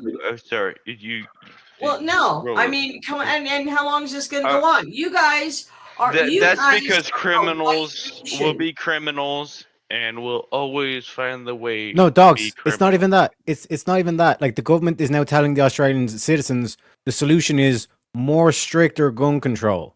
Right. Yeah. So that the certain guys get them all, and you guys are just all you're doing is running and trying to hide behind trees. That's why I always say you fucking Australians. I'm sorry. Hey, Well, Leafy, can I ask you a quick question? Canada, right? Too. Sure, by all means. Yeah. Do criminals care what the law says? No. They're always going to have it. They're Depends criminals. on what kind of criminal. That's the whole fucking term. Really? Violent criminals That's do. what I'm saying. That's a massive cope. But if you're, No, a I was criminal, you joking. didn't I was respect the law. joking, but no, they Yeah. So absolutely okay. So hold on. If it is the case that a nation's government outlaws firearms, isn't ultimately what they're doing is just punishing law-abiding citizens from having firearms because they're law-abiding, and the people who are criminals who don't care what the law says are going to get them fucking anyways. Just like criminals who still murder, even though it's still fucking illegal. I don't think gun control is per So se it turns only out. about the So it criminals. turns out we do have some caveat where farmers can own a single action bolt action rifle for hunting stuff and a shotgun stuff like that. Pistols, don't forget about pistols, right? But what the end result is, the only people in this country who can really for all intents and purposes, is criminals and the police. Yep. Well, the police better be pretty fucking good if they're going to take care of everything. Yeah, that's the problem with that is what happens if all the police abandon whatever, like for most people in Australia, I would say they're secularists, but what if the ethics that informs, so ultimately what force doctrine is saying is that enforcement is going to is what is, that's the only way you can have regulation of any kind of law or structures. You're going to need enforcement behind it. So the real question is, whose ethics are going to inform said enforcement? Is it going to be the secularists who have no fucking standards for anything, and it's just I prefer that we don't be mean to trans people, or is it the Christians who say every human has inherent dignity and they're made in the image of God, or is it the Muslims who say Abdul, get the rock, she took off her burqa? Who's going to inform the force? Dude, I'm not going to stop finding that hilarious. Just look up the stats in the UK of how many people have been arrested for tweets. And we'll see 12, who's enforcing what, right? 12,000, yeah. Oh, by the way, Kai, that was a real story that Steelborne brought up. There was a woman who was arrested for praying outside of an abortion clinic. Yeah, they hauled her off. I'm sure, but it's still not illegal to pray just because some law was enforced. Apparently, it is. It is illegal. We had a pro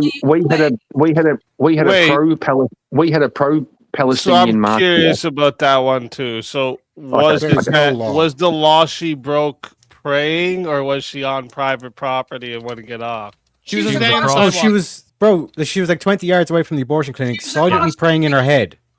And then they asked her, "Why are you here?" It's like, I'm just saying prayers for the lost lives in the abortion clinic. Like, and where she blew it was when the cop asked her, "What are you doing standing here?" She said, "I'm praying silently." And she was across the street from the building.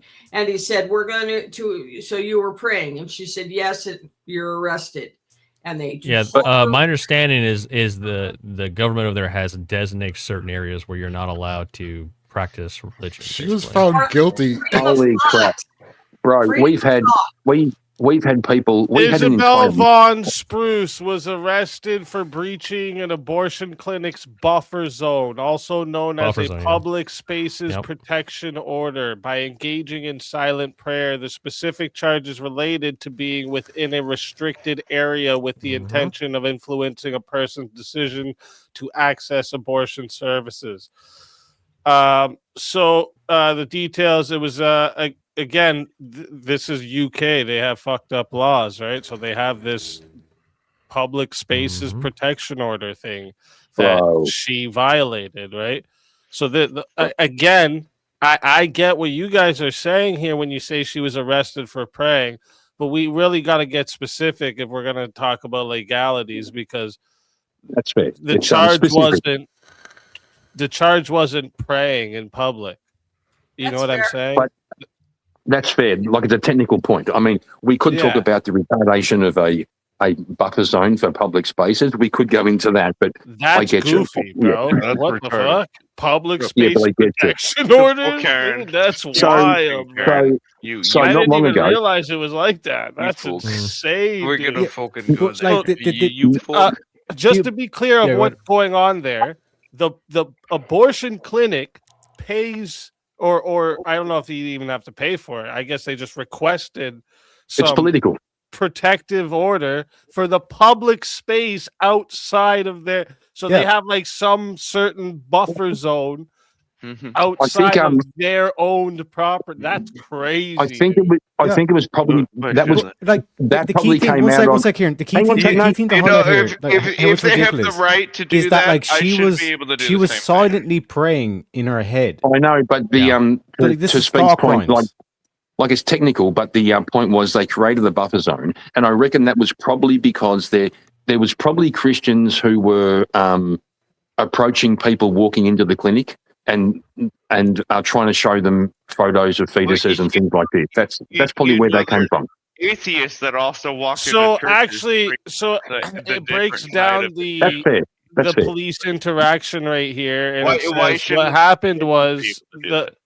what happened was the police when they approached her in the buffer zone, they asked what she was doing, and she said she was praying in her head for the like the people going to the abortion clinic, and that Oh. was her admitting to her. She was trying to interfere. She was Her trying to having bad interfere. thoughts. her She but was that What having happened? wrong Interfere. but wait, just Well, wait, well, just well, wait. what- Hold up, what- hold what- up, hold up.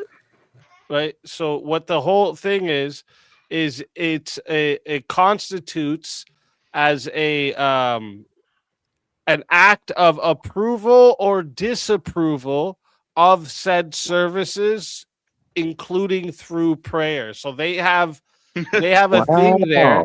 that you can't even Contradictory. you or can't something. act of approval or disapproval in public, even in prayer. And her admitting that's what she was doing is what got her in trouble. That was You know- kind of. So, She you was know what this contradictory. proves? So Wait, the this actually I mean, authorities I'm proves were- not something. listen, So and the- I'm not saying this is like, yeah, they should Yeah, no, do we this. get it, This is Stevie. not me No, saying you, this you're at all. just saying. Well, But this is but it you- means- you just this is listed proof off that the facts. intercessory country prayer with you. actually From has an what you know, effect. what the proofs. I was going to say the same thing. Prayers work. The law admitted prayers work. Intercessory prayer actually did something. Those stupid motherfuckers. They literally. This just shows what liberalism is doing to the world. You do need to fact check if we go off or anything like that. I've got to go to bed in 1 minute, but I do want to ask Australia. I'll see you guys on Friday. You don't have a thing tomorrow, right? Well, we have a debate tomorrow, yeah, and there'll be a panel after that. Oh, okay. I'll watch it. By the way, Base Grandma, I just want to say real quick, I like your panel name here. Bless your heart. That's old school speak of I wow, didn't you're think that's you're me. retarded, and I wish that was last for you. VK. She got her name Yeah. changed last I- weekend. Yeah, no, I like it. I like it. I don't know who's changing my name. I'm premonition, but I don't know. Yeah. who's- VK does that. It's when you come on Verbal Combat and people pay to change it. Oh, okay. And it's fine with me. I don't care. You can call me anything you want.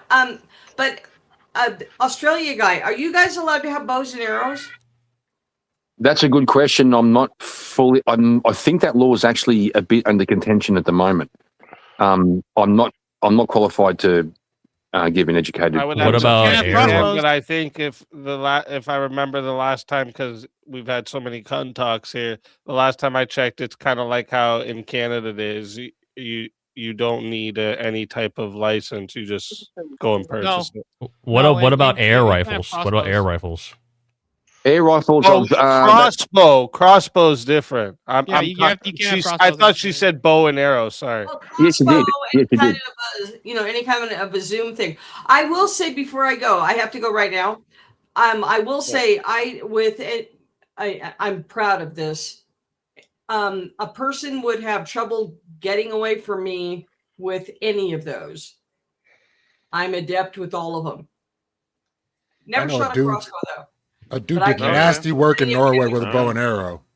I can get you with a bow and arrow. And I'm very proud of that. I You guys have a guarantee you a wonderful man night. has a You better as See you well. later. Take care. See I you love tomorrow. your face, Grandma. You as I well. mean, easy. God bless.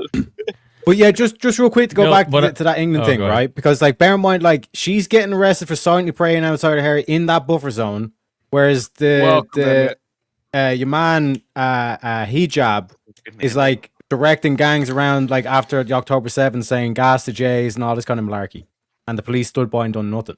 Listen, Teriak.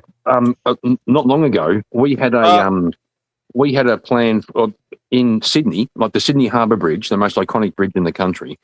There was planned to be a pro-Palestine march. We know what that means, and our Prime Minister pretty much endorsed it. Like they had to shut down the whole bridge so these people could march over the bridge. Now, do you think? That's why we tell you. Do you Sure. think there might have been a couple of IS flags in there? Do you think there might have been a bit of chanting? And then now, couple of days ago, pew, pew, pew, pew, pew, and our Prime Minister is talking about fucking gun reform. It's fucking unbelievable. That's not incompetence. What are they That's- saying? You need that's- more. Maybe they're gonna say, Yes. "Yo, you guys More- need more better." guns? Yes, we need Maybe more they're gonna say restrictions. you More need rights to concealed guns? carry, bro. You know. No. Okay. Well, that would work. Just That to would be work. real quick, just Yes, real it quick, would. just to touch up on the Isabel von Spruce thing. She was acquitted of all charges, and because the prosecution couldn't present any actual evidence of her doing that, because it was in her head. And she received a £13,000 payout from West Midlands Police for wrongful arrest and human rights breaches. So Hallelujah. she was repaid for the thing that happened to her. So I mean, we're kind of like beating a dead horse here, aren't we not? No, what I'm pointing out was that there was one sec. What I'm pointing out easy is that the police officers were all like there was literally three police officers there to arrest her. But when Mohammed Hijab was ordering around these gangs after October 7th, the police stood by, done nothing, and then removed troops because they were like, "Don't bring those dogs near us. If you bring those dogs near us, we'll treat that as an attack, and I'll basically usher the order to do chaos." That's what he's basically insinuating in the conversation with the police. So the police stood down. Yeah, And but also, listen, I agree here when we're talking about like the police should have gave the same force to these people. But I don't think when we bring up like that incident, right? Yeah, it's fucked up, but there's incidents where like somebody gets identified, like somebody robs a store and he happens to look like me and I get arrested and But- fucking But the point is, for shit every like case, that can happen though, right? but for every case like this that gets enough attention and then she gets acquitted and everything's good, you can't say because Isn't the that a good framework's in thing? place, they're gonna have tons of incidents that you don't hear about where they enforce it and however they want, and it's setting a precedent for what is allowed there, which is just essentially wrong think. Yeah, let me That's ask what Lethe a really is question. the problem. Like this is what I'm saying. Like I'm just pointing out, it is literally a two-tier enforcement mechanism. That too. Yes, That's it what is. I'm pointing I out with have a this quick thing. question for Lethe, guys. Lethe, did you hear about the woman in the UK recently? She was attacked by a man, right? Like violently attacked. And so, I know this one. I know yeah, this in her one. frustration, she texted one of her friends, a different friend, not this guy, and she called him the F slur. She was arrested for that. He was never brought up on charges. Does that make any sense to you? No, She's it doesn't facing make any jail time. sense. I'd like to get She's more facing jail information time. on it. And you guys What are happened- sure? I'm not about No, to it's- search this up and find out the guy got charged. Am I? No, he was never charged. This was just a big event on What- Pierce Morgan. Yeah, it was on Yes, he, Pierce Morgan, beat, yeah. yes, he beat her up, and she also had his number, and she sent a number of texts and said, "You fucking F slur, you beat me up, you fucking F slur," and she was arrested and she's facing jail time. No, it, Like, it up wasn't to like the 10 guy. years it in was, prison time, I think. Yeah, it wasn't the guy. It was the friend. It A was friend, a friend of yeah. hers. Yeah, she There was texted also her friend. there's also another one. There's another one where an elderly lady who was protesting or standing up for women's rights was beat up by a trans woman. This 6 foot tall trans woman beat her up. They went to court.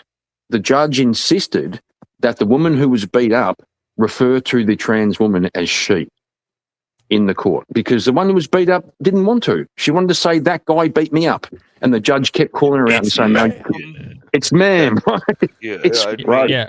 And in the case with the woman who sent that text, who is facing jail time, they showed up with a bunch of cops, walked into her home, and walked upstairs, and she was in the shower, and made her basically get out of the shower. She was naked. It was completely invasion of privacy. They just walked into her house.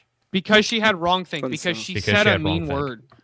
Who So is reported this her? diverse nation Her that we're friend. pointing to? Look at how diverse. Well, guys, so-called guys. Look at how diverse the UK is now. Isn't it so much better how diverse It's they so are? beautiful. Multiculturalism. Multiculturalism Is a rainbow One flower. sec. Military said, even though they all wear fucking uniforms.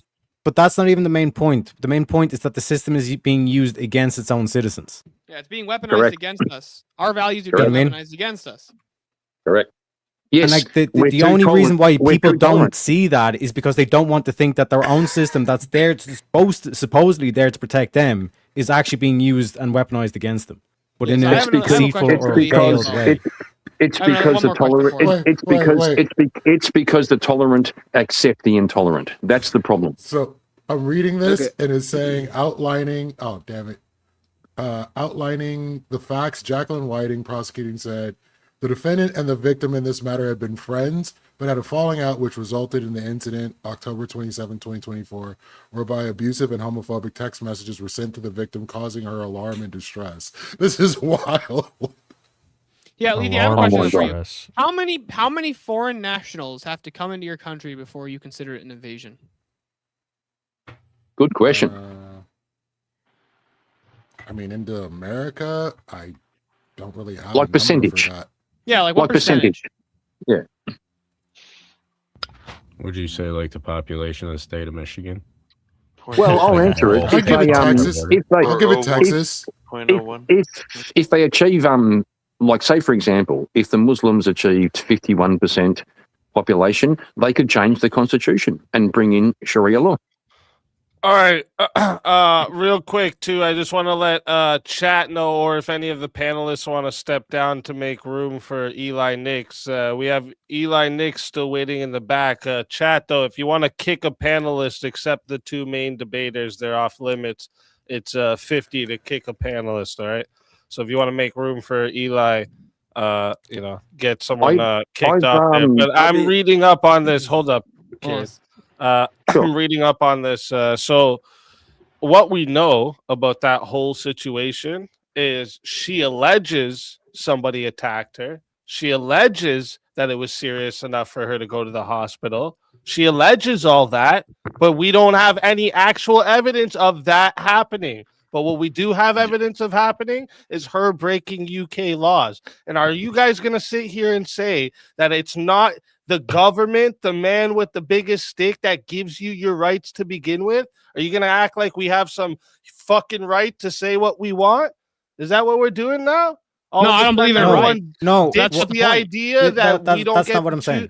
Well, then who gives us the right to say what the fuck we want? You guys are acting like that's No so one. wrong, God. right? Yeah. Explain to me why it's wrong. Other Yeah, than no, no. ethics that are Yeah, let me involved- explain. okay, Let me I'll explain. explain. Let, one sec. No, Is it- one sec. Let me explain. Let me clarify. You What guys I'm wanna saying worry is, about here, yeah. and then we're talking about UK where they're not allowed Yeah. to do that shit, bro.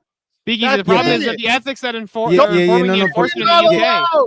You want to deport illegal immigrants for doing shit they weren't allowed to do by crossing that border? Me too. Just like if shit's not allowed in my country, I don't want people to fucking do it. I don't know why this is actually a weird thing we're doing here. Speakeasy, I have a question. We're comparing the woman getting arrested for breaking a law in her country and to an alleged attacker. Hold on, let me ask you a I question, don't Speakeasy. even look into shit. That's the I don't think problem. you're right. I can answer the But question. listen to Piers Morgan say some goofy shit, and then you fucking ran with it. Piers Morgan, guys. Yeah, but to be fair, easy. One sec, let me explain. One sec, shut the fuck up. Everybody shut the fuck up because the point's completely missed. Okay. What I'm specifically, everything. what I'm Let me just make it. Let me make this one point. You go, Terry. Let me make one point. You all had your fucking therapy session. You all had your therapy session. So let me clarify because I'm not saying the same thing. Believe all women. In the So let me clarify because I have a different position. I have shut a the fuck different up, position Terry. to you Wait, motherfuckers. Okay. You can no, go. Okay, it you was can my go. original point. So shut the fuck up, Mo. Okay. Hold on. So let me clarify. I'm going off of what he just said. Yeah, I gotta follow what he just said. I gotta follow what he just said. I gotta go anyway. I gotta go anyway. Let me just follow what what I'm he said. saying. Easy. Let me just I follow don't hold what that he just said. What I'm trying to clarify. This seem to understand. I'm not locked in here with you. You're locked in here with me. All right, Terry, shut What the I'm fuck up 1 trying to second. clarify, yeah, Easy, what I'm trying easy. to clarify. Shut the fuck up. Yeah. Shut Why the fuck won't you up shut 1 the fuck up, second. Mo? Because Why won't I you gotta shut the fuck go. up? Yeah, I gotta fucking go. Yeah, okay. Hold on. Yeah, then just go. Hold on. Then Let me just say go. this. Okay. Easy. Yeah. And that thing you just said. Yeah, shut the fuck up, You Mo. said Yeah, shut the allegedly fuck up. on both Yeah, sides. shut the fuck up, Mo. Yeah, Okay? shut the fuck up. They're saying What are you doing, Mo? allegedly sent the Yeah, shut the fuck homophobic up, Mo. Yeah, shut text, the fuck and then up. they said Yeah. allegedly She someone. did send the text against the. You alleged just read it was attacker. allegedly on both. No. Yeah, No. again, you're talking But bollocks. also, text if you messages look are into real. that case, Oh my god, this is why we can't do people progress. plead guilty all the time. People Mo, you're a plead fucking guilty all retard. the time. No, shut the fuck. So They have here's the other thing. messages. Here's the other thing. Here's the other thing. Mo. Here's the other thing. No. Here's the other thing. There's documented evidence she went to the hospital and she had injuries. There's a documented police Oh my report. God. Yes, there is. Show it. You can't find that.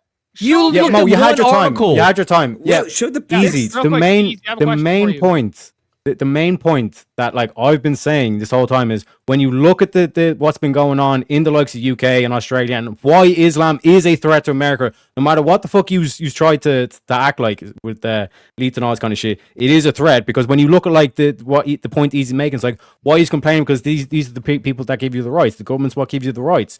But why is the government being weaponized against the native people and being put in favor of the non-native people? Well, That's the the main question thing is- that we're missing by doing these individual stories and Mo trying to like do Captain Save a Hope. That. I agree with Yeah. people coming in and using the law to switch it to their I could run through I'm trying to make sure I'm not being biased too much here in this debate. I could run through an actual logically demonstrate to you why even allowing people who want Sharia law to be imposed anywhere they go, it would be a bad idea to allow those people to vote on the laws in whatever country.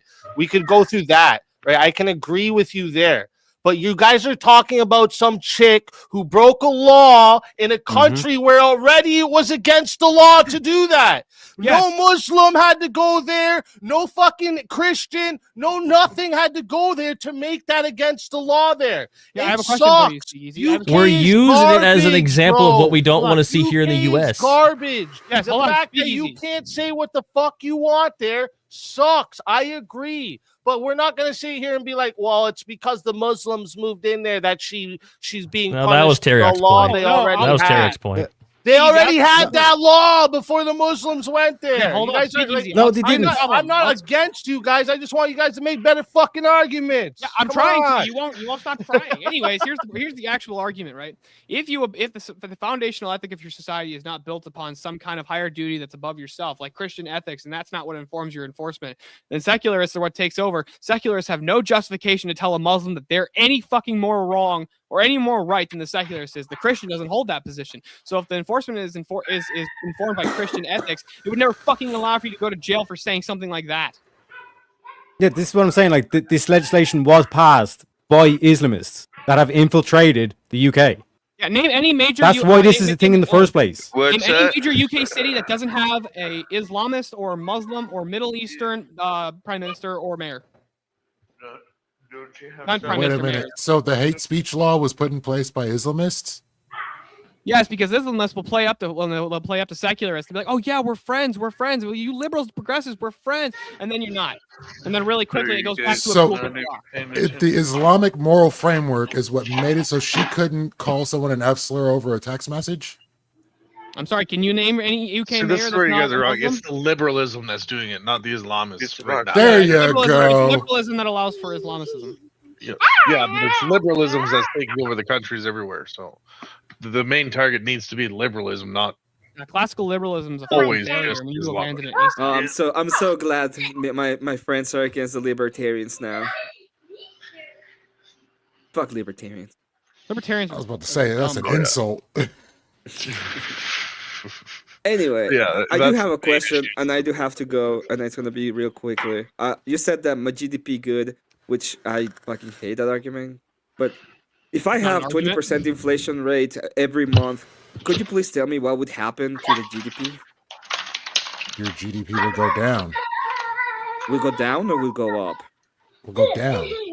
If you're doing it in So if dollars, inflation and goes there's up- 20%.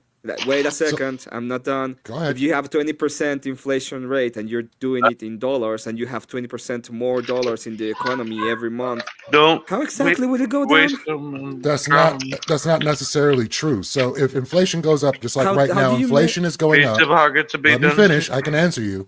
If inflation goes up, people aren't going to spend. So people don't spend, GDP doesn't go up. No. People have to spend, bro. People have to people have to spend. How do you measure GDP? I just won't eat today. By money changing hands. That's how you measure GDP. No, but in what? Hold up, In- guys. You in gotta remember when there's more of you on this side, you gotta give them a chance to answer before y'all gunshot stuff at them, right? Yeah. No, fucking pile on. Pile on. In what units do you? In what units do you measure GDP? CIG. So it's going to be spending, consumption, and output. It's not Or in income. dollars. Spending, income, and output. You don't measure dollars. That's going to be measured in dollars. Yes. Okay. If you have a bunch of transactions and there's going to be a lot more dollars in the economy, because you do have to buy stuff. It's inevitable. At the end of the day, what will happen to the GDP if you have a 20% inflation rate per month? Not The only that, GDP even is though there more might than be likely less, going to go down. well, hold on, no, there might be It's more gonna go up. transactions, or there might be less transactions, but the amount in each transaction is going to necessarily go up because the value of the dollar is less. So you're going to have more dollars to buy the same thing. So, like, I'll give you an example. Let's say a bottle of water, right, in the beginning of the month cost $1, and then the GDP went up 20%, and now let's say this is now like $1. And 20 cents. Yeah, it'd be $1.20, right? And then I bought the same bottle of water at the end of the month. The GDP just went up.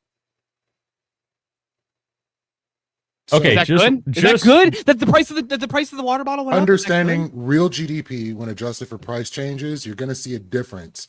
So How if do you people know aren't price? spending on luxuries, they're just spending on basic groceries, just the basic things they need, there's not going to be more money in the economy. So if Now, inflation is lower, go ahead. Now that you said prices, but if you have a high inflation, you actually don't know the prices of things, do you?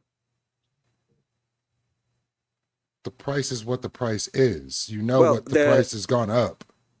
The price is not what the price is. You don't know the price specifically. I don't know. This is you never experienced this because you're in a normal country that is not experienced this kind of things. But for example, this happened not long ago in Argentina, and what happened is people would go to a grocery store, they will buy something, as fast as possible when they get their paycheck, because they wouldn't know what was going to be the cost the next day, and they wouldn't know how much is going to be the change in cost in a week or in a month or in a year. Like the prices were fucked We're dealing with because they that right didn't now in know the America. prices. We're dealing with I that right now in know, America. and what we're trying to avoid, Mr. Chinese Dragon, is to not get fucked up like in those fucking countries, right? I understand that Chinese people have suffered a lot of the inflation, but we don't want to suffer that. So that is the question. Is like, how can you tell me that inflation is gonna be actually good when in reality what's happening is you're gonna destroy the measurements that we have to know if our economy is doing good or bad. And in the places that we've seen this happen, prices, which is how you need to get it, they get fucked. You got to work on that Chinese accent, Emmett. I'm not Chinese. Okay, I'm and gonna real be quick, honest, that was just my racisms, like showing Yeah. up. It just happened. You'll get better at it. Real quick, just try. for a correction, by the way, Easy. I just looked it up. There was a hospitalization documentation of her injuries, and in her trial, the court magistrate recognized she was a victim of an assault. So there you go. So send that to me.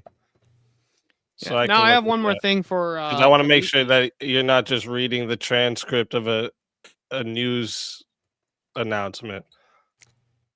Because that's what I'm finding. I found what did you read? What you just said, and it's from Sky News. Okay, so what source are you looking for that'll convince you? Well, so you don't have anything that other than I'm looking up Sky stuff News? like you. What do you Maybe need? the You need me to get the hospital court records? documents? You want me to go find the court documents? Yeah, that would be good. Yeah, the Oh, court jeez. documents would be good. I'm not sure that's public information. So as you well, could so real quick. use what you use to make your point, but I can't use the same information to make mine. Okay, She I'm gonna go literally find- pled guilty in court. I'm What el- saying there was an assault. That's all I'm saying. Yeah, but You said earlier there alleges- wasn't any evidence of it. That was your She claim. Alleges.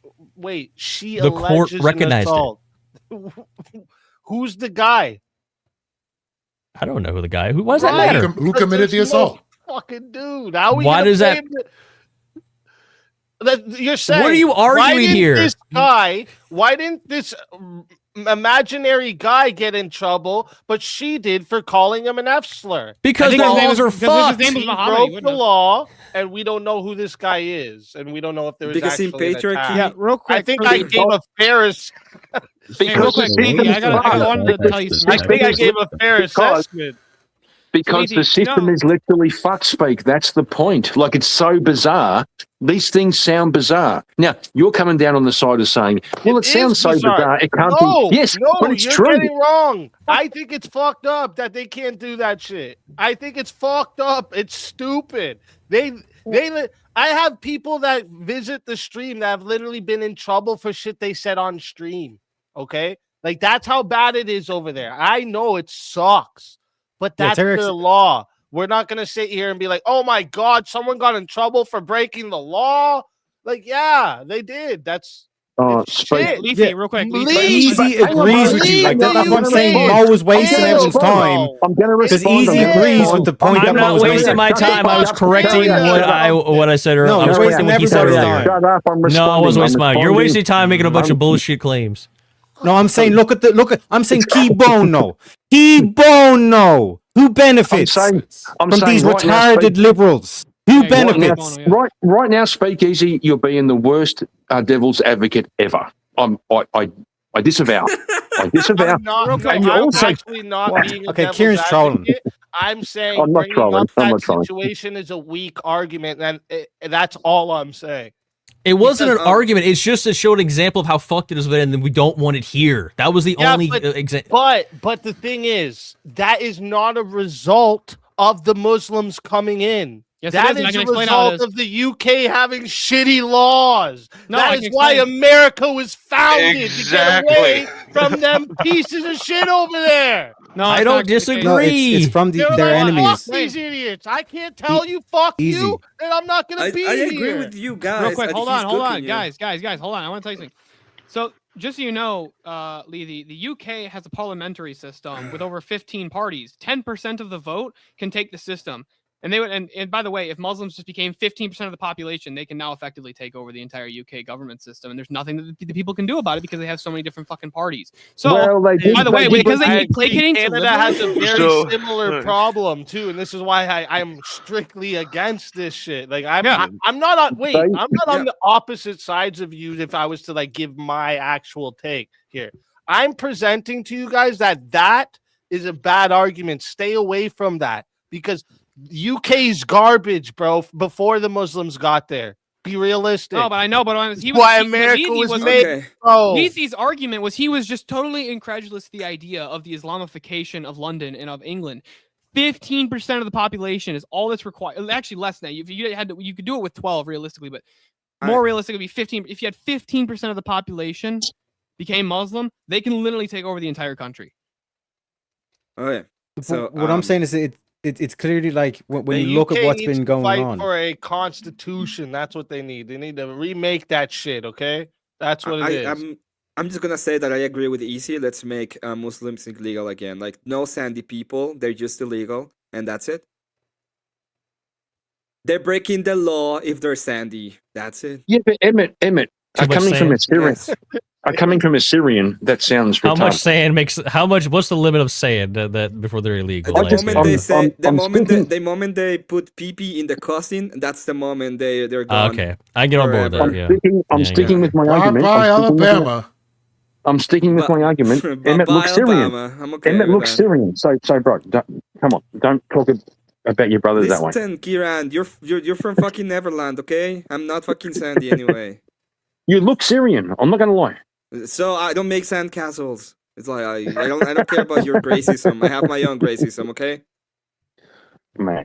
Look, go find a you kangaroo do- and play with that, Kieran. And he's clearly Well, he doesn't want to make sandcastles right now. I guess. Fuck off, Easy. I want to make sand castles.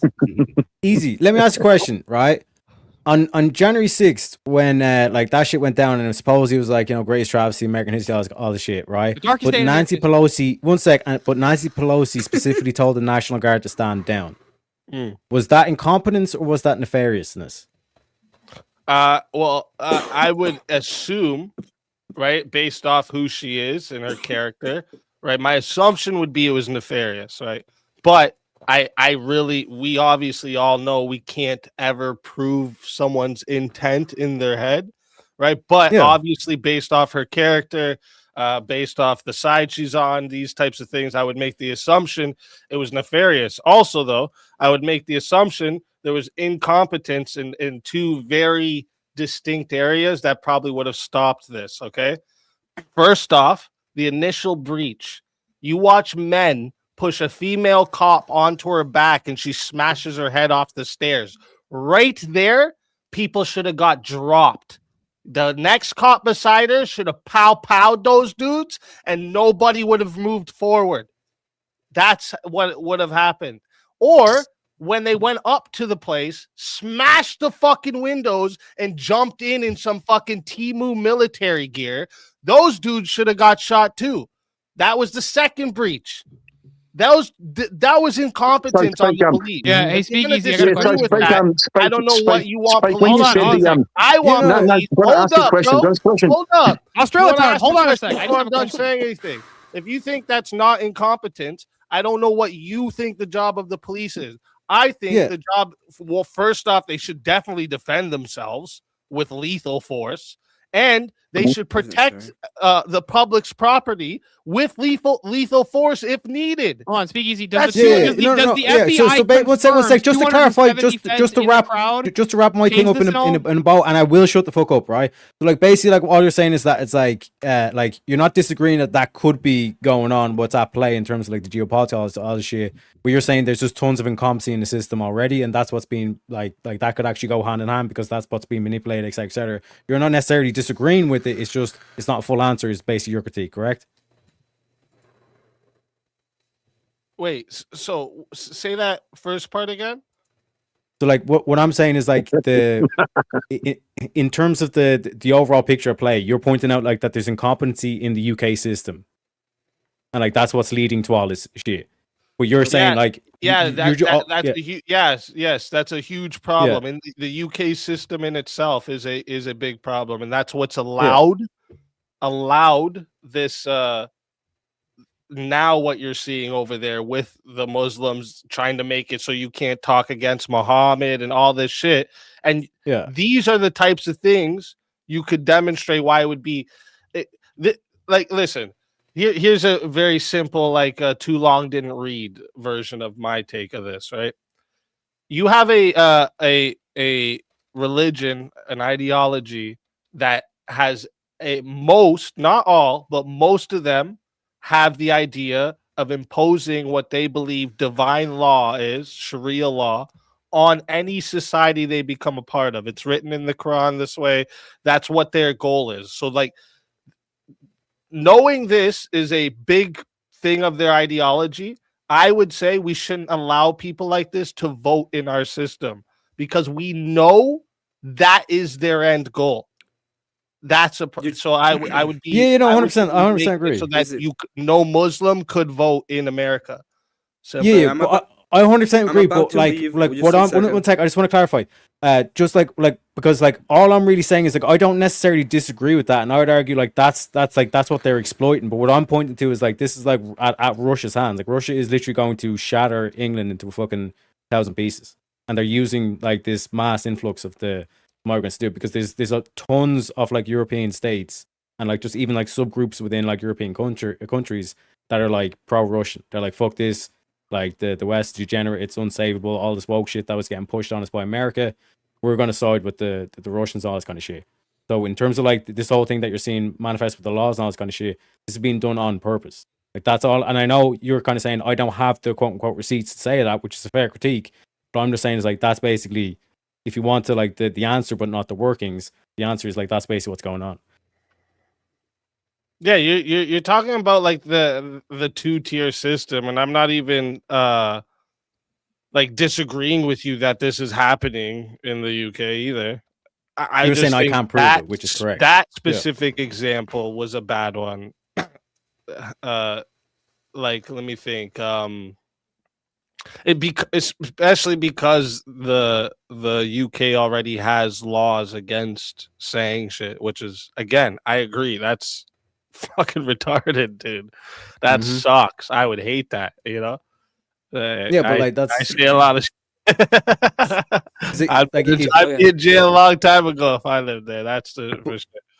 You know, but just like in terms of my thing, like when you look back with when the war initially Be in started, jail like for there having a casual was conversation. there was a deal on the table that Zelensky was about to sign, but then Boris Johnson went over and prevented it.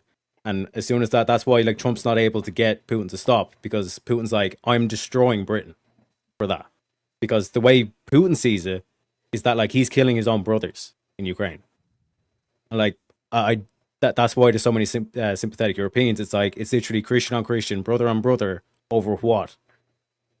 Yeah, but like You know what I mean? you could also like bring up how there's been like so a good example of the 2-tier system, right? If you look at like how they have like these like you know, jihad rhetoric protests there, and the whole thing is right with their speech laws. It's supposed to be speech that is offensive, right? This becomes very and it's pursued as you see with this girl. It's pursued aggressively, right? So anything that's like invoking some like extreme ideology that's like to like, you know, take out infidels and all this shit, this should also be looked at as offensive language. So like the fact that they're not enforcing that, that's a good example of the 2-tier system that's going on there. Because right? it's And that's fucked up. Islamophobic. It's Islamophobic speakeasy to not want to stop Abdul from getting the rocks. And I'm a But zombie. yeah, 100%. Like I said, I just want to like, get that clarified. But I just want to remind everyone in the chat real quick. Well, a few things. One, if you didn't like and sub yet, do it because I don't know what you're waiting for. All right. Also, both debaters are in the description. Go sub to their channels as well. Also, Really appreciate if we it, guys. don't hit the super chat goal in the next hour, we're going to be wrapping it up in the next hour. And plus, we have Eli and Dane in the back. Eli Nix and Dane Snyder are in the back. So if anyone on the panel that's like not talking, want to make room for them to come up, or if anyone in the chat wants to kick someone off, you guys in the chat could kick someone off for 50, but the main debaters are off limits. You can't kick them off. All right. I gotta get to bed. Can I give my spot to Dane? You can give it to whoever you want. Yeah, bring Dane up. Okay. He'll liven things up a little bit. I'm about to go to bed as well. Okay. Easy. Well, there we go. So, Both of them have a spot. I just want to All right, say guys. thank you for having me up. Thank you for answering the GDP. I hope that gives you an idea and research a little bit more about GDP. It's actually interesting. It's a really bad metric for measuring your country's success. I agree. Yeah, it is. I agree. Well, yeah, If you could have we're gonna slavery look and at have a the very CPI. high GDP, is that good for your country? Later, Emmett. probably rather look Money at the makes everything CPI. okay. Money changes everything. Yeah. But at the end Money of the day, you changes want to measure everything. real GDP. So there is a real measure of GDP. Okay, that's great. We valued measure against- GDP, Lethy. But if we had slavery, we could measure the real GDP, and it would look great. Stillborn, No, you're what I'm right. Like talking about- there was a time. Stillborn. There you go. There was a time when Australian wine sellers went to France and said we have this amazing wine, and then they said we agree, it's amazing, and we said then buy it, and they said no, and we said why, and they said because it'll fuck up our local economy. Right? We have all these farmers, we have all these vineyards in the country. Why would we bring in your wine? Yeah, but you'll make money. And they said, fuck your money. Yeah. We're that's- supporting. that's- Yeah. This is a matter All of right, guys. national pride. I'll see you later, guys. That's Take why care. you tariff. That's See you, bro. a good use of tariffs. Yeah, brother. Take it easy. Hey, can I get a sound check? Easy. How's the sound? Ah, you Sounds sound like good. shit. Sounds Shut up. good. As always. One thing I wanted to throw up, this is from kind of the previous conversation, but we were comparing how does Islamic values line up with progressive, wrong think and speech laws? But there's this doctrine within Islam, and it's called taqiyya. And I made a super chat about it, and I suggest people look it up. This is actually within the ideology that says that a Muslim can lie about their faith, about what they believe in order to further jihad. That's why you saw in 2017 with the Women's March, Linda Sarsour was spearheading this. Their actual logo for the Women's March was a woman in an American flag hijab with the entire Maybelline counter on her face, which is totally haram. And they were putting American flag hijabs on American Karens as if this ideology of concealing a woman's head by force via Sharia is somehow empowering women. So anytime you see a country that has this high spike of Islam coupled with progressivism, best believe that you're going to see Muslim politicians who are spearheading this, just like that mayor who got reelected or got recently elected in New York City. Just look to any country. Look to any country. Speak easy. I'm sorry. I'm going to be a little bit crass. Look to any country that has mass immigration of Islam, turns into a shithole. It's not going to lie.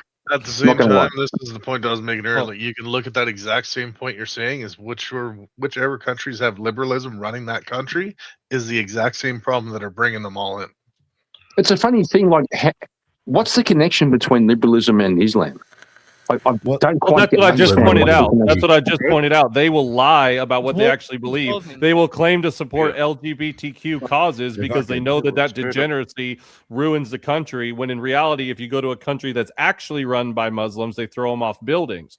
They're doing this as a divide and conquer because they know that if the country is a Christian country, which is in direct opposition to them, gets polluted with degeneracy, it's going to crumble. Muslims are very aware of this, and the honest Muslims will talk about their adversarial nature to degeneracy, but the sneaky ones who are practicing taqiyya, which is a part of their faith, are infiltrating and saying, yes, we love gays. I'm going to be the mayor of New York. I'm the liberal guy. But wait, you're a Muslim. Isn't that like, don't worry about that. Don't worry about that. That's them practicing taqiyya because their doctrine allows them to be dishonest.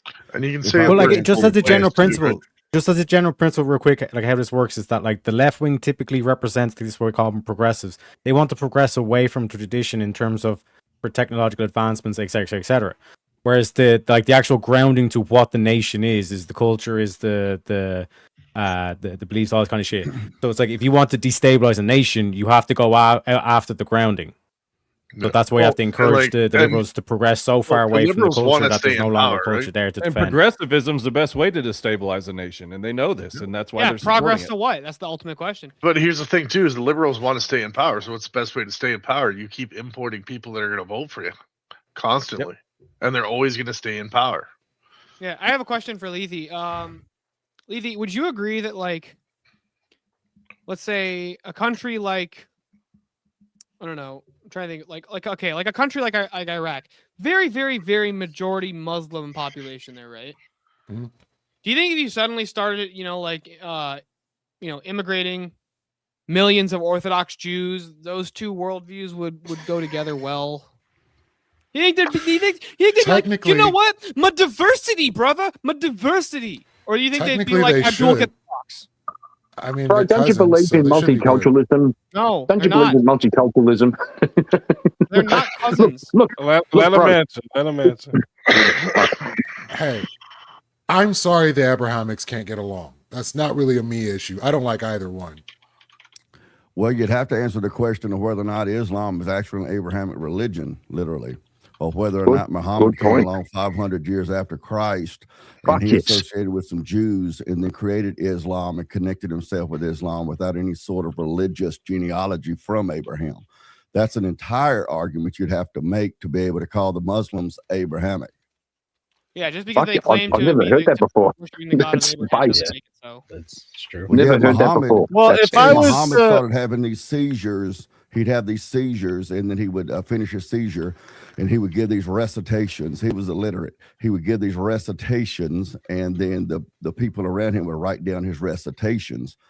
Originally, Muhammad taught to pray 5 times a day facing Jerusalem, and he began to claim to be the Messiah. Well, the Jews there in Arabia said, no, that can't happen because you're not descended from David.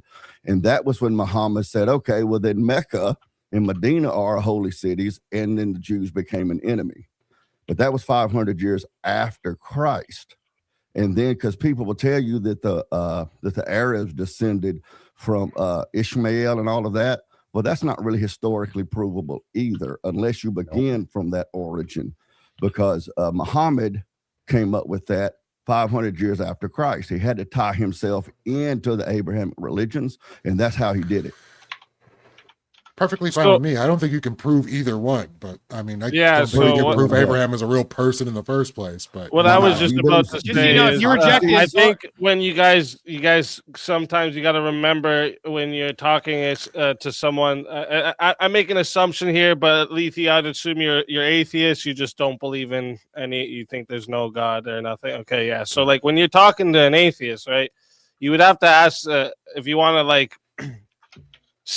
Test a little bit what they think of Islam. I would just ask you, Lethe, if you were to like, okay, I get you don't believe in any of them, right? But if you were to pick which one probably causes the worst damage in society or like amongst its people, which one would you pick? I think that's the wrong way to phrase the question. Yeah, they both do a lot of harm. I think it's a better question. I would go with the devil I know. Would you follow Jesus or Muhammad? Jesus or Muhammad? I'd go with the devil I know. So I'm looking at this from 2 different directions. So like from the idea that in the black community, the black Muslims did great things for the community. I think that's good. But ultimately, the entire nation. Hold up, let him answer, guys. Let him answer. When it comes down to the entire nation, I'd rather just deal with the devil I know and just deal with Christianity. Bro, if you're going to deal with the devil, you know, sorry, bro. If you're going to, why deal with the devil, you know? Why not the God, you know? Oh my God! Because I don't know one. Here comes. Yeah, well, hang on, bro. Hang on, bro. Lethe, you shut the fuck up. I'm speaking to Lethe. Who would you rather follow, Jesus or Muhammad? Oh my God, that's my question, you fucking retard, Lethe. Why would you go with the devil you know and not the God you know? They said something with the devil. Jesus or Muhammad? Fucking hurry Jesus. up! Shut the fuck up, It's you a retard. turn of it phrase, wasn't even Kieran. You that part. Australian I know, but- fucker. It's a turn of phrase. The devil you know, meaning the pain or the suffering or whatever. I You'd know, rather I deal know, with but what you know than what you but there don't could know be is what he's something. saying. He But gave there, you an but there could honest answer, and you're like, well, why don't you actually say this? What the fuck are you doing, Kieran? Why are you always trying to derail into some other shit? Come Lethe. on, bro. Well, It's because Maybe- everything's upside down for him. Don't you get it, Speaky? That's why Yeah, you can't bro. see the devil. Hey, You know. Make But sure, this make sure wasn't your where I was cables trying to go. got your roof tied down, all right, so that it's not falling off. Well, I asked this sincerely because maybe I can be educated, but Leith, what are some of these great things that the black Muslims did for the black community? So when it came down to like gangs and drugs, they were the ones that were patrolling the streets, selling pies and doing whatever they do, and basically admonishing the people that were doing bad things in the community and driving them out of the community. So it was actually a good thing that the black Muslims were doing what they were doing, even though they were teaching dog shit all through. Gotcha. Well, I mean, maybe it's not because I know like the black Hebrew Israelites of today probably aren't the same. They're different. You have that's not the same thing. Or Nation of Islam. I mean, Yeah. like NOI that is type different from that. Yeah. Well, I would disagree with obviously that theology, but what I think that points to is maybe even some structure is better than no structure, and that's the kind of structure that a religious framework can provide. But I was curious what that answer is going to be. Yeah, that's pretty much what I'm saying, is that the framework that they have based on the religion, like however they want to look at it, gave them values that made them say, hey, we don't want this in our community. Well, this is kind of, If you I don't want to follow take the teachings of one, would you rather follow the teachings of Muhammad or like if you had to have one inform the laws, would you rather have ones that are informed by the teachings of Muhammad or the teachings of Jesus Christ? I think they're both very similar. Well, maybe Eli and Lethe can answer this question. Is Islam right about women? I'm sorry. Is this on what? Is it right Sorry? about women? The way it prescribes its prescriptions for how to treat women, is it correct? No, I don't appreciate either. Well, no, Okay. Christianity. What do you mean is either? like What do you far mean better either? than I said I didn't say Islam or Christianity. I said, is Islam correct about women? No, I don't believe they are. There we go. And what about Eli? No, of course not. There we go. We can all agree. Right. At last, we Well, can all agree. And I don't want to take it too far off topic, but just as far as that question goes and his answer to my question, we've had you choosing between two different religions, but would you rather have a society that had no religious majority, like a majority secular, or would you rather have a country that at least, even if you don't personally believe it, the entire country was guided by some type of supernatural objective principle? So would you I'd obviously appreciate would you prefer would you prefer would you prefer atheist or Islam? Atheist, of course. Well, no, but I mean, the reason my line of questioning is because when he brought up Correct, for the Michael. black community, and I pointed out, well, hey, some structure is better than no structure. Then I asked this question, and your answer is no structure.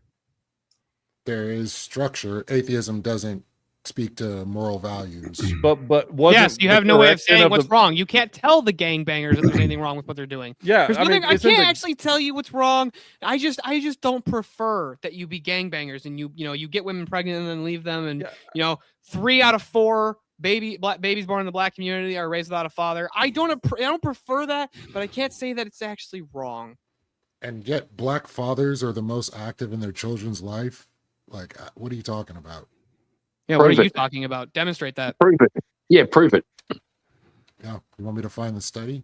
No, I want you to Mhm. demonstrate the claim. Yes. But I just think it's Yeah, what's prove it. interesting about that Real quick, correction. I I just think the wanna- gangbangers sorry, real were a quick, product one of a sec. secular nation. One sec. I just want to read this $20 super chat came in from Trench Deacon. Says, what can be done about it?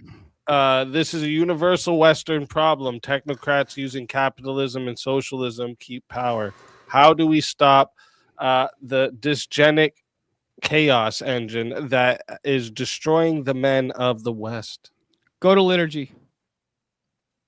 Okay, so according to CDC data, shows Black fathers are often more actively involved in daily childcare and activities. Even non-resident fathers when not living with their kids, Black fathers show higher involvement in care, reading, homework help, and activities than their non-resident Hispanic or white counterparts. Yeah. Do you know why that is? Because Black fathers care. No, because in the other communities, mom does that instead, and white dad goes to work, and Hispanic dad goes to work, and they spend more time doing that. But not only that, can you account for the fact that only 1 in 4 Black children born in the United States is actually going to be raised with their father in the home? Is that a better system? I'm not saying it's better. Or should there be some kind of an objective standard of, hey, you shouldn't fucking abandon your children? I'm saying these children aren't abandoned. They are abandoned. Well, you have a only hard 1 time in 4 proving Black that. children in America are raised with their dad in the home. 1 in 4. Yeah, I'm dad in the home. Yeah, in the home. Do you think that there's gonna? Oh, do you think that what's the most optimal system for raising children? Mom and dad living together in one house, or mom fucking the neighbor John because daddy didn't make her feel special enough, and daddy's fucking living 3 miles or living 10 miles away. That's a And you go, you false see him every other dichotomy. weekend. It is. I That's didn't. a No, it's not. I didn't say non-sequitur. those are your only 2 options. I said which one's better That's- of these 2 that's options. Yeah, a but non- what that's I a think, obvious non-sequitur. answer. just to make That's a a non- clarification of what's being asked here, I'm just kind of stepping in like as an audience member. Is the fathers not being in the home equal to the fathers are leaving? Most of the time, I'm not sure if that's the case I think necessarily. we're talking I about think- like single motherhood, right? I know a lot of Black That's fathers the whole also try thing, to right? get That's what I'm custody. trying to say here is like if the father not being in the home doesn't automatically mean that the father leaves, then we kind of have to go a little further here, right? Well, yes, but it doesn't matter even if the father is still involved in their life, being raised in a single mother home majority of the week, which is what it happens most of the time. Most of the time, dad gets custody every other weekend, right? That's not the optimal system for raising a child, right? That's and not only not that, but there abandonment, is though. a massive That's not percentage of abandonment, Statement, though. then the Yeah. fathers not are abandonment. abandoning the kids, right? well, there is a large section of abandonment because That's not in- what you said, though. What no, I'm you saying I'm not said- sure that's necessarily what, every what you were implying is that father not being in the home amounted to abandonment, and that's not the no, case. that's not what I was implying that they're It's not about living in an implied. intact nuclear family. No, what I was implying is It they're was not living in strongly intact nuclear implied. families. It was strongly implied. What my argument is that they're not living in an intact nuclear family, which is ultimately the best for children. Right now, And just that's because a form of abandonment. I mean, I'm not putting Yeah. blame on one person or the other. It can be 100% the mother's fault, 100% the father's It's fault. not, though. But when you break up a family, you're It's on the the, nuclear. bitch that left. No, it is a form of abandonment because kids How? deserve because what's being abandoned from the child is the security of a nuclear home that has mom and dad That's in the the biggest home. head Words start in have life being meanings. raised in Words have Yeah, meanings. but no, and but those like- meanings matter. The meanings of words matter. You could say, well, that's a form of murder, but that wouldn't make it true just because you said it. Abandonment is when a father or someone leaves someone else and doesn't have anything to do with them and leaves them on their own to sink or I know. swim, root hog or die. That's abandonment. Being divorced and not living in the home with your child is not abandonment. It's not even a first cousin to abandonment. That's I would wordplay. say- That's I would say that disingenuous both. wordplay. Here's what I would say: is that both parents abandoned the pursuit of giving their child a complete home. But they didn't abandon the child. Now you're moving the goalpost. Okay, Now the you're only moving the problem with that goalpost. is I understand there's what you're one saying. I party understand Well, what you're let's saying. be clear. Let's just be clear for a There's- second. there's Say one someone party brought that- up mommy fucking the neighbor or whatever earlier. So mommy fucks the neighbor, and daddy's like, nope, not happening. Divorce. Did he abandon the kids? No, she Nope. violated her obligations within a marriage. Okay, so then Yeah, all correct. fathers not being in the home doesn't mean fathers are abandoning the kids. So when we say Right. like these thugs are abandoning their kids, that's not a fair statement, is it? No, exactly. Well, I Just that agree with poetry. you that there's a huge problem single mother homes, right? Yeah. I would say feminism is a I big gotta reason. it's a different variety of reasons. Exactly. Okay. If anybody's got something specifically for Leafy, he said he's got Leafy. 10 minutes. I got something for you, man. I know I heard that you were an atheist, and you said something about you didn't even know if Abraham and these other people even existed. So I'm curious. Do you believe that Socrates existed? Not necessarily. I believe that all of his writings were put out by people that he taught, not by him directly. Proving Socrates is But harder that's than what's in proving question. Jesus. You're saying him directly, and Yeah, but if him I could, directly. yeah. What's that? There's a key question here. Key question. Guys. Let's not all just start jumping in. Do you believe that Socrates existed? Because Muhammad didn't write down anything either because he was illiterate. Socrates, do you believe that Socrates, which is like a foundational character in Western philosophy, especially the moral philosophers, do you believe that Socrates existed? Yes, somewhat. What about Alexander the Great? Let me Okay, hang one on, can I sec. finish? No, I absolutely believe Alexander Dane, the tag Great me in after. existed. Tag me in after, Dane. I was gonna say, guys, I think Dane's trying to get walk him down something. No, I know. I was just. I know, but I'm chilling. remember, Leafy's on one side and 4 or 10 of you are on the other side. Let them. Yeah, here's my thing. We have no historical records that Socrates was even a real person except what his student Plato wrote. But I don't know about you personally. I think you just kind of said yes. So many atheists base their worldview on the Greek philosophers all the way back to Socrates, but they don't have any reason. One person said he existed. As far as the existence of Christ, now I'm not talking about walking on water and raising the dead and sight to the blind. I'm talking about the existence of a holy man in Jerusalem in Israel. Now, that was Jesus Christ. As far as him existing, we have countless records. We have Roman records. We have eyewitness testimony. We have written records, those sorts of things. But for some reason, the educated atheist has a hard time agreeing, because I wasn't making a religious claim. I was giving historical facts about Muhammad, the growth of Islam, the timeline with Jesus and Christianity. But the atheist, a Tao, will step up and say, well, that's religion. I don't even know if those people existed. But then they'll often turn to people like Socrates and they'll quote him. Or even if they don't quote him, there'll be teachings of Socrates that are embedded in their heads that they got from the educational system, and they never question whether he existed. So that's why I ask you that question. Most people never wonder. I mean, do you really have you ever researched even if Plato existed? I mean, we have his writings, but other than what you were told in school, do you believe Plato existed, and why? There's more firsthand accounts of Plato than Socrates. Socrates is only written about by contemporaries. Same thing goes with Jesus. Socrates was not written about by contemporaries. He was written about by Plato, and it was after Plato's death. That's not a contemporary. A disciple. Let me just interject one question real quick. Lethy, is whether or not Socrates or Plato ever existed relevant to the truth and the wisdom in their stories? No. Exactly. Also, just so you know, that if you deny the historical accounts of Jesus Christ, hang on, one sec. Actually, okay. If that's relevant, then why? One sec. Why don't you show Christianity the same reverence? Because I have to be fair to both sides. Why don't you show the same attitude towards Christianity? Correct. So earlier I brought up Christianity, and let him answer, Kieran. Let him answer. No, I've got to respond to this. Earlier I brought up Christianity. The question was for you, you Australian cunt. Guys, he said he had 10 minutes, man. Y'all fighting to make each other's argument here. What are you doing? Stop.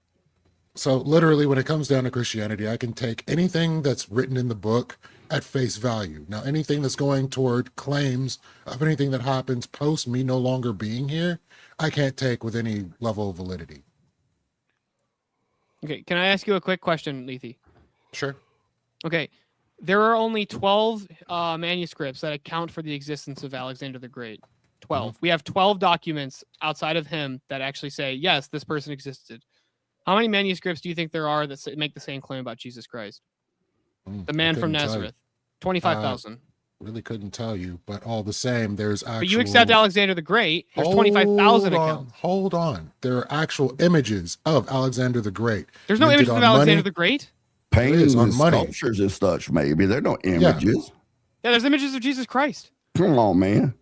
The problem is you guys have to make a religious claim for this to connect to actual. No one's making a religious claim. No one's making a claim to the supernatural. You're going to have to eventually. Get there, but ultimately, this is just. As far as I understand, Alexander the Great was put on coinage at the time. What does that mean? Yeah, I mean, what does that matter? I mean, so you're saying if Christ would have had his face on a piece of metal or something that was used for currency, that you would believe he existed? Then come on, man. If there was somebody at the time that Wouldn't made that be a the Bible? depiction of Jesus Christ, We have depictions of Jesus Christ that trace back to literally the time of Christ from the Orthodox and the Catholic Church. They're 2,000 years old. We have 2,000-year-old icons of Jesus Christ. literally, there are no firsthand accounts of Jesus Christ. That's not what I said. I said we have depictions of him. We know what he looked like. We have firsthand. How if they never saw him? What do you mean if they never saw him? What? I'm saying, who is creating this depiction? There's I get depictions what of Homer Lethy's saying. Simpson, but Mind nobody's blown, ever bro. seen him. He's mind Yeah, blown. what Lethy is saying is a valid point. I mean, credit where credit is due. The image that we in the West hold is we point to the bearded guy with the long hair. We say that's a picture of Jesus. That's a European depiction of Jesus. We really don't know what he actually looked like. But we don't really Well, know that's what if you Alexander deny the the Great. shroud, We right? don't Yeah, know we what have the Alex- Shroud of Turin and we have Orthodox iconography, which Yeah, the is Shroud of Turin has is been very contested. I'm talking about extremely. verifiable stuff. See, this is what hurts the church and the Christian cause. It's when we cling to straws like that. Yeah. When we deal with someone like Lethy and we're hanging on to it by our fingernails. Oh, but there's the Shroud of Turin, which is nowhere close to a settled argument right there. And we want to base our foundations for the lost, like this guy over here, on the Shroud of Turin, and it makes us just seem like a bunch of witch doctors. I'm trying to talk to Lethy on a historical basis. I'm not making a religious claim at all about walking on water or rising from the dead. I believe all of that, but that's something that actually does take faith. He said that he didn't know, wasn't even sure that Muhammad or Jesus or any of those, Abraham or any of those people actually existed. That's what I'm trying to address, is just to understand he may have been a lunatic in the Middle East. He may have been, but he absolutely existed. And then if we can get to the point where he says, well, you know, maybe this dude walking around, we know he got crucified. We have Roman records of that. So maybe this guy who got himself crucified, I mean, he may have been a lunatic, but he believed what he was doing enough to get crucified. So maybe I should investigate that. And then sometimes that's how it worked for me in a sense, because I wasn't born into a Christian family. So Baby and steps from then that. he might say, well, let me see what Jesus said, just like he might say, let me see what Socrates said.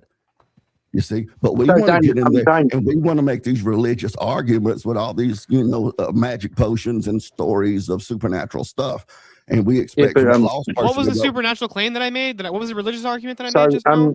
so Dane, Dane, a question. You weren't born into a Christian family. How did you find out? Like, how did you come around to this? oh Like man, a genuine question. Genuine question. I would end up really derailing a lot of the discussion here, but it was a long process. I mean, I would have to get into quoting scriptures that are sort of post hoc, but you know, No, bro, like a really simple question, right? I was born into a Catholic family, so I kind of inherited the belief, right? And then I had to grapple with it. If you're saying you weren't born into a Christian family, then how did you find Christianity? What was the because you sound base right now. How'd you find faith? well, How'd you find fear? to sum it up, and this probably won't really satisfy a full answer for you, but to boil it down something, just to distill it down, looking back, because you know hindsight's 2020. I do believe, and I did experience that there is something in humanity where we're looking for truth. And I mean, even before I became a Christian, I still had this desire to know what was true, know what was real, and live in truth, conduct my life according to truth. Even when I didn't, I mean, I knew about Jesus like everybody else and about Christianity like everybody else in the West does. I mean, if you grew up in the West, you're at least a cultural Christian. You know, brother, I heard just moving along like that. And then as I got into my adulthood, I got married very young, became a father very young, you know, different things in my life. I'm, you know, searching out for truth. I was walking into a bank one day. I had been studying different religions, different philosophies, even atheistic philosophies like Buddhism and that sort of stuff, studying that. And then I was walking to a bank. Someone handed me a paperback Bible. I'd always been kind of averse to that because That's of, awesome. you know, people that I dealt with. And I just started reading the Bible as I was studying other philosophies, comparing what I read there with things I knew in science and philosophy. I never did football, basketball, any of that sort of stuff. I did I studied like philosophy, history, literature, things like that. I was a weird kid. And so just through that process, I arrived at the point where I believe that the truth, that Jesus Christ, he said, I am the way, the truth, and the life. And though I arrived at that through that study. I think I found the thing that turned me was I was born a Christian. I'm gonna dip. Thank you all. It's been a blast. Great meeting you. And Dane, I'll talk to you again Thanks, soon. brother. Hey, before you go, tell everybody where they can find you. Hey, Lethewaterkai on every platform, Twitch, YouTube, Twitter. That's how you find me. And I appreciate the opportunity to come on and have a battle of wits. Awesome. Definitely have you back on again. Definitely you should try coming for a verbal combat sometime too. You might like it. And you Fuck can win yeah. All panels. Fuck yeah. All panels. Fuck yeah. No, Yeah. VK. VK would be awesome. Yeah, thanks for the invite. Phone shit. We'll be in touch. Yes, Dave. sir. Yes, sir. Thank you for coming. God bless. See you, brother. So Dane, yeah, I'm going to respond to your point. Like I said, I was born a Catholic. I left the church when I was 18. I tried to come back when I was like 50. Spent a couple of years going back in, and I saw this. I forget the guy's name. I wish I could recall his name. But he asked this question. He's old as shit, so he can't remember. That's true. So he said, in what universe would thirst exist where there's no such thing called water? And I thought, fuck, that kind of makes sense, right? Right. If I, in my heart, have a yearning, like a thirst, but there's no such thing called water, that wouldn't make sense. Which kind of means that my yearning is driving me towards trying to find something. Not sure if that makes sense. Yeah, I think that's Steelborne has an opinion.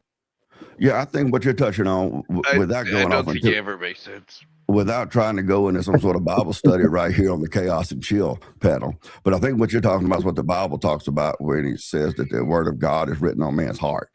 So even the hell-bound sinner, whatever, he knows that there's something outside of himself. There's something bigger than himself. That reality doesn't stop with his mind. He knows that in there somewhere. See, and I think And that's what logically, you're it saying. can't. Right. There has to be an unmoved mover. There has to be an entity somewhere, some sort of a force in the universe that is moving everything that is not himself moved. That whether that ends up being El Shaddai or not, that could be argued out. But there has to be, that thing of which none greater can be imagined. See, that there has to be that thing, and then we just argue out what that thing is. But that thing has to exist.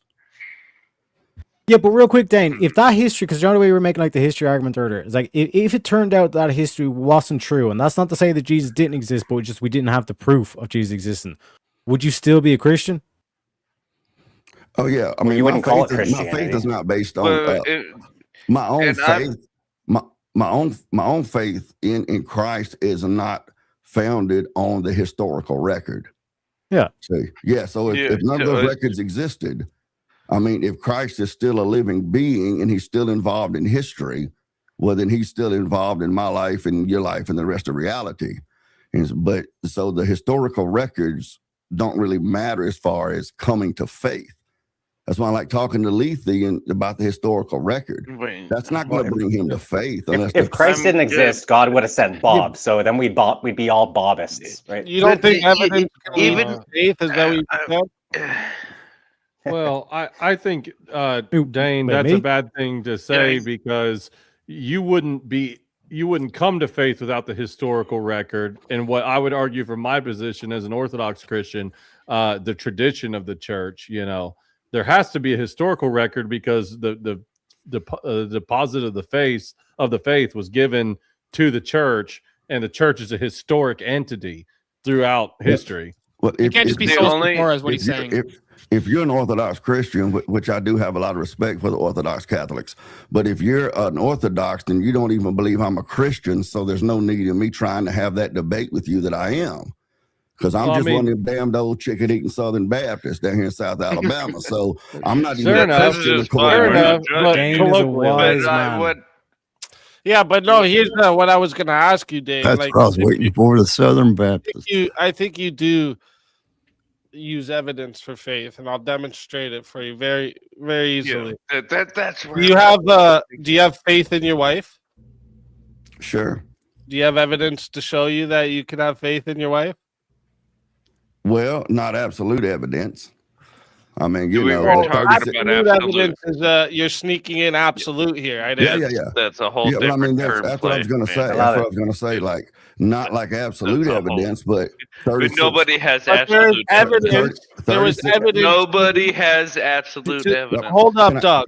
I'm just going to say There one was thing. evidence I used, do right? have 36 Wait, years wait, of wait. history with her. But yeah, We're not like, arguing. There was evidence to use to know that you can have faith in her, right? Sure. Yeah. So evidence can lead to faith.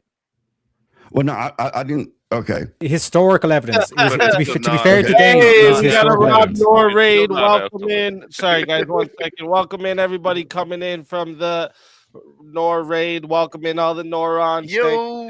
Thank you, Rob. I Okay. appreciate that That's big fucking time. low. I think that the Yeah, but just to be confusion- fair, just real quick, Dane. Just to be fair to Dane, like it was like I asked him specifically about the historical evidence. Like I'd still argue you still need evidence in terms of a priori and post priori, like empirical and logical evidence or reason, empirical and reason to prove or to justify that. Like that's what I'm trying to get to in terms of the historical. For me, like you need to get Leith to believe or to no longer be an atheist. You need to show him that it's like I have the reason and the empirical. In the if And oh, go ahead. Sorry, I'll let you answer first. I just wanted to talk about something you said earlier. you when I say faith, when I say that the historical evidence didn't lead me to faith and it won't lead others to faith. When I say to faith, I'm talking about a repentance of your sin, a submission of yourself to the lordship, kingship of Christ, to accepting this everything that's supernatural in the How'd you Bible get and there? stuff like that. That's what I mean by the faith. Now, I may not believe there's a hurricane in the Gulf, but if I've seen it on the news, the newspapers, I see people packing up and leaving. That evidence would eventually get me to have faith in what they said about the weather. And so I think that's the confusion that we're making there with the definition of those two words. I'm talking about committing yourself over to something to where an emperor could feed you to wild animals in the arena and you wouldn't turn your back on that belief system. That sort of faith doesn't come from academic study. It has to come with an interaction with God who enters the universe. He enters history. And so you say, you know, Jesus is King, Jesus is God, that sort of stuff. Yeah, I do Versus- believe you strengthen your faith by participating in God. So yeah, I get in a sense what you're saying, but How'd I you wanted get there to, though. Like Real quick, can I ask Dan a question? well, the last bit. I just like, wanted before I forget, right? Because I probably will forget, and then I'll shut up. I just wanted to. You earlier you brought up like, oh, this list, the Shroud of Turin is like doesn't it's so highly contested and this and that, right? But like, there's more stuff that shows it being Jesus's actual cloth that he was wrapped in rather than not, right? So like, I don't doubt it. first off, you have the like it's anatomically correct, like the crucifixion wounds are in the wrists, not the palms, right? This was unknown to any, because the whole idea of this like medieval artist forged this shit, it's bullshit, right? There's pierced feet, right? And the blood flow, the way it angles, it's consistent with the way it would have flowed with the gravity, right? Not only that, And then it's you actually go to impossible for anybody the at that fact time that to there remake was it or to make hold that. up, the fact that it was a linen cloth, no wool. The body was washed but not fully cleaned of the blood. That shows that it was consistent with a hurried Passover burial, right? There's no sign of decomposition, which shows that it was a short time in the of entombment, right? The image is not painted, it's not dye, it's not pigment. There's literally the image is only on the top most fibers of this linen cloth. So there's no known medieval method that can produce a chemically superficial negative 3D encoded image. None whatsoever. But we have it here, right? And the blood stains are underneath this image, which means that the blood had to have come first before the image was generated onto this cloth. Do you understand?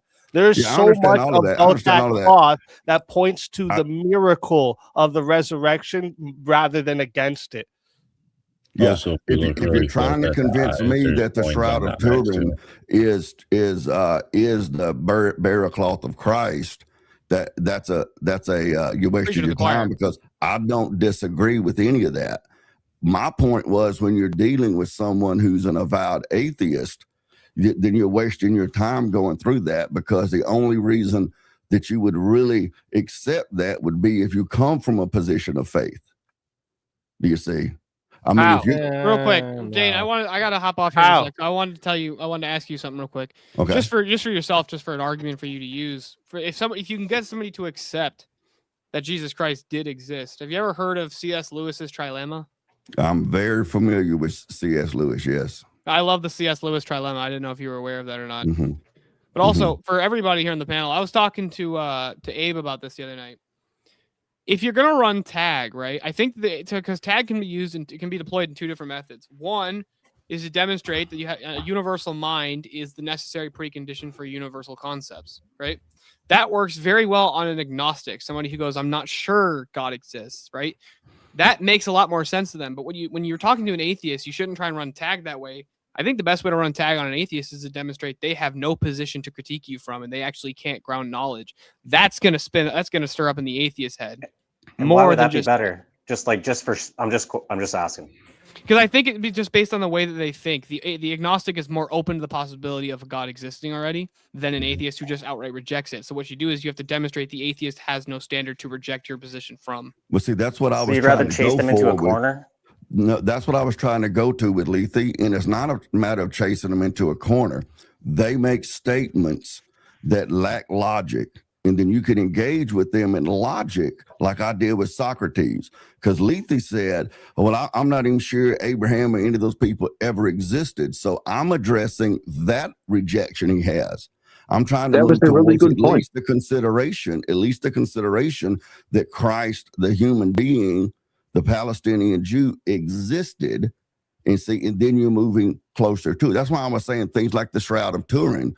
That's not going to convince someone who's an avowed, committed atheist that maybe they're wrong. Well, wait a minute. Actually, I used the Shroud of Turin to convince an atheist that there probably is a God, but she's just not going to worship him. But she went from saying there's absolutely no God to after using the Shroud of Turin, because what I would ask you, right, if and it is a fact, right, if the fact is that there's no known medieval method to be able to create this image, all right, because again you would have to assume the medieval individual knew this the correct crucifixion and anatomy centuries early. All right, you would have to assume that they understood Jewish burial laws in detail. All right, you'd assume they used real human blood for some reason with the correct serum separation. You would assume they created a 3D image without pigment. You assume they used a method still unknown today, because we still can't figure out how that fucking image is put on there. It's literally not only that, if I remember correctly, what is a miracle? Wait, what is a miracle? Something we cannot tell you how it is, right? Yeah, Speakeasy, I have a question. That is literally a miracle. The Shroud of Turin literally defines a miracle. Yeah, Speakeasy, correct me if I'm wrong, but doesn't if I remember correctly, didn't they do genetic testing on the blood as well? And it actually matches they found AB. Palestinian Jewish ethnicity. Yes, and and also they did the like blood type so there was AB, like a and then carbon that all the dating they Eucharistic did. miracles too. There was like a carbon dating they did on a single Yeah, core but they'll corner, and it showed like but, some evidence of but they'll like, pick on carbon dating. They'll say because they'll use carbon dating to prove evolution, and then also use carbon dating to prove the Shroud of Turin. That's a problem.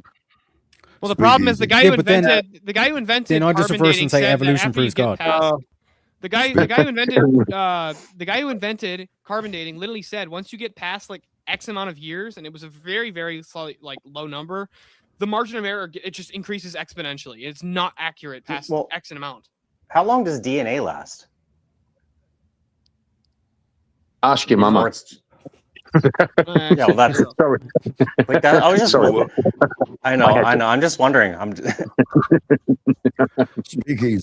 Speak easy about the Shroud of Turin and your atheist friend who got to the point where she believed that a God exists, but she just wasn't going to repent. So correct me if I'm wrong, but in that case, the Shroud of Turin did not convince her to come and to repent of her sins and come to Christ, right? it convinced her that God exists. But it did not result in her do you think coming to repenting Christ and becoming a happens disciple. within a conversation with some guy on the internet? Do what now? Do you think coming to Christ is going to happen within an instant of having a conversation with some guy on the internet, or is she going to walk away? Maybe I didn't say that thinking, was the maybe case. God does But exist, what and then my get more claim, curious. my claim. I love how you guys always fucking talk in the middle of my question or sentences and then expect me to hear what you're saying. Well, you're misrepresenting what my claim is. My claim was that we're wasting our time when we engage with atheists with things like the Shroud of Turin. We're wasting our time because that's not going to convince them because It's that's not relevant to them. I think it's That's actually not- more relevant to them. They're empiricists. So Dane, how do you know? Your How do you response know to they're that me- you didn't empiricists, go on dude. that What do you mean that's not relevant Christian evidence? Dane? Your response You to make up me- a fucking assumption, dude. Well, can How I do hear you what know Dane's you argument didn't is? leave Because we that didn't hear why it. conversation with a belief in God and then got more curious and started going to church? How do you I know? want to hear. Well, No, I yeah, wanna hold hear what Dane's on. argument is. Atheists are I can answer. empiricists. They I only can- appeal to empiricism. What's Yeah. better than Can I- empirical evidence? Can I answer? Can I answer? Can you listen to my fucking questions before I you did keep listen to your asking me fucking question. I just answers? like to answer it. Holy shit. I mean, And you're still talking while I'm talking. It's amazing. okay, well, tell me when I can talk. Have fun. Go ahead. It's usually when people stop talking. That's how conversations work. Well, I was talking when you interrupted He was me, talking when but you you're the interrupted with host. the question, You're yeah. the host. You're the host. So go ahead. Ask me anything you want to That's ask. me, right. and I'll I'm let the you stop. host. That's right. And I interrupted you. So now keep Sure. going. No, go ahead. What do you want me to answer? So you don't know the question. I gotcha. See all this stupid shit, bro. All this stupid shit just to not like.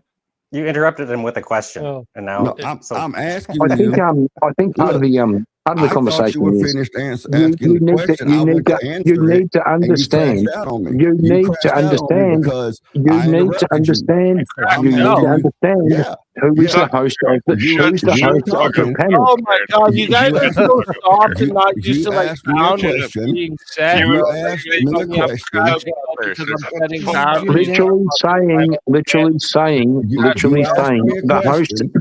the host I'm can answering. interrupt. The host You can get the hell interrupt, off. and you better shut the fuck up when the host interrupts. It's a real thing. We can all banter, we can go back and forth, but when the host interjects, shut the fuck up. Shut up, Australitard. Fuck you. Speakeasy, I gotta go though, buddy. All right, tell everybody where they can find you. Yeah, everybody, you can come find me on Steelborn on YouTube, on X, and I say dumb stuff. That's pretty much my way about it. Say dumb stuff. Based. I say Yeah. dumb stuff. Based, same. That's based. I like it. Very based. Appreciate Have a you good one, coming though. up Bye. tonight. Good job tonight.